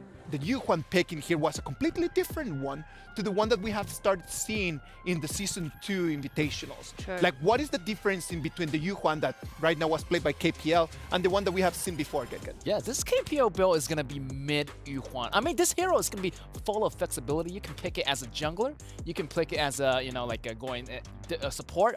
But this one, they use it as a mid laner, and they use it really, really effectively, healing the whole team, using the AoE ability in its ultimates to heal and damage the enemies at the same time. Also, they can do a lot of, you know, hit and run. You know, their spacing is so awesome. And yeah, really, really great strategy here by the KPL team. It is one of the beautiful things about Honor of Kings, right? Like you have a very big variety of different heroes, of different ways how to play. And one other hero that is right out there is Komin. Remember to get ready to elevate your gameplay with the brand new Komin skin, Yin and Yang. From August 3rd to August 9th, you can snag this stunning skin at the limited time discount price of just 1,350 tokens, down from the original price of 1,688 tokens. Grab the Komin Yin and Yang skin now and show off your style in the battlefield. Komin, do you think that Komin is going to be out there? For this matchup, I guess that's possible because I know that one of the junglers is pretty good at playing Komin. As a jungler, I mean. But I do like the idea how you're putting this, that if you're the best thing about playing HoK is that you don't really need to put heroes in a fixed position. Wherever you want to use it, for example, Monkey as a jungler, as a top laner, that's okay, that's fine. And also for Komin, same. Let's wait and see what is going to happen about that. Are we going to see Komin, yes or no? We're going to look more about that as we come back from the break.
Welcome back to the Honor of Kings Invitational Mid-Season.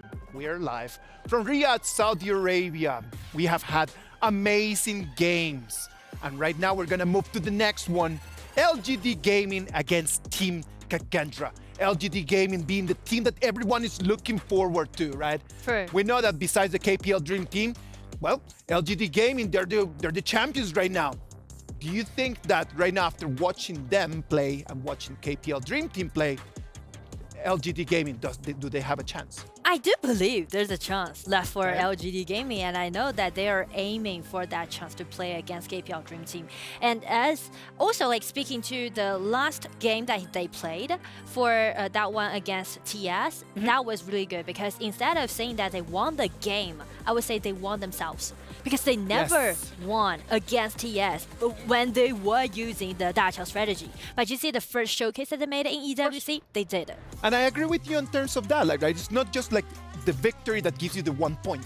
It's not that 1 point. It's just going to be like overcoming something that before was very difficult for you. What do you think, Edgar? I feel definitely LGD has the potential to beat a KPL team. Definitely. They've been training in the KPL region for a really, really long time. They have scrims against the KPL team in China. So definitely they're playing at a really, really high caliber. And definitely they're going to be maybe the first team to get a point away from the KPL Dream Team. All right, STC Play predictions.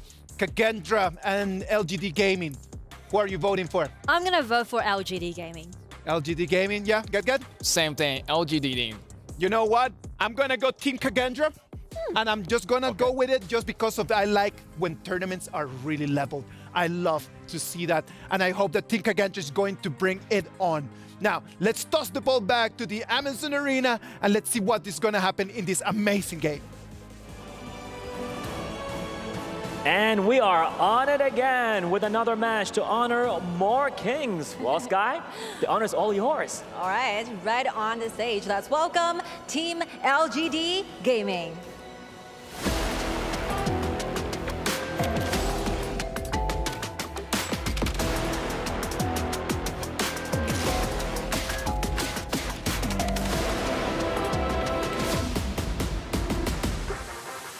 We're looking forward to see their impressive moves in the game. Just hope their opponent is ready for that aggression. Oh, they are absolutely ready, hailing all the way from Indonesia. Let's go with Kagendra.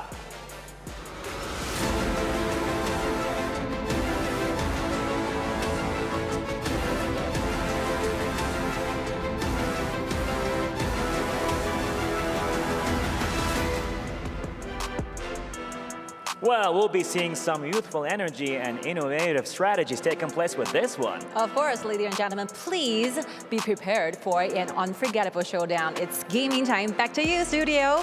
Yalla.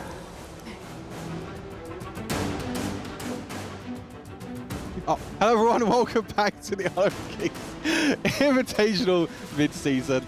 Me and Blam are a bit all over the place, but a team that's not all over the place at the moment is LGD Gaming, being able to take that first game that they were able to play in this tournament against Team Secret, which was the rematch of that Season 2 Invitational. We were lucky enough to watch that as well, and it was a super interesting game to watch, whereas Kagendra on the other side unfortunately lost their first game, so they're looking to really try and bounce back. Yeah, I mean, the Team Secret against LGD was just one of those... It could be one of those staple matchups that we're seeing quite a lot within the global scene. It's going to be a rivalry for some time, I think, Stu, especially with both of these teams being from Malaysia.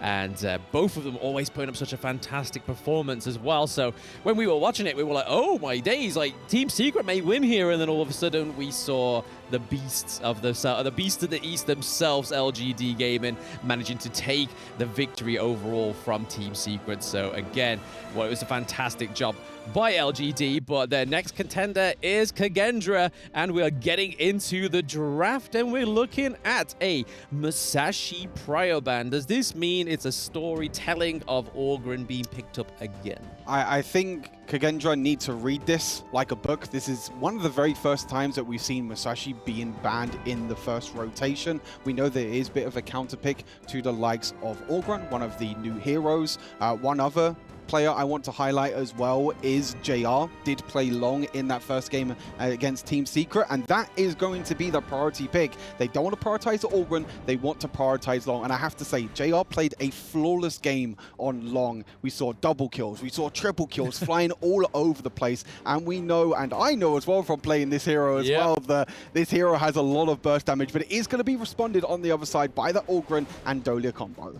Yeah, what a great combo we have there with the Dolia and the Orgrin. Again, Dolia with her Celestial Blessing, giving over those 2 ultimates. But like we said, at that banning phase, that the banning of the Masashi, and we honestly thought that LGD were either going to take the Orgrin or they were baiting the Orgrin over to Kagendra, because again, if you pick Orgrin too early, all you need to do is get a little bit of CC on your team on the side of LGD, and they're going for the Princess Frost and the Dune pick as well, which was a big pick within Season 2. A great jungle, very tanky, has a fantastic engage, and he can just soak up a lot of damage whilst your backline just absolutely have their way with your enemy team. For sure. I definitely feel like LGD were maybe kind of trying to predict Kagendra, trying to maybe predict that they were the ones that were going to ban Long in the end. Yes. They probably weren't expecting both of them to be open. And to be honest, I think this actually favors Kagendra more than anything, because with LGD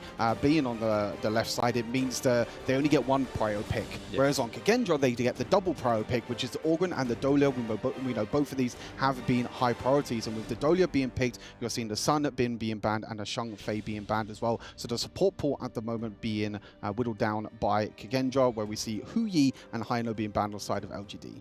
I'd be very surprised if we don't see the Lian Po again come through, because it has been a fantastic counter to the Orgrin we've seen so far within the mid-season Invitational as well. So again, Zhangfei, Sun Bin all being taken out there. Zhangfei, as we know, has been such a prevalent pick within the support lane throughout all these tournaments so far within the global scene. And then we see the Huiyi and the Haino getting banned as well. So Haino is another great flex pick, which we normally see in the mid lane, but in Season 2 had a big priority in that jungle. 100%, and we can see that a couple of other picks has come through. Derenji being the next option normally is the prio pick when the likes of Ali are off the board, the likes of Long are off the board, they go back to Derenji. Pretty decent in the early stages, especially with that Dolia being able to get the double stun with the ultimate, if you can chain that correctly. Mosey on the other side as well, so they're really going for a lot of crowd control. You have the crowd control from the Mayin, the stun from the Mosey, the Princess Frost with the stun as well. So all this CC that they're trying to do against this Orgrin, because we know this Orgrin has so much mobility. He can go over walls. He's just super annoying when he stands really, really close and he gets in the face of the enemy. But I'm not too sure if you want to be the face of the likes of Dune and Mayin, to be honest with you, and even the Princess Frost with the stun as well. And Shangguan being picked, I believe, for the first time on the A stream as well. Yep. So going to be an assassin in that mid lane against Princess Frost. Yeah, last time we saw the Shangguan being picked up, it was Team Vitality. We do know that Highland loves that pick, but this is about Kagendra. This is about LGD Gaming, who is going to come on top of this. But just to reiterate the point of the draft, there is so much CC on the side of LGD Gaming, which could be at the detriment of Kagendra, especially with that Orgrin pick. But as well, obviously, one of the things we didn't mention was the knockup from the Dune pick as well. So yes, again, that double knockup is a great feature, especially within those early game engages. We already see that Dune is a fantastic early game hero to do a lot of damage, to clear his waves a little bit quicker and stuff like that. But then as towards the end of the game, you kind of see him fall off and be more of an assistant tank, just being that sponge that we know he is. The only other spongy hero that is resemblance to Dune is definitely the Kaiser. 100%. Super interesting to see this mid lane matchup.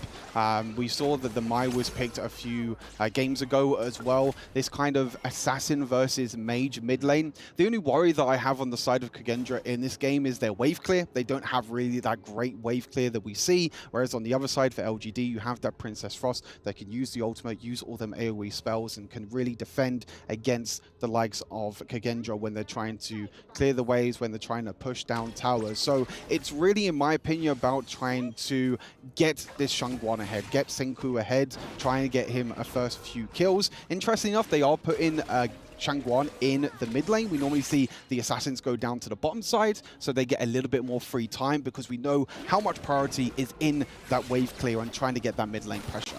Yep, it opens up a lot of doors and a lot of opportunities for those that are able to take that priority in the mid lane and also take the T1 turret. It's because it just opens up a huge buffet for whoever claims that T1. But Again, this is a very coy early game. There is no sort of aggression, no massive engages. So this could be the difference here, but I feel like the Modsu pick here is definitely denying the Orgren being access into the back line of the side of LGD. I think it's probably a really, really good draft here on LGD for taking the Modsu rather than going for something a little bit more practical that we've seen recently, which is like the Liempo. Yeah, I mean, with that Dune pick as well, you know that you have that front line already, so you don't really need that front line from the support role that we've seen for Lysa Shangfei, was obviously got banned this game, and also Liempo. So going for that support, there's a little bit of damage in the mid lane there for Princess Frost.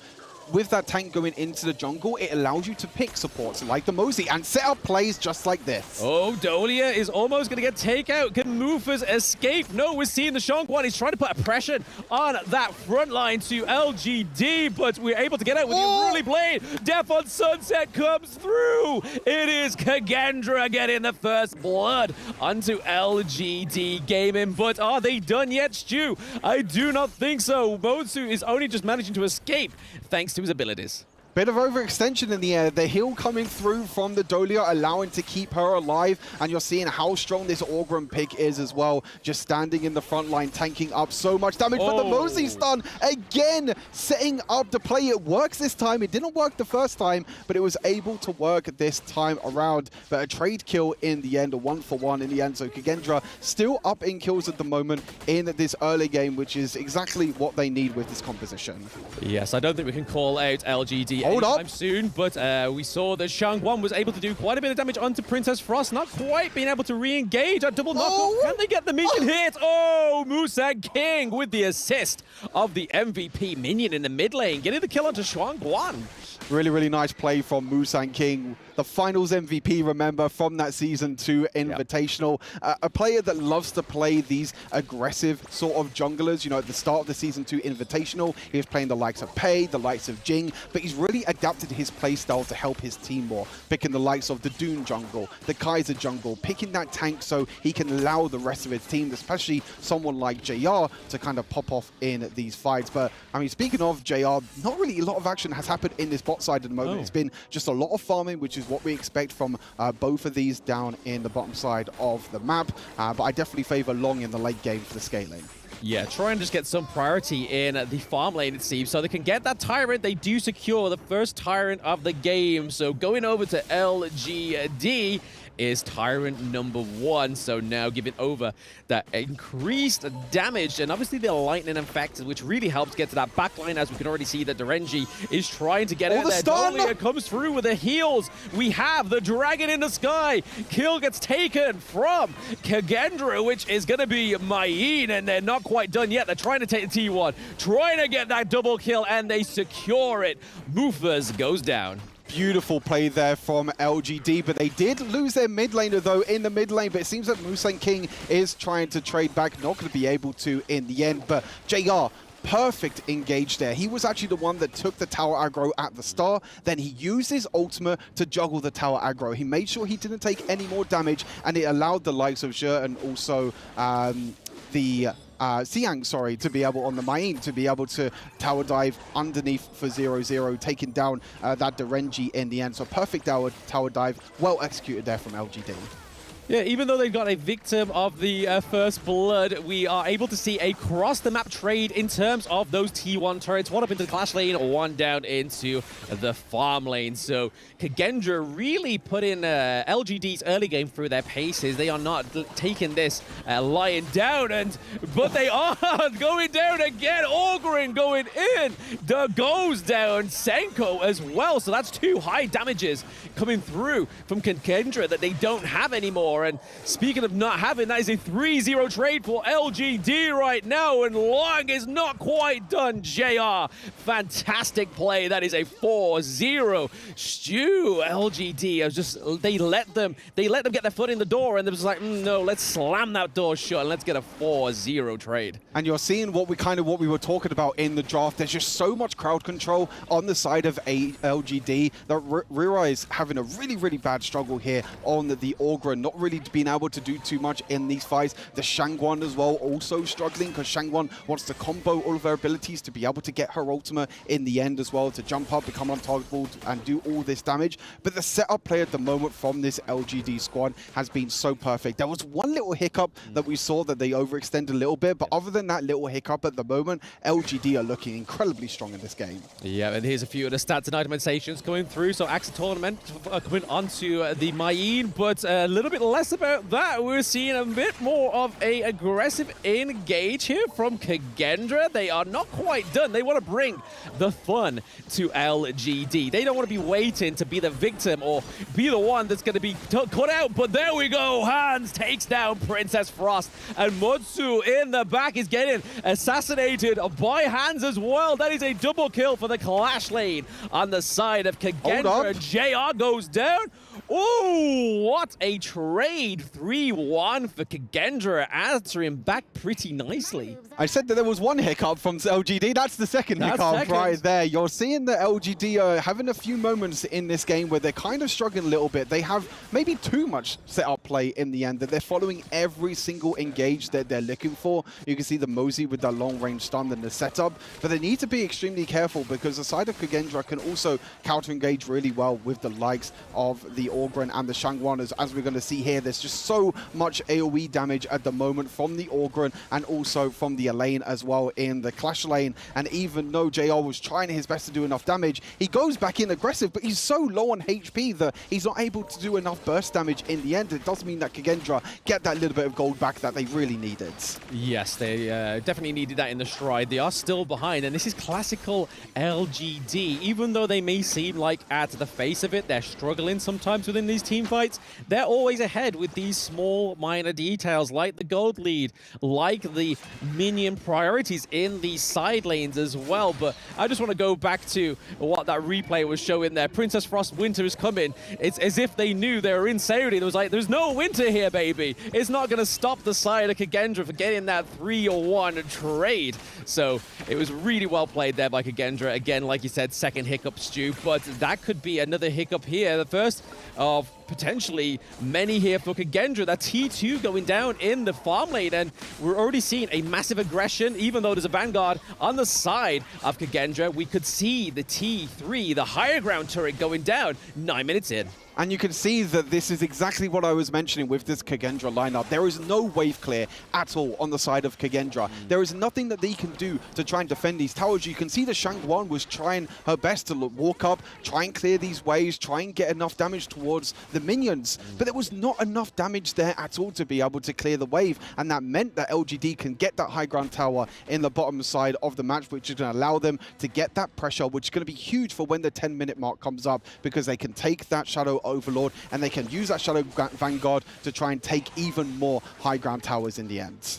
Yeah, the only thing we can really hope for on the side of Kagendra here is seeing that Direnji being activated, because, again, we know that this is such a great late-game hero. Once he's got all his little pieces of equipment coming through and all those itemizations being finalized, he can do a lot of damage, and obviously he has the splash effect with his passive as well. And if you do give him a Tyrant, he's got the lightning rods and whatnot going on for him, so a lot could be had still here for Kagendra, but it looks like LGD want to take that second Tyrant of the game, and it is the Shadow Tyrant, so it is going to be enhanced now. So we are getting into that 10-minute mark, Stu. This is pretty much considered, for those that have not watched any Honor of Kings, this is getting into the late game for these two teams, and this is definitely not a KPL Dream Team game, because it would have been over a minute ago. But none of that. We don't want to undershine the LGD right now, as they're looking to try and take their second higher ground turret from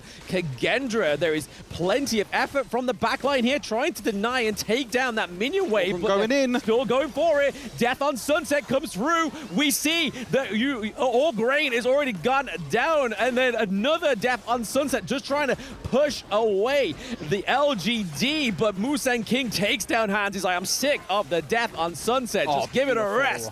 JR takes down Mufa. It is another 4-0 trade. Down goes one, but this could be the downfall of the Crystal for Kagendra. Again, LGD taking in the second victory today.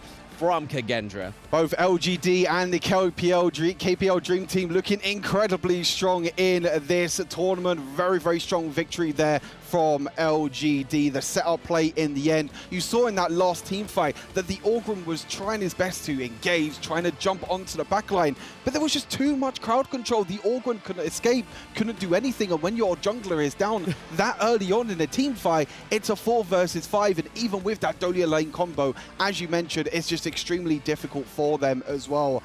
Really, really difficult in the end to be able to do that, but incredible performance again from LGD. 2-0 at the moment in this tournament so far in the group stage, and what are the first 2 games we've had? We still got 2 more left to go today. We've still got some bangers left. Still 2 more. I mean, the KPL fans at Riyadh will be happy that it's going to be AG Global going next against KPL. But back over to the studio now. Congratulations to LGD Gaming on that second victory of the day, demonstrating that there's no doubt that they are the top dogs in their group. Yeah, definitely. I never doubted about the result, but to be honest, in-game performance, I'm kind of a bit worried about this team. Because you can see like how hasty that LGD Gaming was in-game. Because speaking to their draw, speaking to their composition, it's quite late game style. So they don't really need to rush into the opponent's jungle and try to grab everything that they want, right? And that actually just light up a cage, and then they just did really good counter-attack to us by using that all-in. No, I agree with you in terms of that, because it comes down to a moment where you feel like LGD Gaming is always at the lead, but it never looks like Team Kagendra is actually disappear or not in the race. So what do they need to do in order to just kind of like close the deal early on and not allow other teams to come back? I feel like Kagendra just want to take their time. I mean, early game is going to be the aggressor. LGD went inside the jungle. I mean, they were so hasty and they're going in without noticing. Kagendra was always there. I feel like every time they try to go into the jungles, Kagendra always punish LGD back. Getting into that hasty moment is not going to be the way to go for LGD. So I feel like, yeah, Kagendra taking their times, they're definitely going to do a lot better in the next match. No, I agree with you in terms of that. Like, I remember over there in Clash Lane, like there was a moment where it came from an initiation for LGD Gaming, it came down to a 0-3 trade for Kagendra. Yes. It's not the right way for them to be able to play in terms of that. Or maybe we're just being picky. Maybe we're just being picky because we're expecting a lot from that, right? Like high expectations we're having right over here. Let's check out the highlights, because it was LGD taking control of the game since the start of it. Yes, and here is something that I want to highlight. After they are trying to take down the milling tower of the other side of Kagendra, and then they're just being a little bit more hasty. Trying to do a lot of tower damage, you know. Yeah, they just couldn't just kind of wait for the right moment just to jump in. Yeah. They saw an opportunity and they were always just willing it needs to be right now. It must be right now. And that might be a little bit of those mistakes that if you want to play to the next level, you cannot be allowing yourself. I mean, the result seems to be very optimistic since we are watching the highlights, right? It's only the clips.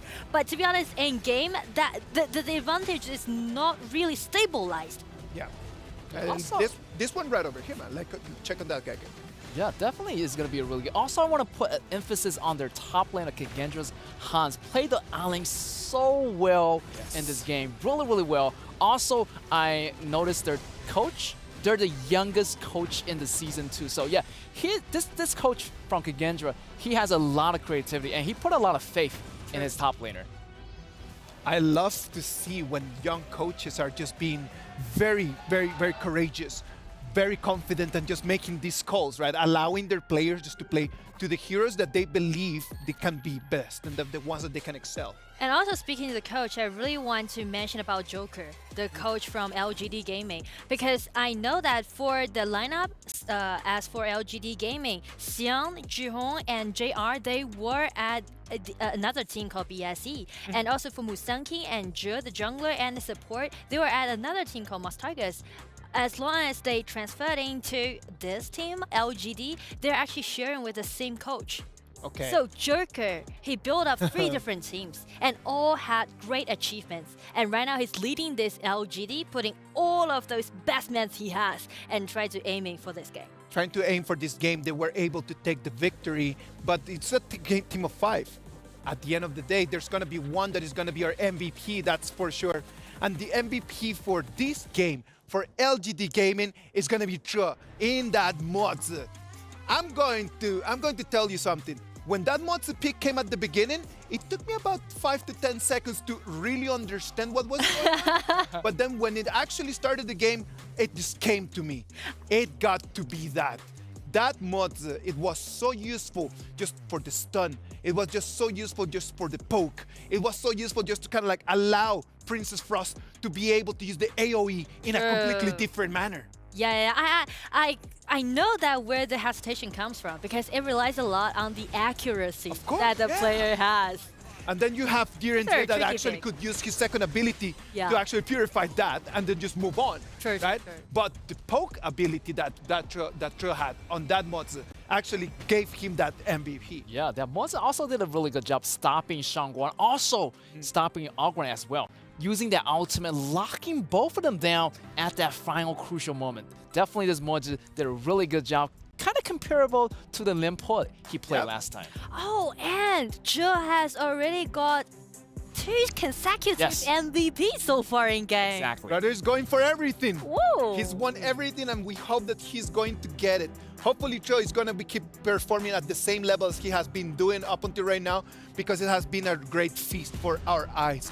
Team Kagendra, hopefully in the next game, they're going to be able just to turn things around and really just show us. I believe that in terms of the BP, they did not have reach. They did not have that clean wave ability that they actually need if they want to be able to take control of the game. For example, they are really prefer to take that Dolia pick, right? Yeah. And they can pair it up with Alien one time and also with Kaiser one time. But this hero really needs to, you know, try to put it together, move as a group to do those engagement instead of just jumping in one by one. Because we can see for the last engagement that they did, Ogren just went in alone solo and just make Alien into a really dangerous position. A very dangerous position indeed for Team Kagendra. Hopefully they're going to look at this and then just kind of turn things around. Now, we're going to have a short break and then we're going to keep going back with you to the Honor of Kings Invitational Midseason.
It's the EWC and you want to play like a pro. Well, we've got a lesson for you. Axe on. You're fresh, ready to fight and grind those long hours. It's how it should be.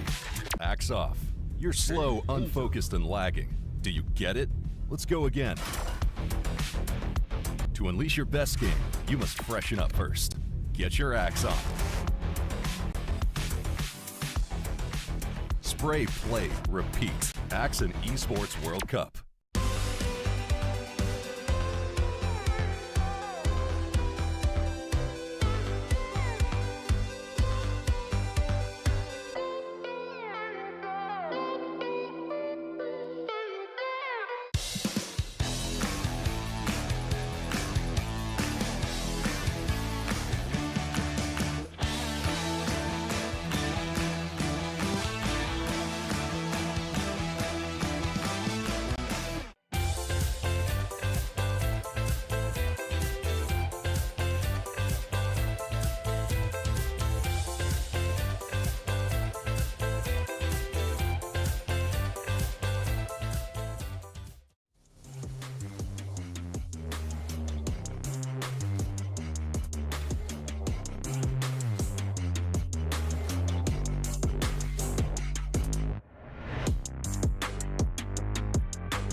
Oghren commands the immense power of the Divine. His passive links his basic attacks to the souls of his enemies, dealing damage over time. If they cannot shake off the chain fast enough, the chain deals damage more frequently and deals additional magical damage when it ends. Skill 1 ignores terrain. This skill has two phases. He creates a path during the first phase and deals magical damage to targets hit by the path. When it hits a wall or the life-death border created by Skill 2, it speeds up and creates a bridge of passing where it hits the wall. When Oghren is on the path, he can travel through walls and gain a movement speed bonus. When he's on the bridge, he gains a burst of movement speed bonus and slows nearby enemies. Using the skill again will put him in the Seer state, enabling him to kill enemies at low health instantly. Skill 2 is his main damage output skill, dealing damage and slowing enemies ahead. It creates a life-death border that deals damage, slows, and marks enemies that touch it. His next basic attack also deals additional damage to up to 3 nearby marked targets and restores health. His ultimate has crowd control and recovery, knocking back nearby enemies, dealing damage, and restoring his own health. He also creates spirits to aid him in combat. He enters Seer state after casting, killing enemies at low health instantly. This is his common combo. Use Skill 1 to go through walls and enter the fight quickly. Then mark multiple enemies with Skill 2, and poke enemies with the enhanced basic attack. Use Skill 1's Phase 2 to trigger Seer, or use Ultimate to trigger Seer at low health, restoring some health. Enemies are controlled with spirits and then killed at low health. When at a disadvantage, use Skill 2 to mark enemies, then use Skill 1 and walls to deal damage, and kill enemies at low health with Skill 1's Phase 2.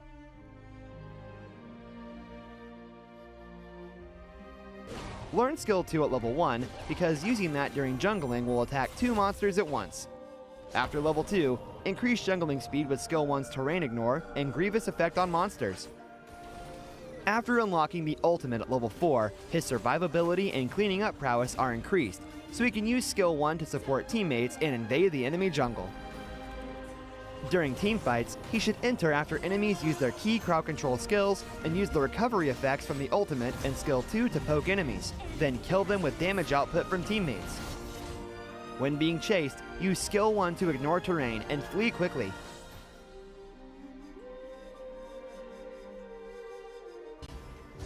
He should focus on farming during early game and support teammates occasionally by going through walls. During mid to late game, his survivability increases with the right equipment, but he still needs to follow the group to deal damage alongside the carry and help cleaning up. A journey through life and death. wash away the darkness.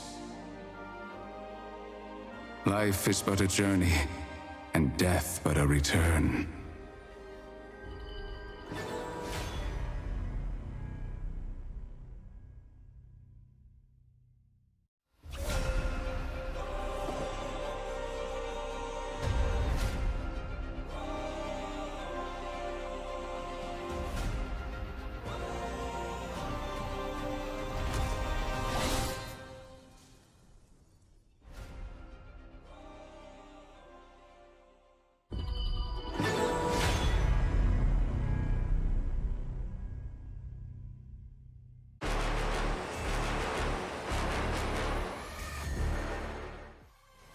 Welcome back, welcome back. It has been an amazing day up until right now. We've had 6 impressive games, and right now we're gonna move to the 7th one. We're gonna have the KPL Dream Team against AG Global. Wow, this is one that I'm looking forward to see because for KPL Dream Team already, they have got 2 wins right now, right? Yes. 2 scores in their hand. And first thing first, I'm wondering what's going to be the lineup for this time.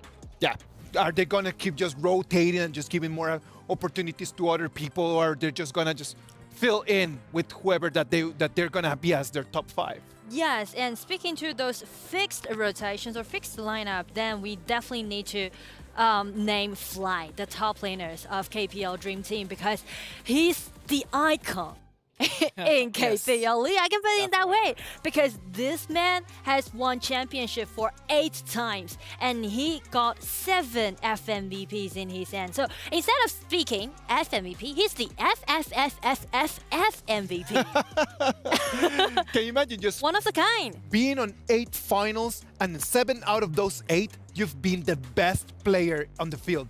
How crazy is that, Get? That's so crazy. I mean, he had like what, 3 FMVP skins in the game itself. Customized, yeah. Definitely. And also being the only top laner right now, the fixed position, that's going to be putting a lot of pressure on him at the same time, but he's using all the heroes so remarkably. I mean, that Alien, that pick, using everything he can, also calculating every single damage before the tower dive. This man is a legend.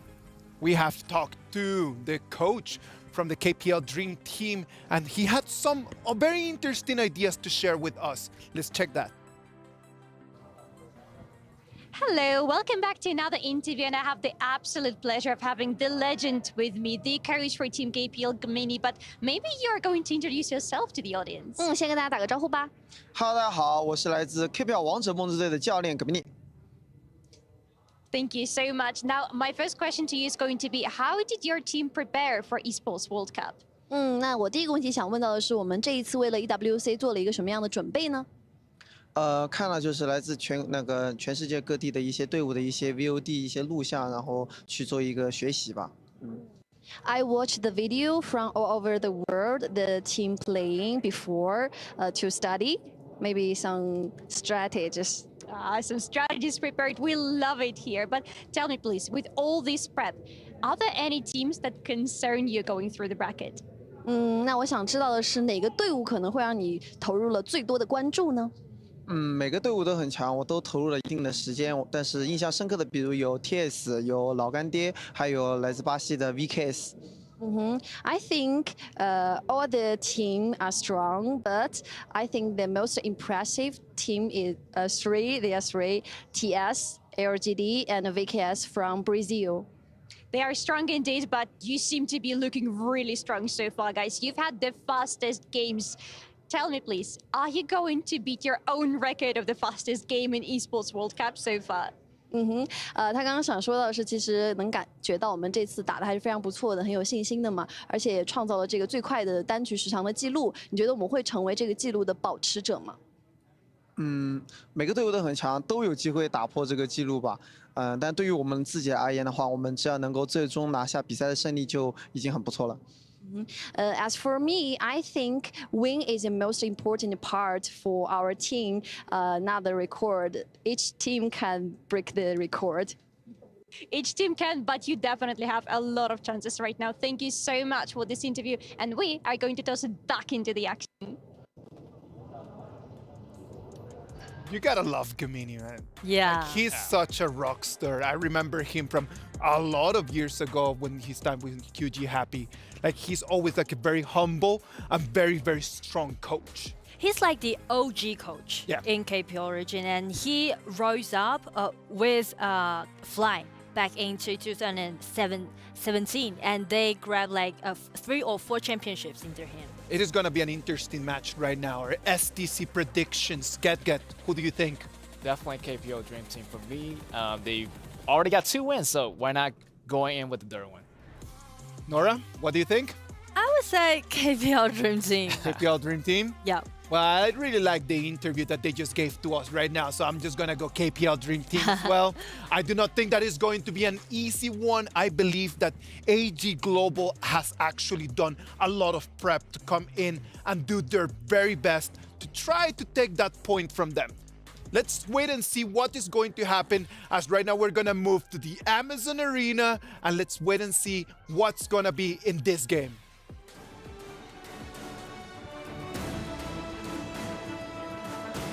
And we're back to reality. Oh, there goes the gravity for this coming battle. Let's go with the next clash. Come on, Sky. All right, one more time, the one and only KPL Dream Team. Let's hear it one more time for the crowd.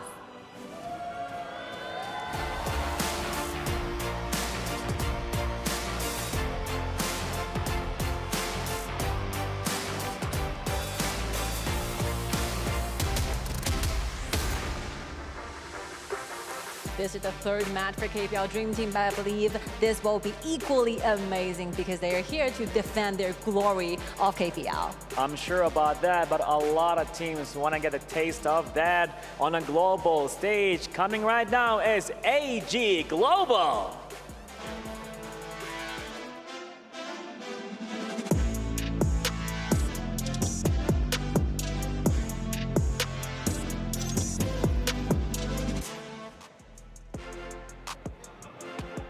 Hailing from Hong Kong, China, and they are right here in Saudi Arabia to make sure that pretty much their name will be remembered. We are ready. Of course, let's waste no time. Let the epic clash begin. I think it's about to happen. To give it to the studios. 3, 2, 1, Yalla!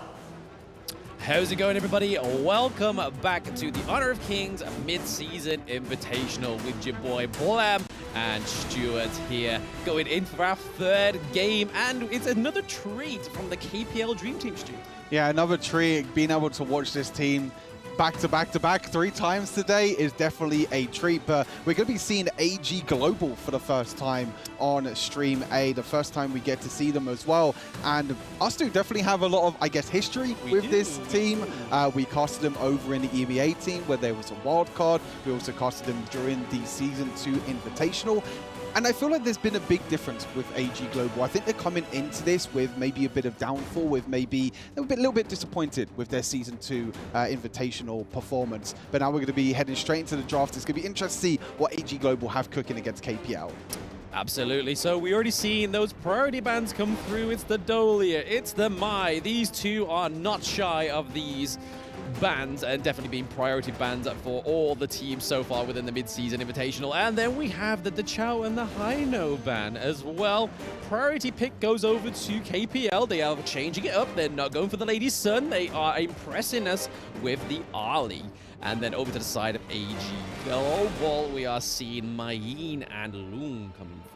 Yeah, for sure. Really interesting to see the priority of Ali over the Long. We know that in the KPL in general, with all of these players, that Long is a very high priority pick over there. So picking the Ali instead of the Long is definitely super interesting. We see Yuhuan again potentially being played in the mid lane with that Orgrim being picked as well. But then we see the counter pick straight away there for AG Global. Musashi going in the hands of Myosotis, a player that we know has very, very high caliber. This is a player that is a super big carry for AG Global over when he was playing EMEA and also Season 2 Invitational. Yeah, the Musashi pick's really good for me. I've been waiting for this one to come through, especially when Orgren gets picked up. But like you said there, Stu, we have the Yuhuan coming through again, and it's looking potentially to be in the mid lane once more. It's definitely not the jungle. It could be support, but the way that KPL played it in their last game, I am going to go and say it's safe to assume that Yuhuan is going to be in that mid lane. But we know what's going to happen with that Orgrim pick. We know that there is a potential level 1 invade coming through, Stu. Yeah, especially with Pang coming back in as well. We can see both Pang and Yunyo coming back into it. So it seems like the KPL are rotating their jungle and also their farm lane, because they brought 2 players over from China, 2 junglers and 2 farm laners. So Pang, second game on Orgren. We saw how well he was performing in game number 1 against Falcons, going for the crazy level 1 invades. And it's a hero that can do that, because with his versatility, as we saw in the intro, you know, during the break, with the strategy with Orgren, you want to use that first ability to go over terrain, to ignore terrain.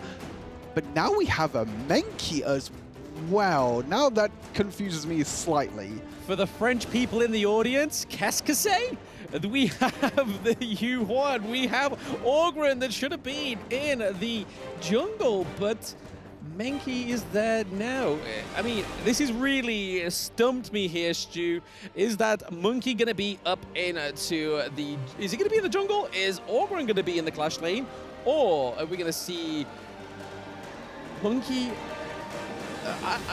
so many possibilities, right? Literally, the flex on this, it's like...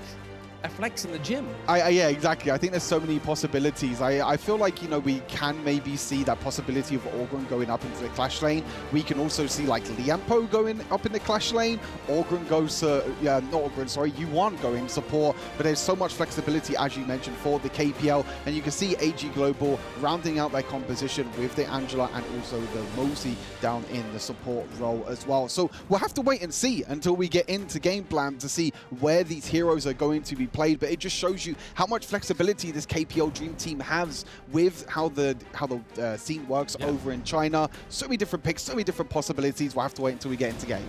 I'm pretty sure you're going to be seeing all the global teams just sat there, either on the stage or in the player lounge within Riyadh with their notebooks, just dropping it and be like, mind blown. Where is this Orgren going now that we have Monkey on the field?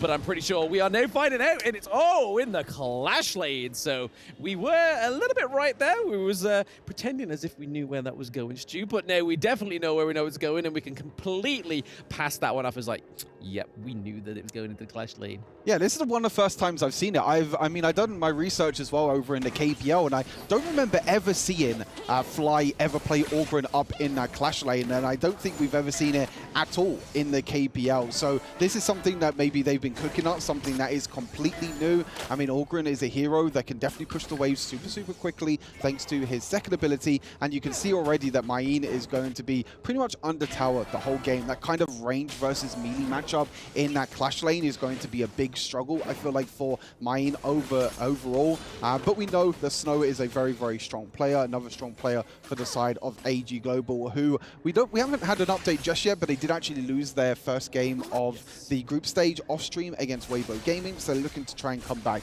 in this series. Yeah, I mean, I have to note that it wasn't just a stomp from Weibo. It was actually a very close game. When we tuned into the stream, it looked like AG Global were going to win, but then there was just a little bit of an upset around the Tyrant, I believe it was.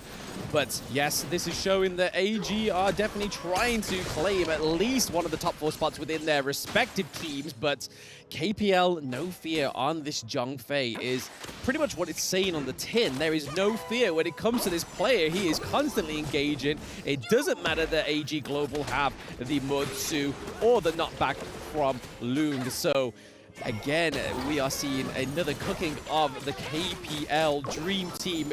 Pang was just taking that Angela ultimate just face on. He was just not even he just didn't care the amount of damage that he was actually being bear witness to there, Stu.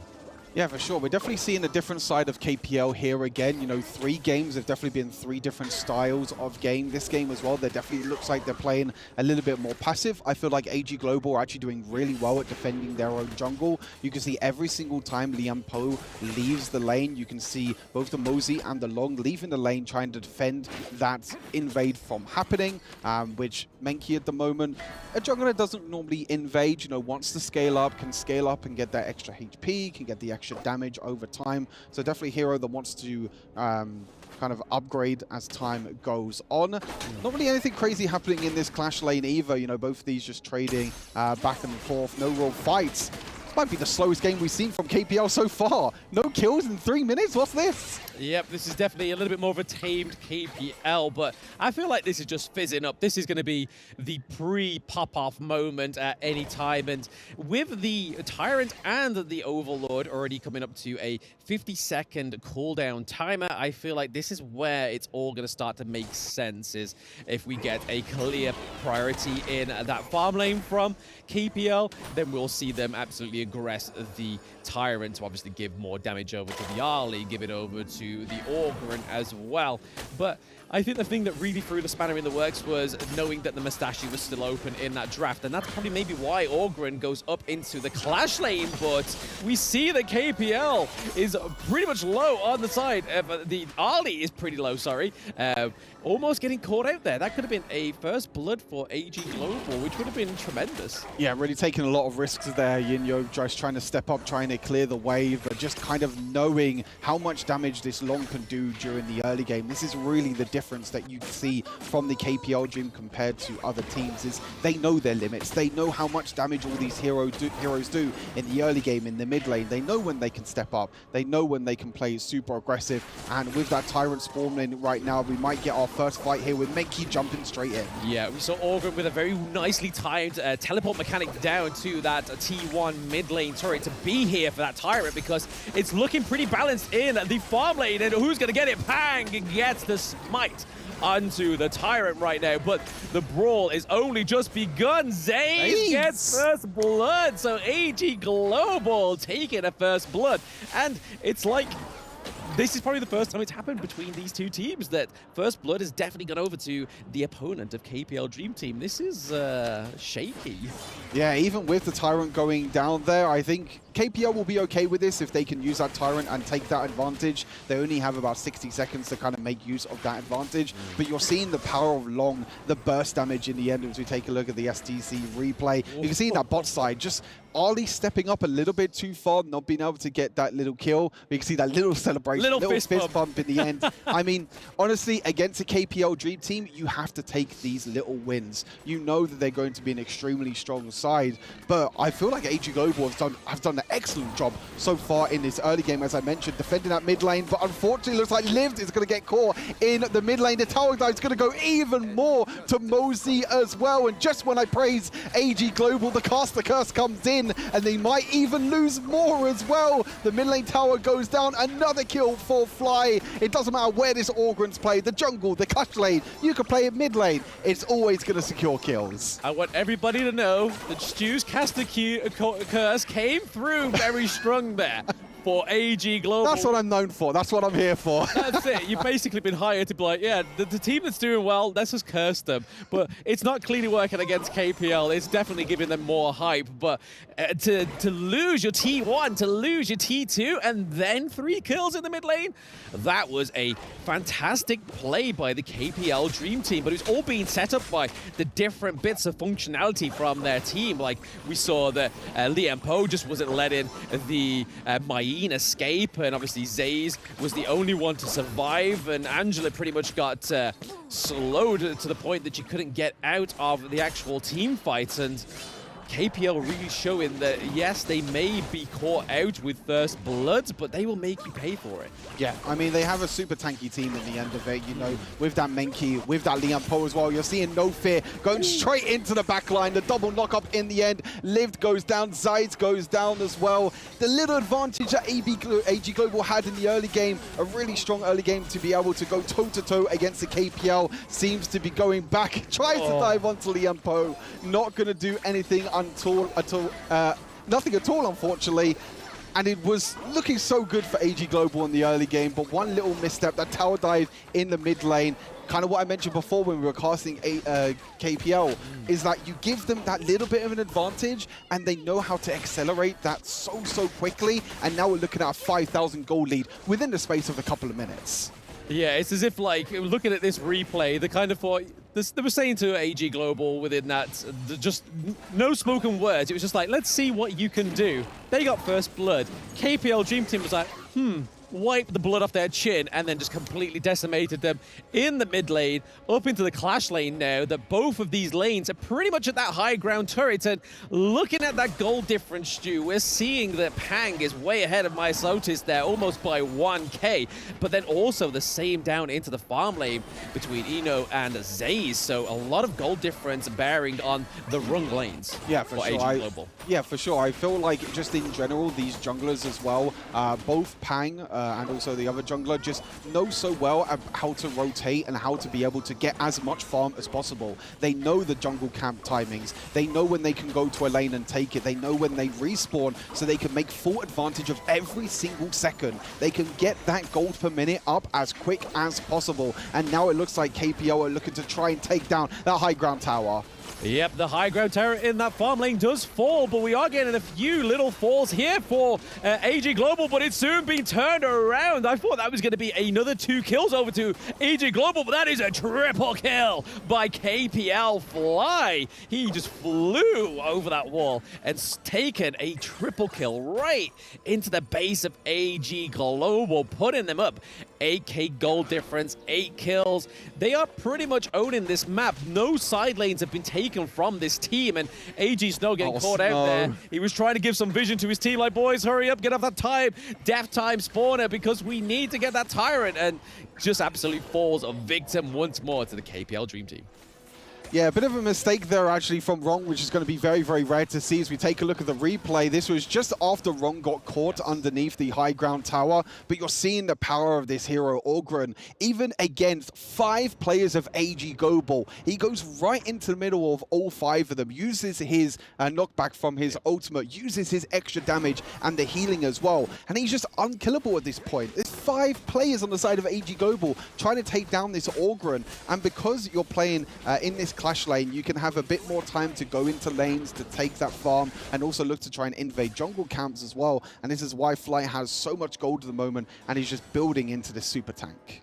Hey, I mean, AG Global right now, the small victory that they've had is they've probably had more kills than any other team that played against KPL Dream Team right now. And they're going into the 10th minute as well. That is a Hail Mary plays for themselves. There's no play involved. It's just surviving. It's like just surviving a horde within some sort of game. But there we go. KPL Dream Team do take the Shadow Vanguard, as that is the pretty much the signal to be like, right, guys, let's stop playing with our food. Let's not let it get any further away from us. We're known for the 9-minute games. Let's clean it up now. We see so much minions in all 3 lanes, so there's a lot to defend here on the side of AG Global. And already we have Lee and Poe going in with a fantastic engage. We have the Seismic Smash coming through, and we already have lived down, and it looks like Midseason is the next victim, and then after that is the Crystal, looking like it's going to be a pre-11-minute game match for KPL. Not quite that 9 minutes we're known for, Stu, but still, we get a short game once more from the KPL Dream Team. 3-0 to start the group stage for KPL, looking incredibly powerful. They came up with a new strategy, some new picks this time around. I say new picks. It's actually Ogre going in the clash lane for one of the first times I have ever seen over into the KPL. So Fly have an incredible performance in the end as well. It doesn't matter what jungler they pick, what farm laner they pick. It doesn't matter which one actually gets played.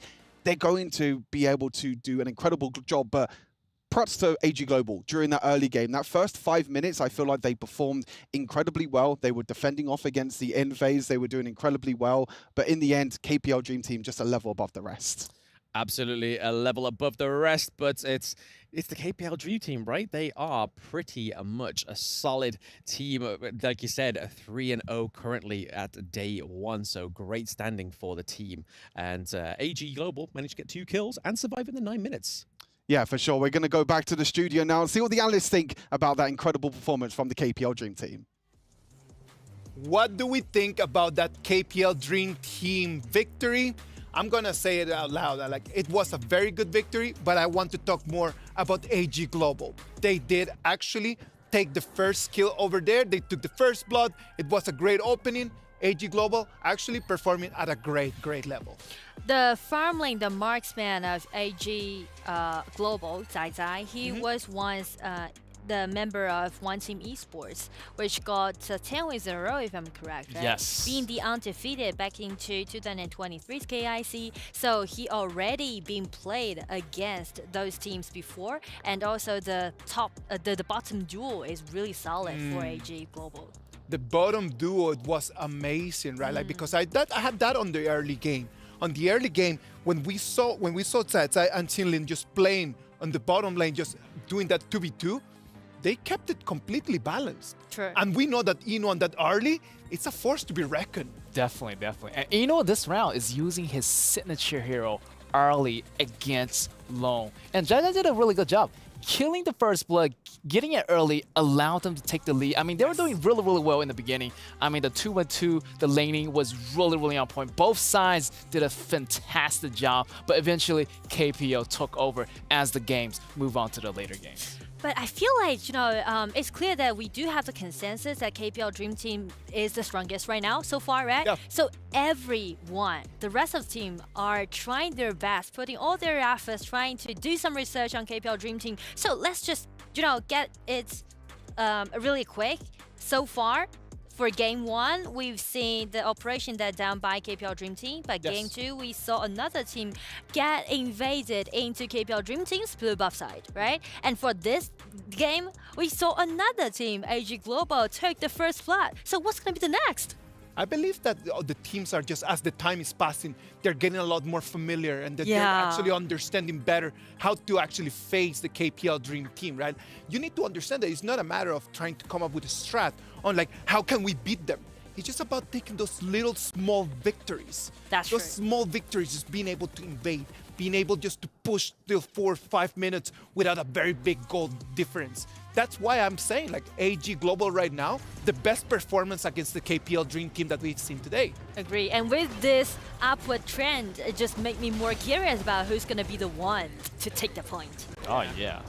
That's for sure. As we can see the highlights right over here, Fly on that Ogren, just allowing us a completely different understanding of this hero. Yeah. A lot of people thought that it just could be only used as a jungler, but right now, that Ogren over there on the Crash lane is gonna be an option. Yes or no, Get? Definitely it's going to be a great option. This hero has so many flex picks. You can play as a top laner. Definitely is going to be a really, really tough opponent to take down. I mean, Mai could be a little bit formidable in the beginning, but once Fly, get that hero, get that HP to a really, really high standing point. Later on in the late games, there's nobody can contest to this Ogren. Such a high HP hero, great offense, at the same time, great defense. It was just so difficult for Mayin because we start in the first 2 minutes and we could see that Mayin had no opportunity to clean the wave. It was just Ogren's ability just to be able to clean wave so quickly that put Mayin in a situation that we normally don't see that much, which is just like waiting and camping under the turret.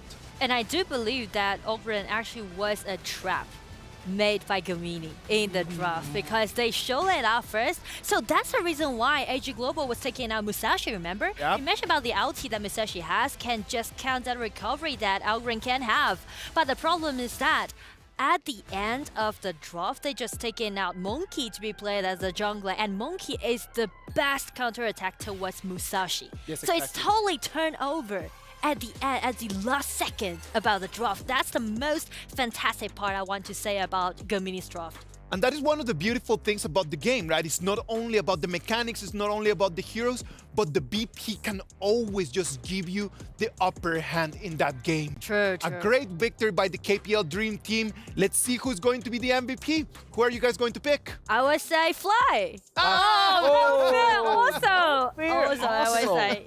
I believe he's playing the I mean, netball. 3010 KDA. And I remember this guy, like, he has this flash every single time, and he uses it to get an engagement going on. Every single time he flash into the back row, starting the engagement and starting it off right. Always taking down one of their, centers like Yuhuan or taking out their back laners so fast and no hesitation at all. This guy is really, really connected with the whole team. I am loving what I have seen today. In all these BO1s, I have seen a majority of the MVP picks to be the supports.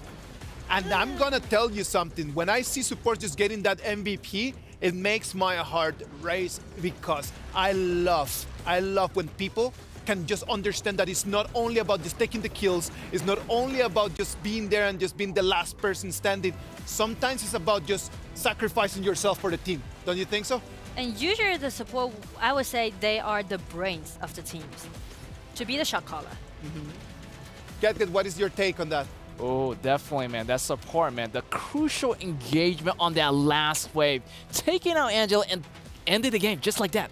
Definitely the MVP is going to be in the support hand. And look at all that damage taken, all that damage absorbed for the whole team. 59.3k. That is a really substantial number right there.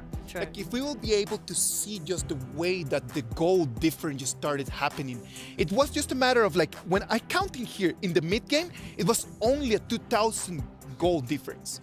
It comes down to the late game that we had not seen before against the KPL Dream Team, and it's already 10,000. There's no way to defend Fly's Ogren in that moment when you have a 10,000 deficit.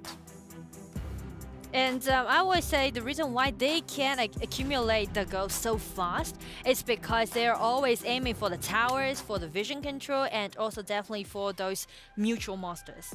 Yes, exactly. Like they know exactly how to snowball their ability, how to snowball the goal difference into something that is gonna be just unable to catch from the other team. Yeah, definitely. Once they open up that middle tower, that's going to be the jungle is going to be opening. And every time when they get into a fight, they capitalize on those fights, getting those resources away from AG Global. So AG Global is like losing their resources, but at the same time, they're killing them, also taking their goals, taking their objectives. So everything pretty much was taken here by the KPL Dream Team. It has been an amazing game. Ogren has been extremely dominant. Let's enjoy this.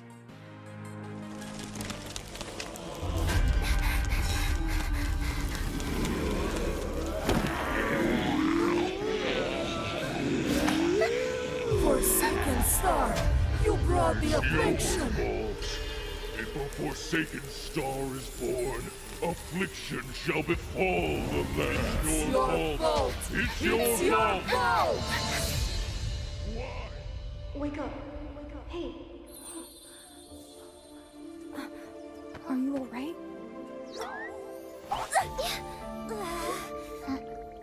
Your wounds haven't healed. Take it easy.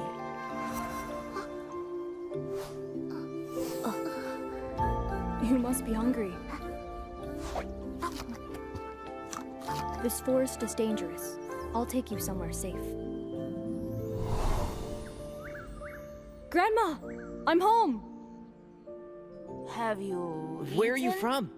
Are you What's your hungry? name? How did you get so Why badly won't hurt? you answer? Can't you talk? How did you meet Chi? Yeah, that's right. How did you meet? How did you meet? No. That's enough. Her name is Dayadia. She'll be part of our family from now on. Dadia? Pretty strange name for a kid. Don't make fun of her. Grandma said that it's fate that brought us together. Food's ready!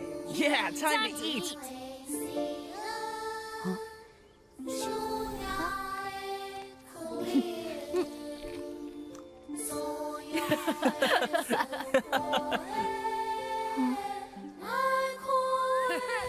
Nice song. Encore, Chi. Come, Dayadia. Let's sing together. It's a paddle shower. Huh.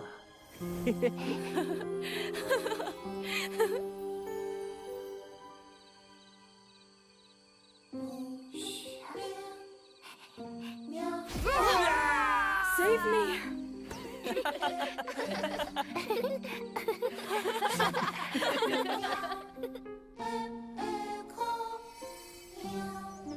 Diadia, hurry! Coming. Quick, the amulet needs to be in place before the ceremony starts. I'm here. All right, let's set out. Huh? Something strange about the forest today. The animals are all running away. Over there. Huh? What's that? No, don't get close. It's the affliction. Everybody run! Run! The affliction is here! Run! Run! Lala, are you alright?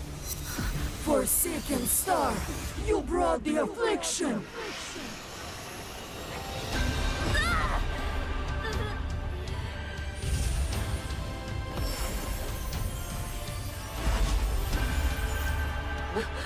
Chi! Lala! There. You're safe now. Let's go home.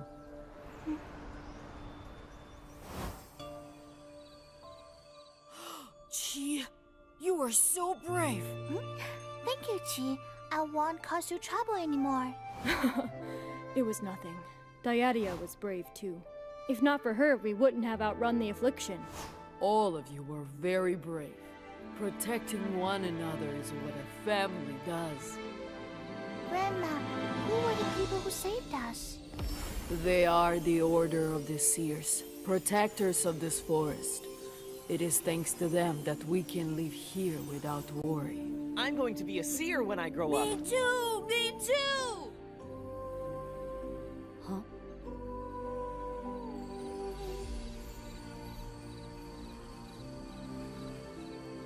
Dyadia? Huh? Dyadia? What's wrong? It's my fault. I'm a forsaken star. Wherever I go, the affliction follows. You're not forsaken. You have me, Grandma, and everyone else. We only escaped the affliction because you warned us. You don't have to be alone anymore. From now on, we'll always be here for each other.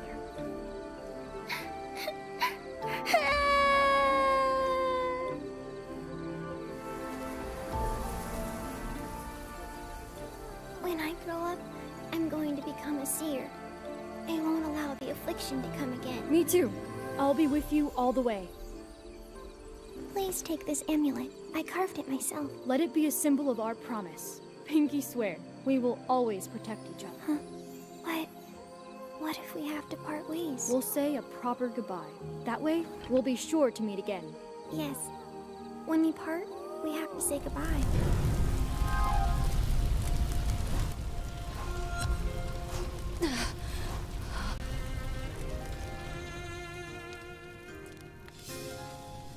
But we didn't say goodbye.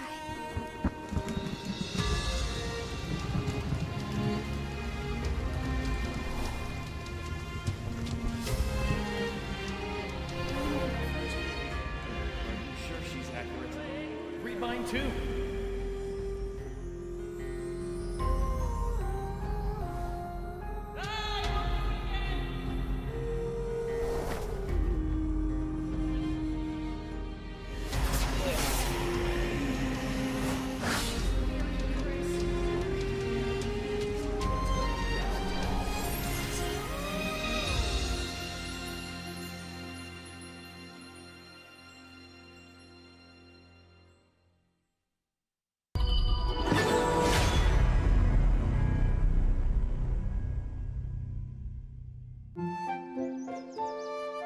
Dyadia, you're going to be late. Why didn't you wake me earlier?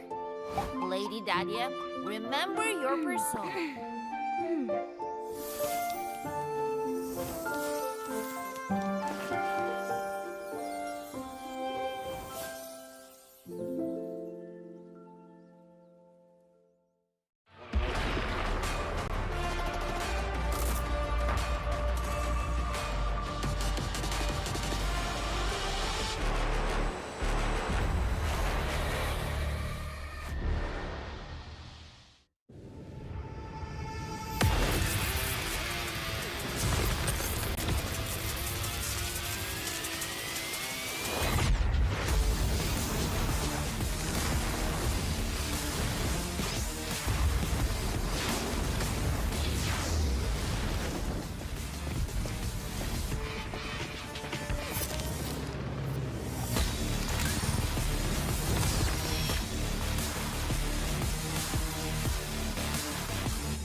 Ready, set, go.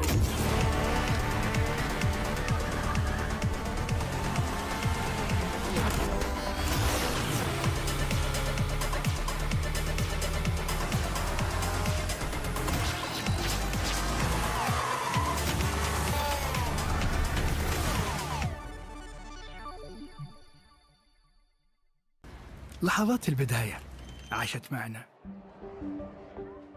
كنا نحسبها وقت للتسلية بس. نحسبها بس ذكريات. عبود أعطي أختك اليد يا ولد. ابتكرنا فيها ابتكارات، وإذا بغينا قلبناها خرافات.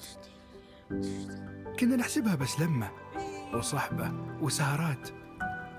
انتبه نوب ترى نوب. لكن كنا نشوف عالم ما حد يشوفه. ليت يشغل وقته بشيء يفيده. الله عليك على اليد صدق. عالم كبر وعاش فينا. عالم الحماس فيه يوصلك كل مرة لحلم أصعب، بس ما يصعب عليك. بارد معك وين ما تروح.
Welcome back to the Honor of Kings Invitational Midseason. I am Isaac Peña. With me, Get and Nora. We've been watching so many beautiful games, 7 of them already gone, and we have only our last one for today. We're gonna have Boom Esports and Weibo Gaming. Yes, and for Boom, I mean, I feel like they have the momentum going, but they got stopped in the track by Loop. So definitely, I feel like they have a chance to come back here versus in Weibo. I don't know about Weibo, but Boom, I feel like they are ready for this. They just have to be a little bit more patient on the last game. A little bit hasty, but this time I feel like they already got warmed up in the first battle, so they're going to be able to do a lot better in the second round against Weibo. I am certain that Boom is going to do a lot better, man, because they got like really difficult games first, right? And right now they're going to be playing against this Weibo game, and without any disrespect to them, like it seems a little bit more accessible, right? What do you think, Nora? For Weibo Gaming, they actually got their spot by the showdown, and they got 4 wins in a row, which made all of them as a 2-0. So definitely they are very dominating, but this is their first showcase in the Stream A. So I was wondering that is Boom ready to do their homework against Weibo Gaming?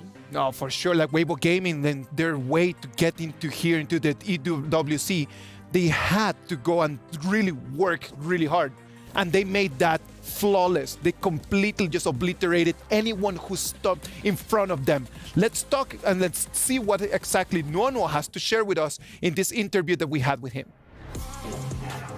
Hey guys, it's Chicha here. Alongside with me, we have Weibo Gaming, Nono, the Roman for the team. And I just won also another match in Group B, but congratulations on that. But next one, you still have another match to go. But this is your first time in Riyadh, right? Yeah. So how do you liking things so far? I would like to say the people here is very friendly and very helpful. When I found difficulties, the person here keep on help me. Oh wow, this is the first time I listen to it. I like it. And do you like the food at least? Yeah. Definitely, I like it. Do you still want to go back, or you want to stay? Maybe stay here. Maybe, who knows? But okay, for the next match, you are going against Boom, right? Yeah. So what's your preparation against Boom? We have streamed with many teams, so our aim must be win the game, and we try to get a good result. And our aim may be top 4 something. Maybe you can do it. Who knows? You be the underdog, or you say Dark Knight for the group for yourself. But speaking of which, I know you the elder brother for your team. The rest of them are still like kids. How do you mingle along? How's the team going for you as the bigger brother for the others? Oh, I'm also playful with them, and I don't think I'm the biggest brother there. Going good with them. So you're also the kids in the group. Yeah, definitely. So basically, all the others are in their teens. He's the only one that actually in the adult area. But he's saying that he's also the children there. But last but not least, do you have anything for you to say to your fans out there, whatever language you feel comfortable with? Terima kasih kepada sokongan peminat-peminat Weibo Gaming. Thank you very much. 謝謝你，多謝你。Thank you. Ada lagi tak? Malaysia boleh. Yeah, very good. Thank you so much, Nono. That's amazing. Good luck for your next match. Thanks. Lovely to see Nono over there just showing us that there is no actual age limit in here. And now we're gonna see what he can do in the next one. Now, our STC play predictions. Who are we going for in this game? Well, this is really hard. I would say Weibo Gaming then. Yes, for me, Weibo Gaming, they had a good stat. I feel like Boom lost a little bit of mojo in the beginning, but, you know, hopefully they can bring that back. Let's wait and see what's going to be as the players are already in the Amazon Arena. Let's go there. And we're back to the battlefield taking place right here, the Amazon Arena, for the last match of Honor of Kings Invitational Midseason for the first day. So we are ready to call in our warriors. Let's go, Sky. Let's get ready. Shout out to Team Boom.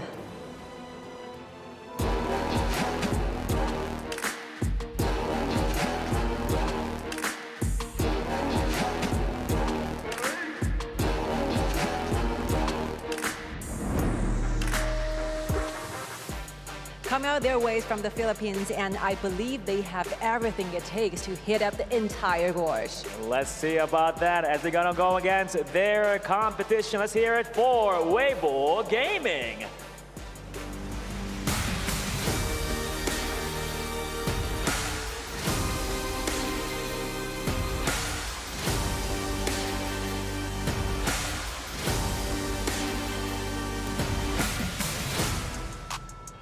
Well, they got the mechanical skills combined with their in-depth knowledge of the game. They're here to dominate, but we'll be seeing about that in a few moments in the match.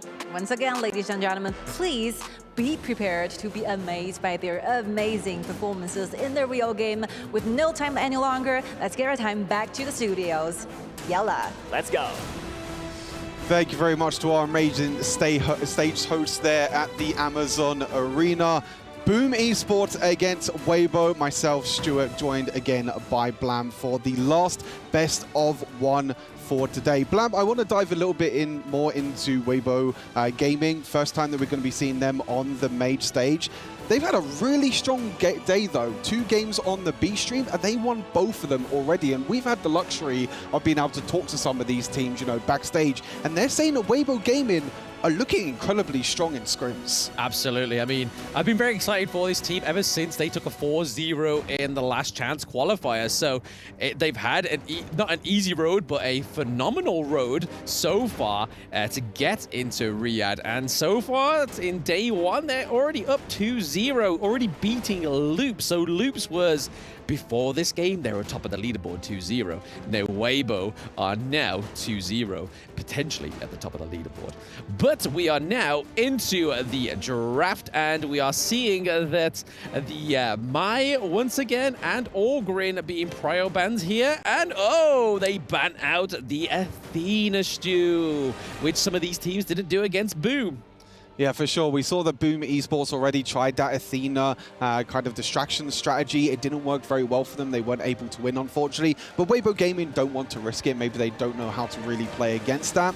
And again, we're seeing a really interesting kind of adaptation, I guess you can say, throughout the tournament. You know, a lot of players coming into this have been saying Long is a very high prio pick, but Ali seems to be the one that's being prioritized over the Long so far. So maybe it's more to do with comfort, because we know that some of these players have not not had that much experience on Long. Obviously, a hero that's only come out in the last couple of weeks, but it is going to be picked up here by Weibo Gaming's JD. So it is going to be that trade of the Ali and the Long with the likes of Dolia, who can give that double ultimate over to Long. You know, if you thought one dragon was scary enough, they get two dragons for Long in the end, with Dune, Lady Shen, and Liam Poe rounding out the first picks here for both sides. Yes, I mean, Liam Poe, again, this has really surprised me because in Season 2, this is all that I was begging for. Liam Poe is probably one of my favorite heroes. The engage potential of this hero is just phenomenal, and we've even seen it already in Day 1. So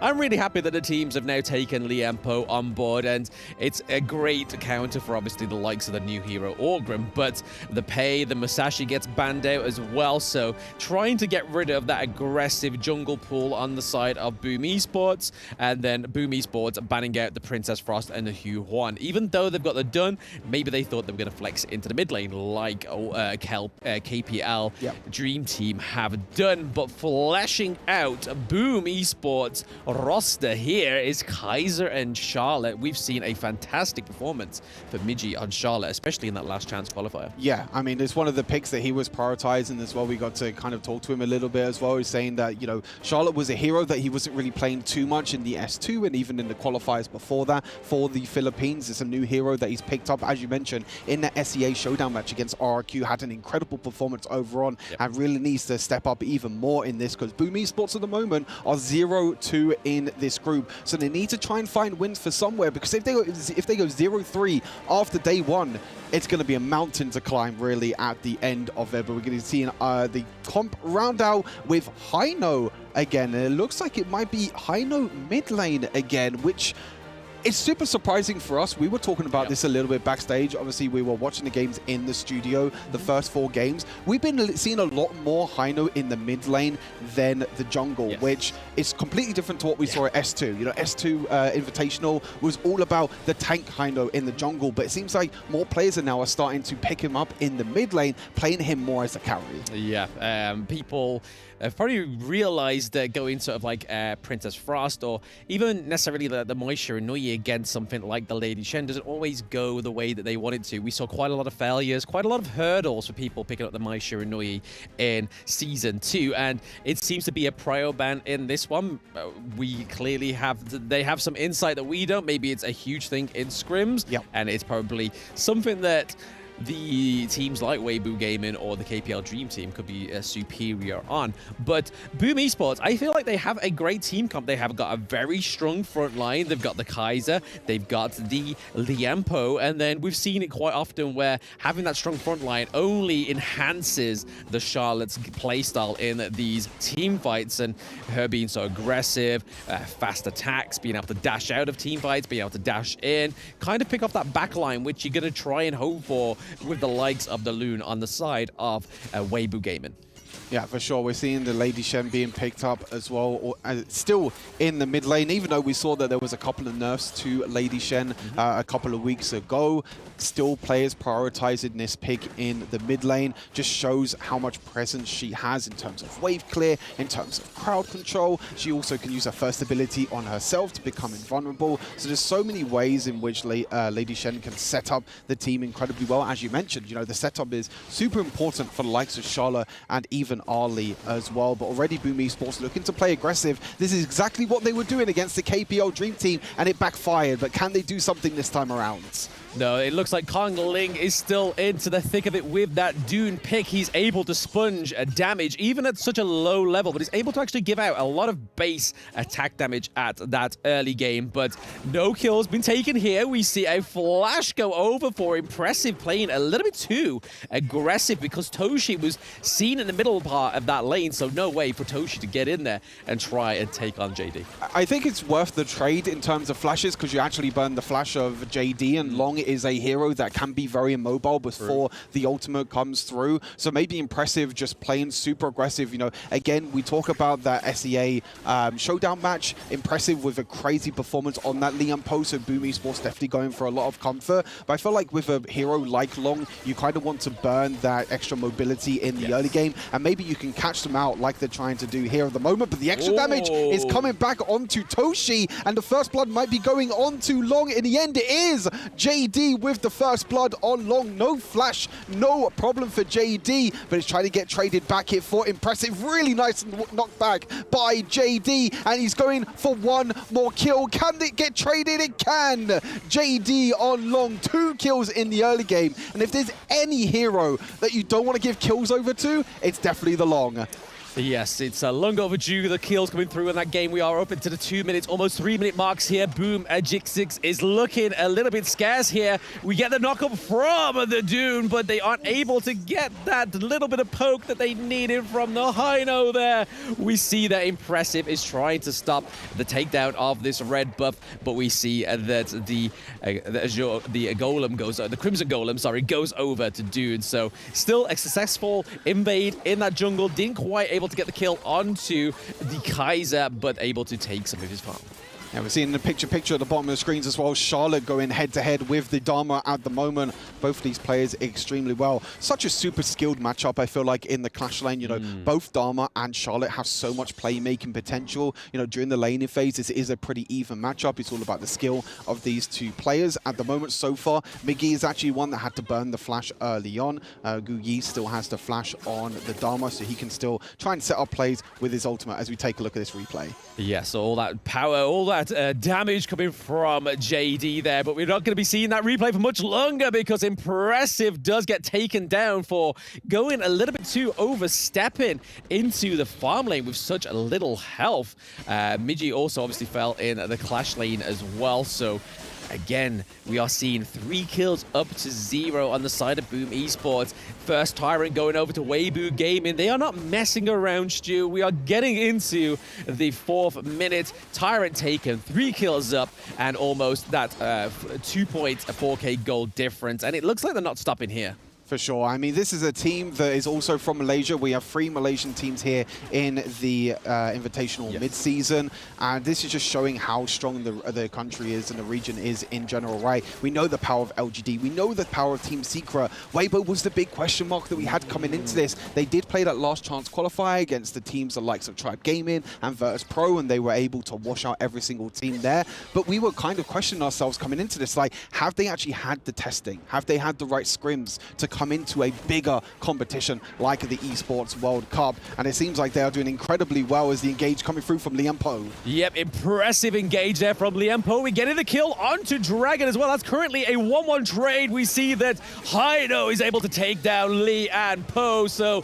it is still all to play for. There we go. There is so much damage. 3-1 trade, sorry, onto the side of Weibo Gaming, looking to freeze this Vanguard from trying to take any minions in that mid lane, and this could mean that JD's able to take this T1 now that the armor plating's taken off as well. Not quite as Boom Ejix and Toshi gets through though.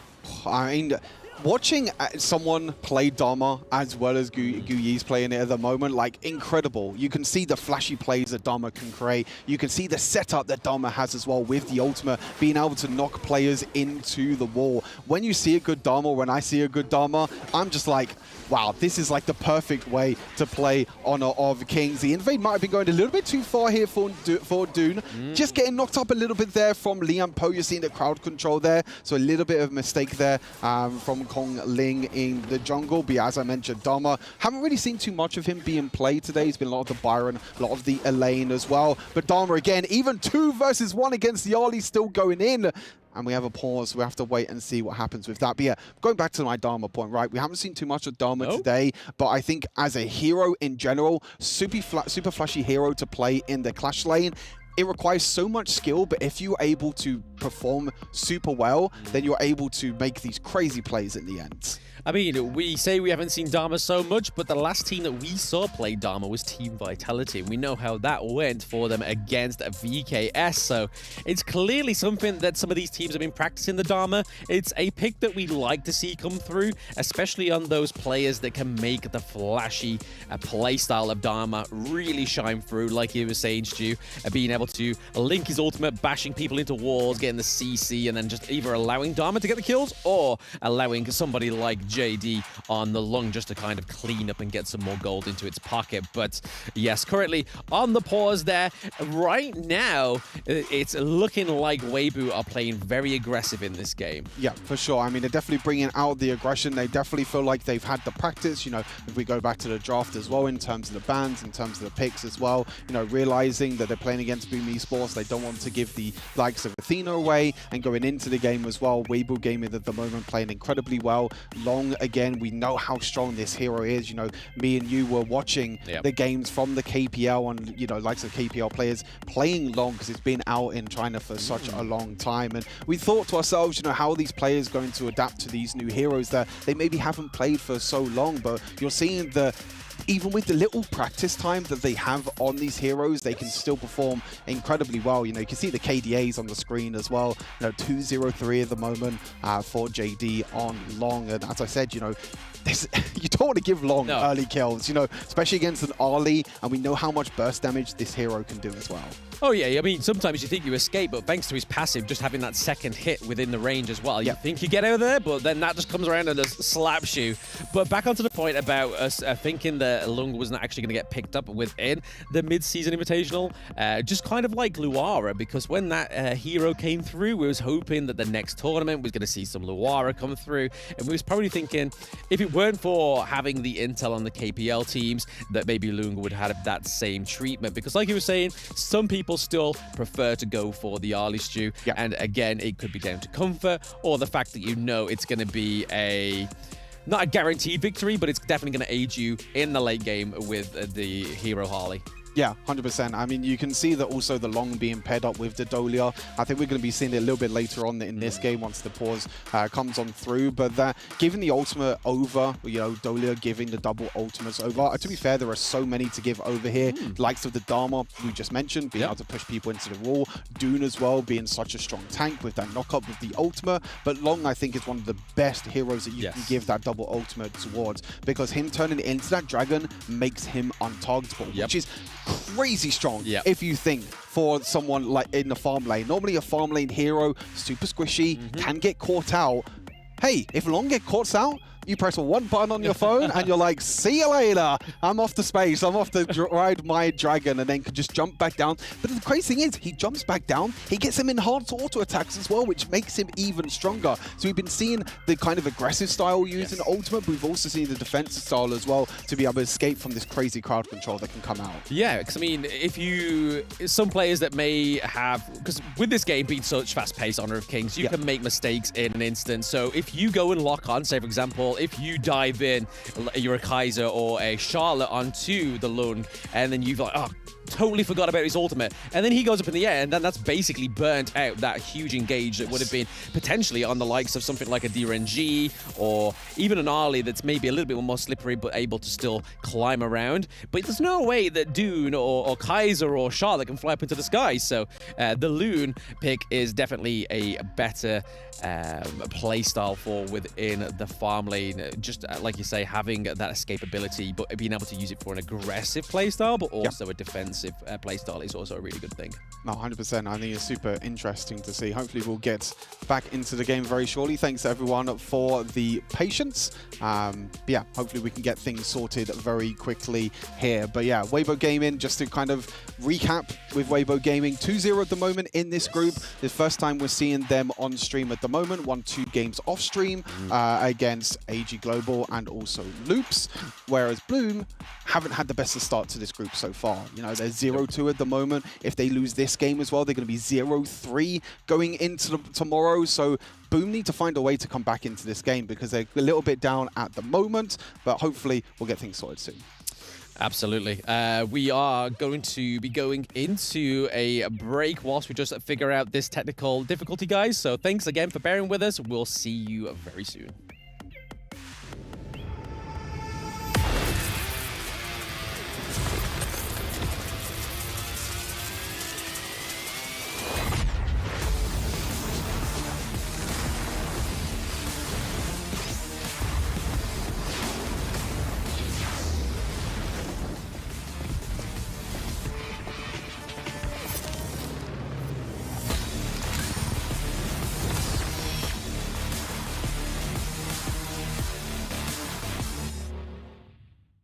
Honor 200 series, the best portrait phone AI empowered. Studio level, AI portrait camera, 3 hardcore portrait modes. Color, vibrant and classic to capture portraits that truly stand out. AI empowered magic portal. Snapdragon 8S Gen 3 AI chipset. 5,200 milliampere per hours silicon carbon battery, 100 watt, Honor Supercharge. This is Honor 200 series. You ever wondered how a Hollywood movie is shot? On a Sony. You review it on a Sony. And how do you make that sound epic? You record it on a Sony. Lunch break on a Sony. So why wouldn't you watch it on a Bravia by Sony? Have you got what it takes to get to the top? It doesn't matter how high you climb. To reach the top, even the biggest champ needs a break. So you can recharge, dive back in, and dominate.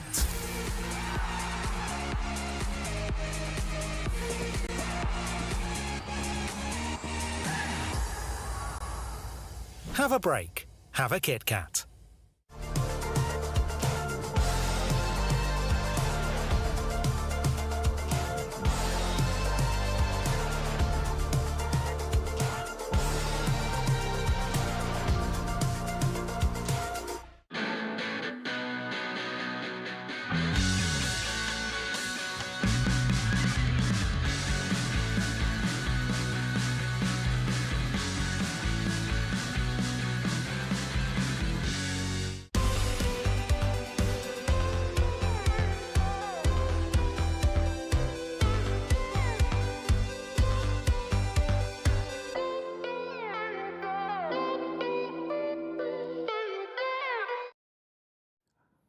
Welcome back, everyone, to the Honor of Kings Invitational mid-season here in Saudi Arabia, Riyadh. We are unfortunately still in the pause at the moment between the Weibo Gaming and Boo Esports. My name is Stuart. Joining me again for the cast is Mr. Blam. Nice, beautiful Blam over there.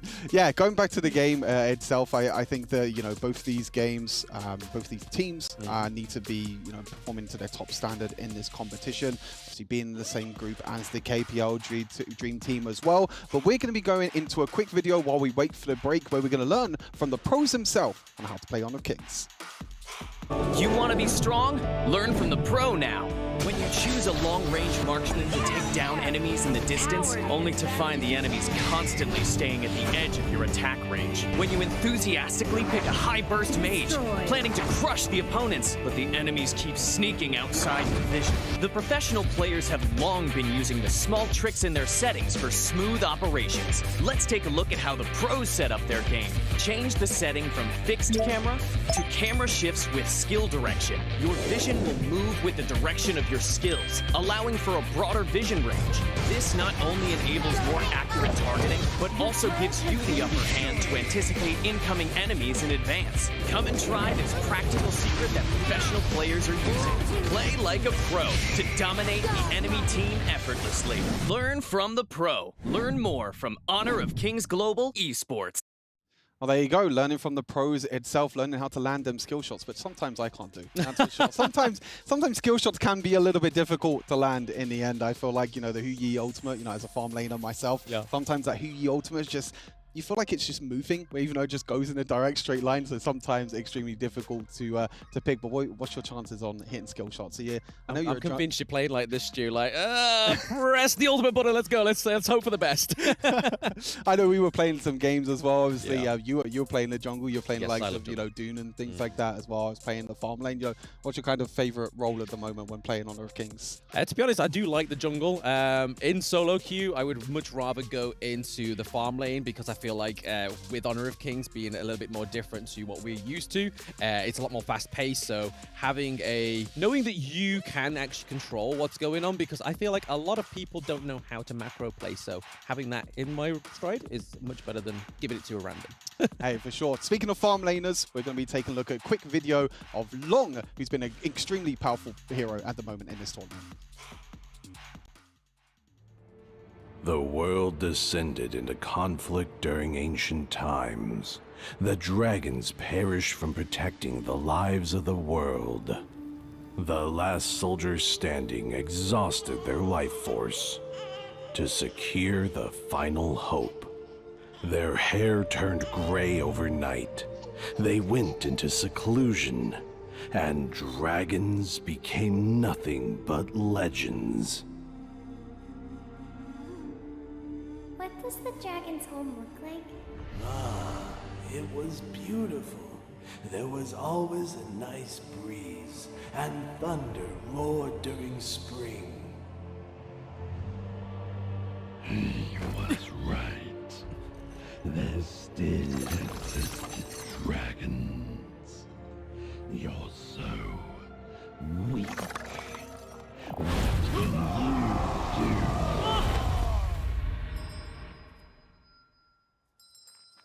Grandpa, what's this? A horn. When you grow up, you'll know what it means. We don't like horned monsters. You are a monster. You're not welcome here.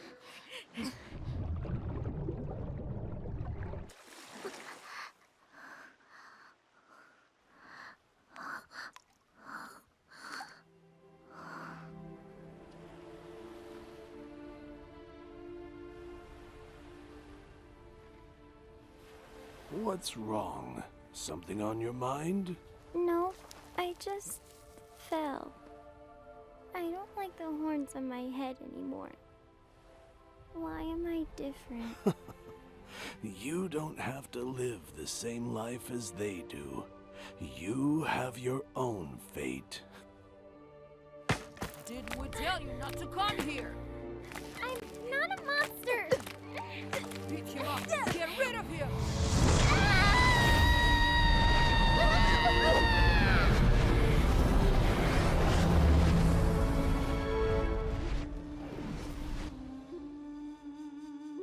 Why do you always play this song?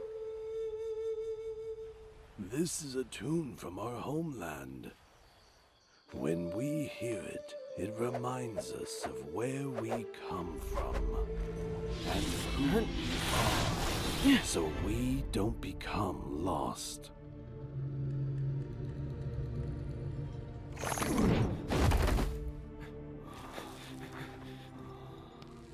Grandpa. Grandpa. You must keep walking. The road ahead is long.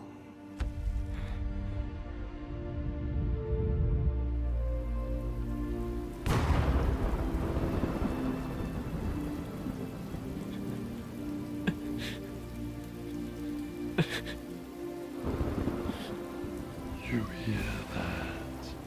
Your ancestors are crying for you.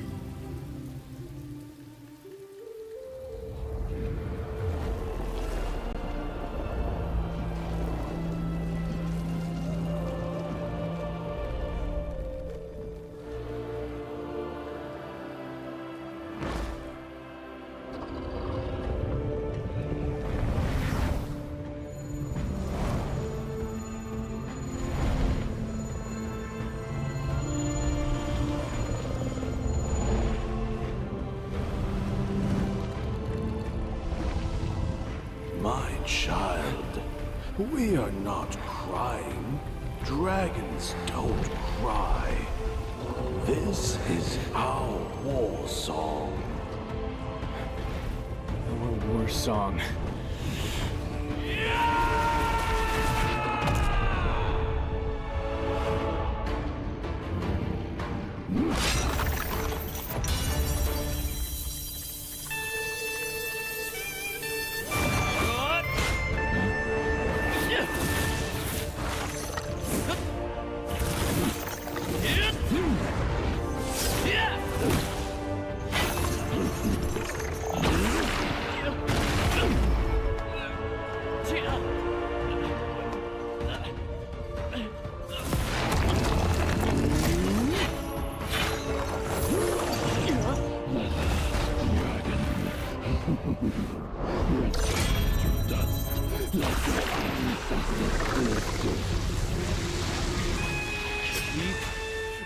Gaming!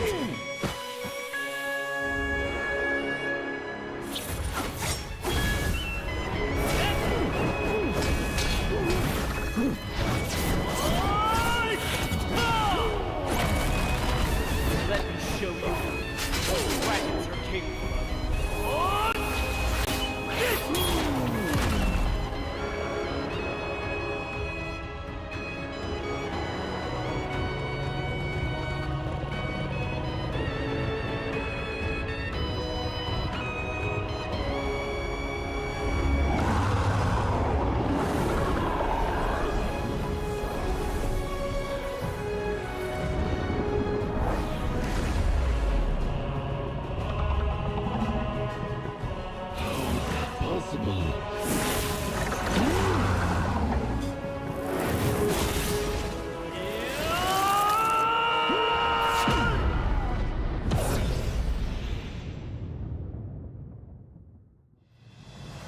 From this moment on, wherever I go, the dragon shall roar, for it will become their home.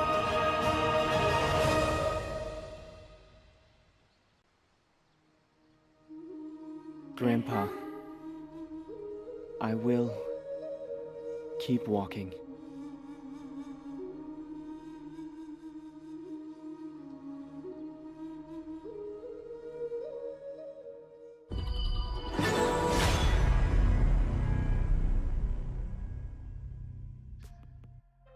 Welcome back to the Honor of Kings Invitational mid-season. I'm hearing and I'm seeing right now on the other screen that we are ready to go back into games. So here we go. Thanks so much for bearing with us, to all the fans in the Amazon Arena, also the fans watching at home as well. We are getting back into the game here between Boom Esports and Weibo Gaming. Just to give an overview of this game at the moment, you can see Weibo Gaming currently 6 kills to 2 up, about a 3,000 goal lead at the moment. The eyes are all on JD in this game, Blam, on long with so many kills early on. Absolutely. I mean, this is a marksman with so much in his kit, and another kill in his stride as he just builds another item as well. So again, just going to be a bit more attack damage coming through for Lung in this game. Impressive. Was trying to get a little bit of an engage here in the mid lane, trying to pause and freeze the enemy's minions, but it looks like they're able to come through here. They're going to have enough potential to get the T1 in the mid lane. We are still waiting, but Jizzix is able to keep those minions off, but there we go. Conling manages to do the inevitable and take that T1 turret in the mid lane. But whilst all that's happening, Dharma is pushing that T2 into the clash lane, Stu. Yeah, it looks like they're losing momentum in this game of Boom Esports. You're seeing that they're so worried at the moment about JD. We saw that burst damage potential that was able to go over to Lady Shen. The crazy burst damage that Long provides. Being able to build the extra crit items as well. There are kind of different builds that you can go with Long. You can kind of go for the burst build where you build items like Axe of Torment. You can try and go for a bit more attack speed like the Shadow Ripper. Also going for like a lot more crit, but either builds that you're able to go, just being able to combo your abilities together, combo the elements together is so important for this hero, and we saw that exact moment in the mid lane. Yeah, we saw just before that Lung was able to get that Eternity Blade built up, and to me, that's probably like mid-itemization build for Lung. So going forward, he's just going to be sort of getting stronger, a lot more attack damage, a bit more crit, but there we go. Dharma taking a 2v1 in the bot lane there. So farm lane just being held off and defended by Dharma, so great plays by Guy Yu there. Kong Ling overstepped him, but if you're going to get anyone overstepping on the side of Weibo, it's going to be that Doom pick, because he's able to soak so much damage. But there we are. Lung is up in the sky. He's going to use it as a defensive use this time around, just to get back into that teammate safe territory. But their high ground turret in the clash lane, Stu, is looking mighty low. Yeah, it only needs a few more auto attacks for that clash lane tower to go down. Mid lane tier 2 getting taken down as well. I have to say, incredible work there from Dharma down in the bot side of the map, being able to defend 1 versus 2, which allowed the rest of Weibo Gaming to group up together 4 versus 3, try and take down their tower. And looks like they're trying to get even more kills as well. Doom being able to use that axe to be able to get away to safety in the end. We got a few more minutes, a few more seconds, I should say, until we get the tower Tyrants and the Overlords upgraded to their powerful versions, as we see the old Tyrant disappearing and the Shadow Tyrant appearing in about 20 seconds time. I feel like for Weibo Gaming, they can try and take the Shadow Overlord, use our Shadow Vanguard to try and take down that Clash Lane tower that only needs one more auto attack left. Yes, sirree, is going into that 10-second cooldown for the Shadow Tyrant. Already up with one Tyrant for themselves, and I believe that it was Boom Esports taking the Overlord. So already that 50-50 split within the jungle of those neutral objectives, but because they have such a pushed wave in that bot lane, they're able to take this free Tyrant, but it's looking like Boom Esports is wanting to prioritize the Overlord so they can try and reclaim some of that lost territory in those lanes, Stu, and they're able to get it, but now they have the Shadow Overlord. Lung is going to be packing so much more heat now going into this fantastic engage. Whoa, dude takes down the Ollie. Very slippery hero has been taken down, and so is Kaiser. So again, one of their huge frontline picks is gone down to in that great engage from Weibo Gaming. Super interesting there for Weibo Gaming. I was mentioning about the Shadow Overlord trying to push down the lane, but in the end, actually deciding going for the Shadow Tyrant. We see Dharma maybe getting caught out here, and so knock up so much to Cal Control. One taken down though from Miggy, going to try and go for another, but not going to in the end. But as I was saying, instead of going for the Shadow Overlord, they wanted to try and force a team fight. They went for the Shadow Tyrant that gets the extra damage. They wanted to force a team fight. They knew that if they win one more team fight, they could finish this game. So really interesting strategy there from Weibo Gaming. It worked out for them. They were able to get a few kills, but at the moment, they still haven't taken any high ground towers. So Boom Esports still have a slim chance in this game to try and come back.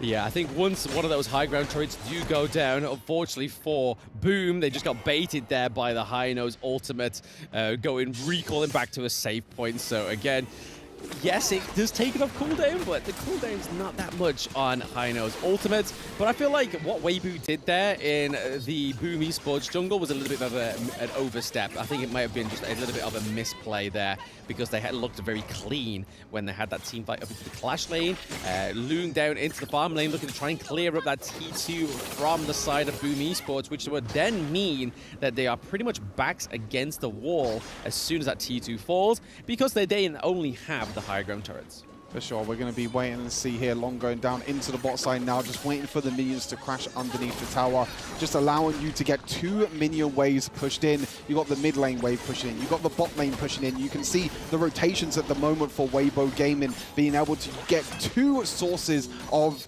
minions pushing in the top lane, the bot lane. Now you can see Dharma up into the top side as well, being able to push in that way. So Boom Esports are going to have to defend from all entries into their base, which I'm not too sure they are able to do, and they need to make sure that they're just on their last legs at the moment. They need to do everything they can to try and stop this high ground tower from going down, but Charlotte can only do so much. That's going to be a walk up there for Dune. The first high ground tower is going to be taken down, and then the mid lane is going to be next in the cards here to be able to do that. So we'll have to wait and see there. But first high ground tower going down there for Weibo Gaming, really, really huge. That's exactly what they wanted to try and take down. You have them super minions now pushing into that lane to be able to get that advantage. Yeah, we saw Dune actually just walk up to the high ground turret in the Clash Laner's basic attack.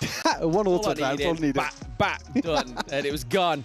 And yes, that means that their crystal is wide open. But once again, we just have a small technical break here between Weibo Gaming and Boom Esports right now. But so far, it's been a fantastic game for Weibo, but I feel like there has been some overstepping. Yeah, for sure. I mean, I think they have a lot of confidence, Weibo Gaming. I think with them being able to win the first 2 games, we were talking about this group, how it's all about, likes of Weibo Gaming, Loops, could be 2 of the teams that can maybe go into that top 4, but with Weibo Gaming already beating Loops already earlier today, again, if they're able to close out this game, I think they've played incredibly well so far, been able to win the 2 games in our B stream, but also have looked pretty dominant in this game. Like I said, maybe a few oversteps here and there, but this is a team that we don't really know too much about, as we mentioned. This is the first time we've really seen them, except for the last chance qualifier. So it's super exciting to see. But why we have this technical pause as well? Another great thing that you can do, and for everyone at home as well, even if you're in the crowd, you can go onto the HoK camp, mentioned at the start of the day. If you just search HoK camp, you can actually see some stats from this tournament as well. So you can see stats from the players, from the heroes that are being played as well. You can also learn about all the heroes as well. So if there's a new hero that you wanted to learn that you've seen the pro players game, you can just search the HoK camp on the browser, and you'll be able to find it. But Lady Shen at the moment is actually the most picked hero in this tournament. This is both a Stream A and Stream B, which for me is a little bit surprising. You know, we did get a little bit of nerf to Lady Shen, but we also got nerf to Princess Frost as well. So it seems like both these mid laners, I think in mid lane in general, is still very high priority for these mages compared to the likes of the assassins. Yeah, I mean, I'm going to go on to the coin flip argument and say I expected it, to be honest. But like you said, it's because of the nerf, then yeah, maybe. But with it being mid lane, if it was say for something like, I don't know, a farm lane hero that got nerfed to the ground or nerfed to a point where it's kind of like, maybe we won't pick it. That's a fair point, yeah. But the Lady Shen, as we know, most mid laners, when they go for mages, they aren't necessarily getting the priority gold anyway. It's either going up to the jungler or we see the farm lane rotate up into the mid lane first thing. So again, it's just because once she's got those 3 skills, she's pretty much got her utility there for team fights, for freezing herself. She's literally got a Splendor in her pocket. She doesn't need to build Splendor. So I think it's no surprise. So we're just waiting for a few minutes here. We're just getting a phone swapped out as we are playing mobile games over here. But we're going to toss it to another video where we're going to learn from the pros about Honor of Kings.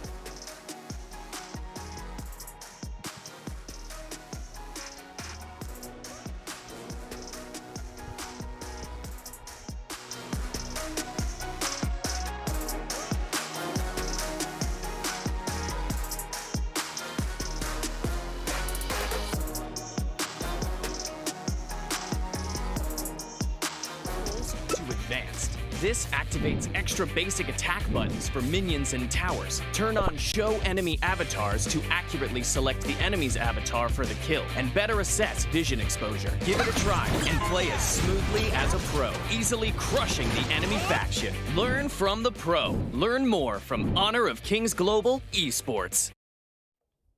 Back here, we shouldn't be too much longer now. As mentioned, we're just swapping out our phone. That tower and minion button, it's pretty important, I would say. I feel like everyone should definitely be turning on that feature, you know, being able to swap your auto attacks instead of just using the normal attack button in Honor of Kings. You can swap down to just attacking minions, just attacking the towers, which means you can kind of prioritize for your auto attacking, which I think is super important in a MOBA in a game like Honor of Kings. It's a huge skill to learn as well, because if you are just using that basic attack button and you end up going into a team fight, and yes, sometimes it does prioritize the heroes that are closest to you, but you could just end up whiffing and going for a minion, and it could have been a nice skill shot. The minion could be in a different direction. You auto-click your ability, it goes in that direction rather towards the hero. So like you say, having those two things, it also means that you just change and know when to attack. If you're in tower and you want to focus a tower, you keep clicking the tower button so you don't try and get the aggro from the turret by attacking the enemy hero by accident. So yes, everyone should definitely do that. And if my ranked teammates aren't doing that, do it. Because I feel like some of them don't do it.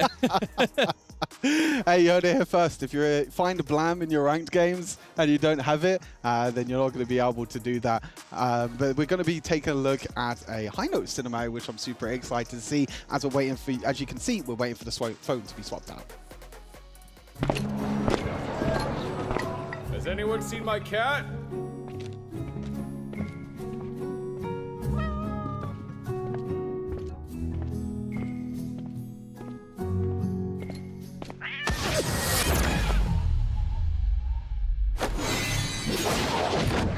Long time no see, hey no!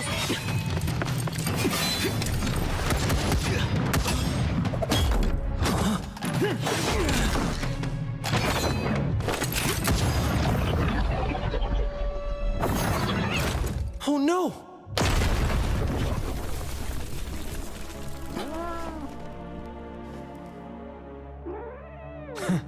I don't like harming the innocent.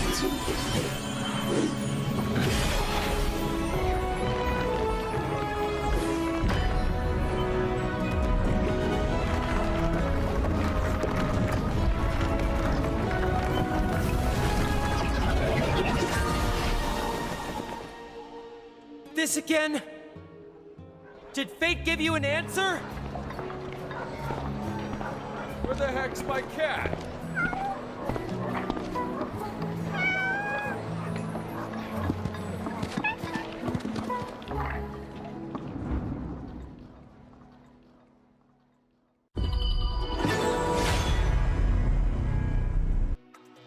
Welcome back here to the Honor of Kings Invitational mid-season.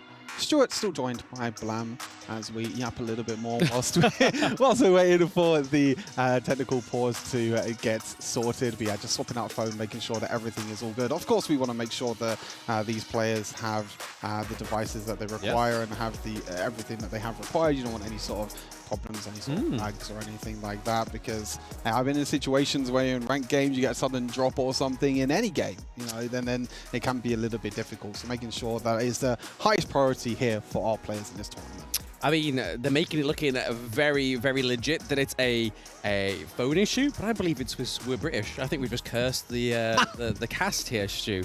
But whilst we do that, we're going to look a little bit at the format of the tournament. So those that didn't quite catch it at the beginning of the stream, it is the group stages right now being played in a best-of-1 round robin. A top 4 per group stages, so A and B go to the knockout stage, which is where we start to see them playing those best-of-3s, up until the grand finals, where we see them play those best-of-5s. So again, best-of-3s, best-of-5s, completely different to those best-of-1s. Yeah, for sure, and you can see the pricing as well, you know, $3 million on the line here for all of these teams. The champions taking $1 million, all the way down as well to the 12th place, even so taking $100,000. So a lot on the line here. I think it's a super interesting format. It's a super interesting tournament in general. You know, being able to be able to play in 2 different groups, best-of-1s as well, which we haven't talked a little bit about. So that's why we're seeing some of these crazy strategies as well. But it seems like the phone has been swapped out. It seems like we're ready and raring to go back into the action here. Boom Esports against Weibo Gaming. We just saw Weibo Gaming taking down the high ground tower in the clash lane, and it doesn't look like the aggression is going to stop loud. No, it's definitely not going to stop there. I mean, even though the technical difficulties may have stopped the actual flow of the motion of the show, but the motion of this game has definitely not been affected, because we see such great lane priority right now on the side of Weibo Gaming, and it's definitely a much better paced match. We've seen that Boom have struggled so far in day 1. They haven't quite yet taken a victory. So back onto your point previously before this game where we were on about that if Boom doesn't quite manage to win this one, it's going to be like the Mount Olympus of day 2 in the group stages for them. Yeah, exactly. It's going to be really, really hard for them as well. You know, they already played the game yesterday. They were able to win the game a few days ago, against RRQs, you know, just being in this tournament in general and just winning that series against RRQ was super important for them, but they need to try and make that next step. You know, you can't just win the SEA showdown match and being able to get that victory there and go into the tournament. You need to try and perform even better. And you can see at the moment that it looks like Boom Esports were trying to steal away the Overlord there, but they were like, oh wait, we have to be careful. Our base is in shambles at the moment. You can see the flash away from Impressive as well. He's on solo health. Dune finished off the kill in the end. Heino going for ultimate back in the base. So the Dharma into the back line, the ultimate into the wall in the end, and this just might be it in the end. Weibo Gaming ending day number 1 here of the group stage, 3-0, taking Boom down in this incredible matchup in the end. Yep, Dharma was at their door. They was like, oh, we need Overlord. And Dharma was just like, no, I'm the bailiff. I need your crystal right now. And completely overthrew the motion that they were going for. They really wanted that Overlord, but Weibo was like, we're finishing the game here. We've had 2 technical difficulties. We're hungry. We want to finish. And that puts Weibo Gaming at 3-0 in day 1, Stu.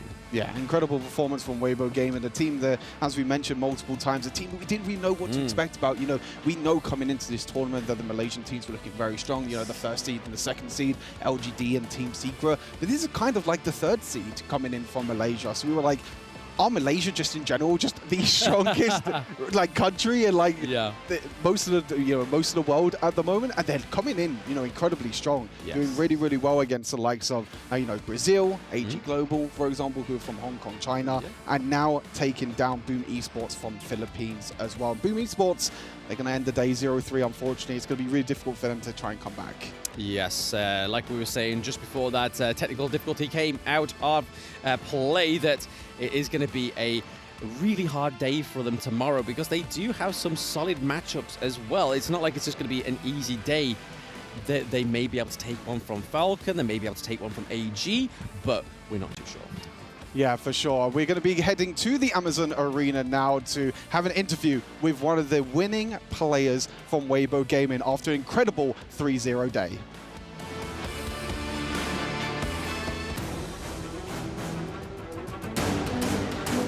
And ladies and gentlemen, viewers around the world, what a match that was taking place right here for the last match of the day. How do you feel pretty much being victorious? 来，恭喜这 D 选手呢获得这局比赛的胜利哦。今天拿下比赛之后，现在是什么心情、什么感觉呢？非常开心。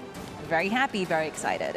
I can tell, pretty much very content as well. What about some technical questions taking place Of here? course, we've seen you have Lone versus Arlie on the bottom lane. So how does it feel? Because you're supposed to have some pressure a bit, and what will be the solution to this?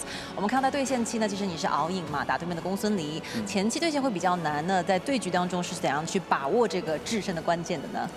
狗先等队友。 Okay, I will just hide under turrets, being protective, and wait for my teammates trying to give me supports. Okay, well, this could be a personal question now. What is your favorite hero line in the game? 有一个非常有趣的问题想问到你啊，因为我们王者荣耀里面呢有非常多有趣的英雄和有趣的台词，你有没有自己最喜欢的呢？马可波罗。的哪一句？世界那么大，我想去看看。 My favorite line from our heroes will be Marco Polo's. This is a very big world. I want to take a look. Okay, what about your favorite line? Actually, stay the same. It's the same. Love the spirit of freedom. For me, pretty much, I think I need more time in the game just to find my line. But you know what? What about the other talents in different studios pretty much being part of this match? What is your favorite hero line? Let's hear it. Congratulations to Weibo Gaming on that victory in a very long match, right? Like it was a very long one for everyone. But at the end of the day, Weibo Gaming just taking the dub and right now finishing this day with 3 victories. Yeah, I mean, everyone now know about Weibo Gaming right now because they definitely will pay more attention on these top laners to play the Dharma. Yes, exactly. That Dharma pick over there, right? Like, and then in the mid lane, the flash, and then straight up just with the stun. Amazing. That was a great highlights. Yes, and I always say that K, he just kicked the door for Weibo Gaming being such a nice position. Yes, exactly. Like, boom, Esports at the beginning of the game was pretty stable. But then after that, just Weibo Gaming decided to just take control completely of the game. And you can see, look at this one. Go. This is the one, man. I love it. Boom. And then done. Oh, the positioning, the timing couldn't be better here. The top laner, the Dharma, the combo coming in. And that's pretty much the turning point. After that, Weibo Gaming definitely put the doors on. Boom, boom. Couldn't really stop them. And now they're going for the final push. And yeah, eventually everything came in better for Weibo today, and they got the 3-0. Yeah, congratulations for them for that. Oh, come on, like, look at this. Like, it was them all over the place right after that, right? Like, they just turned it around, and then there was no way for Boom Esports to try to respond to that. True.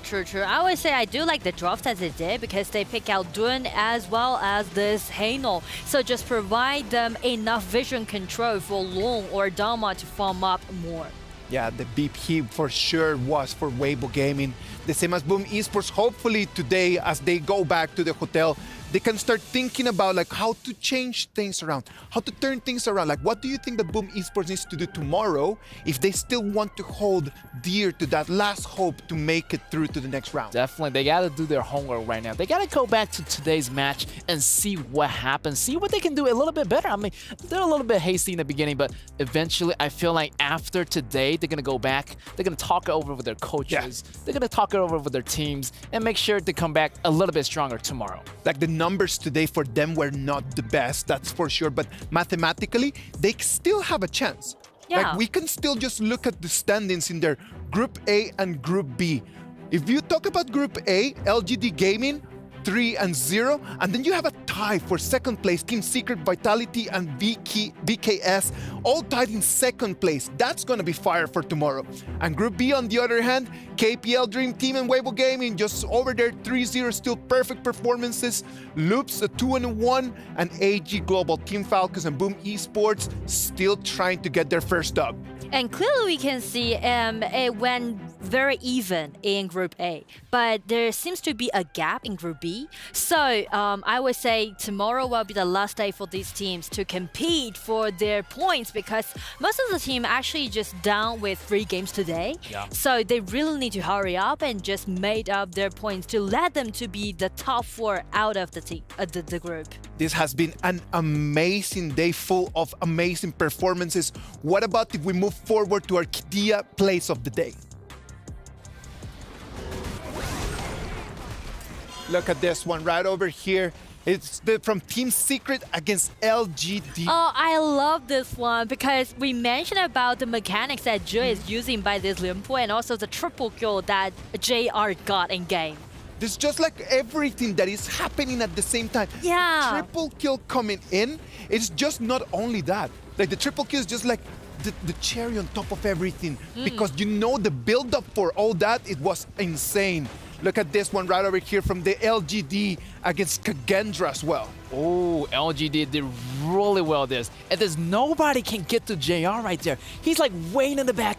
Also, he has the ultimate to save himself. Definitely, they have 2 huge walls that's going to be defending him. It's going to be the Shaho. Then it's going to be Moses protecting him as well. So JR is going to be super safe here and ending the game very beautifully with the ace and getting that game win right there. Wow, that was beautiful play. You can see how they just moved all the way from the crash lane all the way to take that crystal.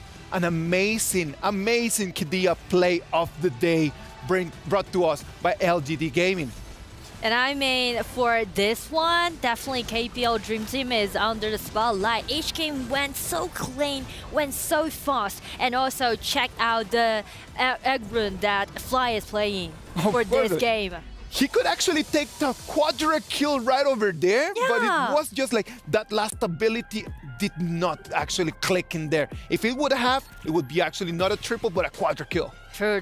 I need to say that these 2 teams, LGD and KPL Dream Team, they didn't let us down at all. With a 3-0. I mean, like for LGD, right, for Xiang, what can be better than grab a 3-0 score back home for his birthday? Yep. Talking about that, like 3-0 from LGD, 3-0 from KPL Dream Team. Well, Weibo Gaming, 3-0 as well, good. Definitely, man. I feel like they're going to be another contender to go up against the KPL Dream Team. Definitely, KPL Dream Team might even have a competition with Weibo Gaming. So I'm really excited to see that game as well. Can't wait. Yes, exactly. Let's look at what we have for tomorrow. Tomorrow, we're going to have exactly the same 15 electrifying games that we're going to be bringing to you in both our Stream A and Stream B. It's going to be the last opportunity for us to see who's going to make it to the top 8 and move forward in our tournament.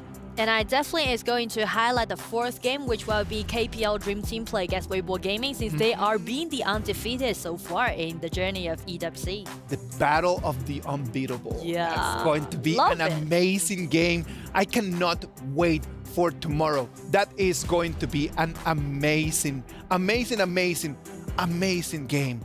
Now, ladies and gentlemen, remember that the championship in-game mode kicks off this Saturday evening at 8 o'clock. Join us to unlock the brand new Wuyen skin for free and immerse yourself in the battle for your region and claim the glory of a champion. The championship is coming in. I hope that everyone at home, it is really going to try their very best just to prove your skill. Yeah. Prove everything that you have been learning. Definitely. Well, it has been a lovely day. It has been a very long one, but it has been a great opening for this amazing tournament. I hope that tomorrow morning, everyone is going to wake up and is going to be looking forward to see us again right over here.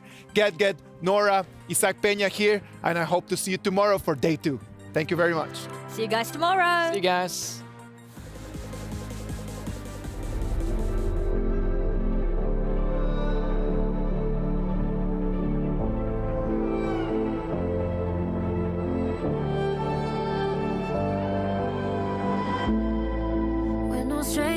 to follow. It's what got us here. Ever changing, some chameleon. Blood, sweat, and tears.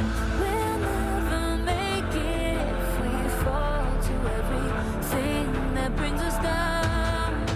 With a comeback is now. Blood, sweat, and tears. Fight for what we want. Doesn't matter the cost. Every day, put in work. Blood, sweat, and tears.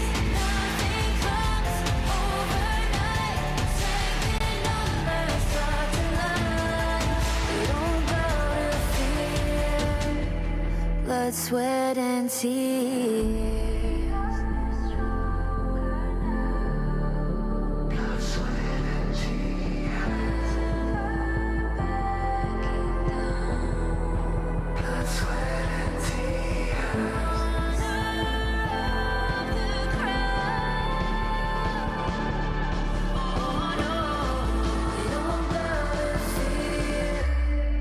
Blood, sweat, and tears.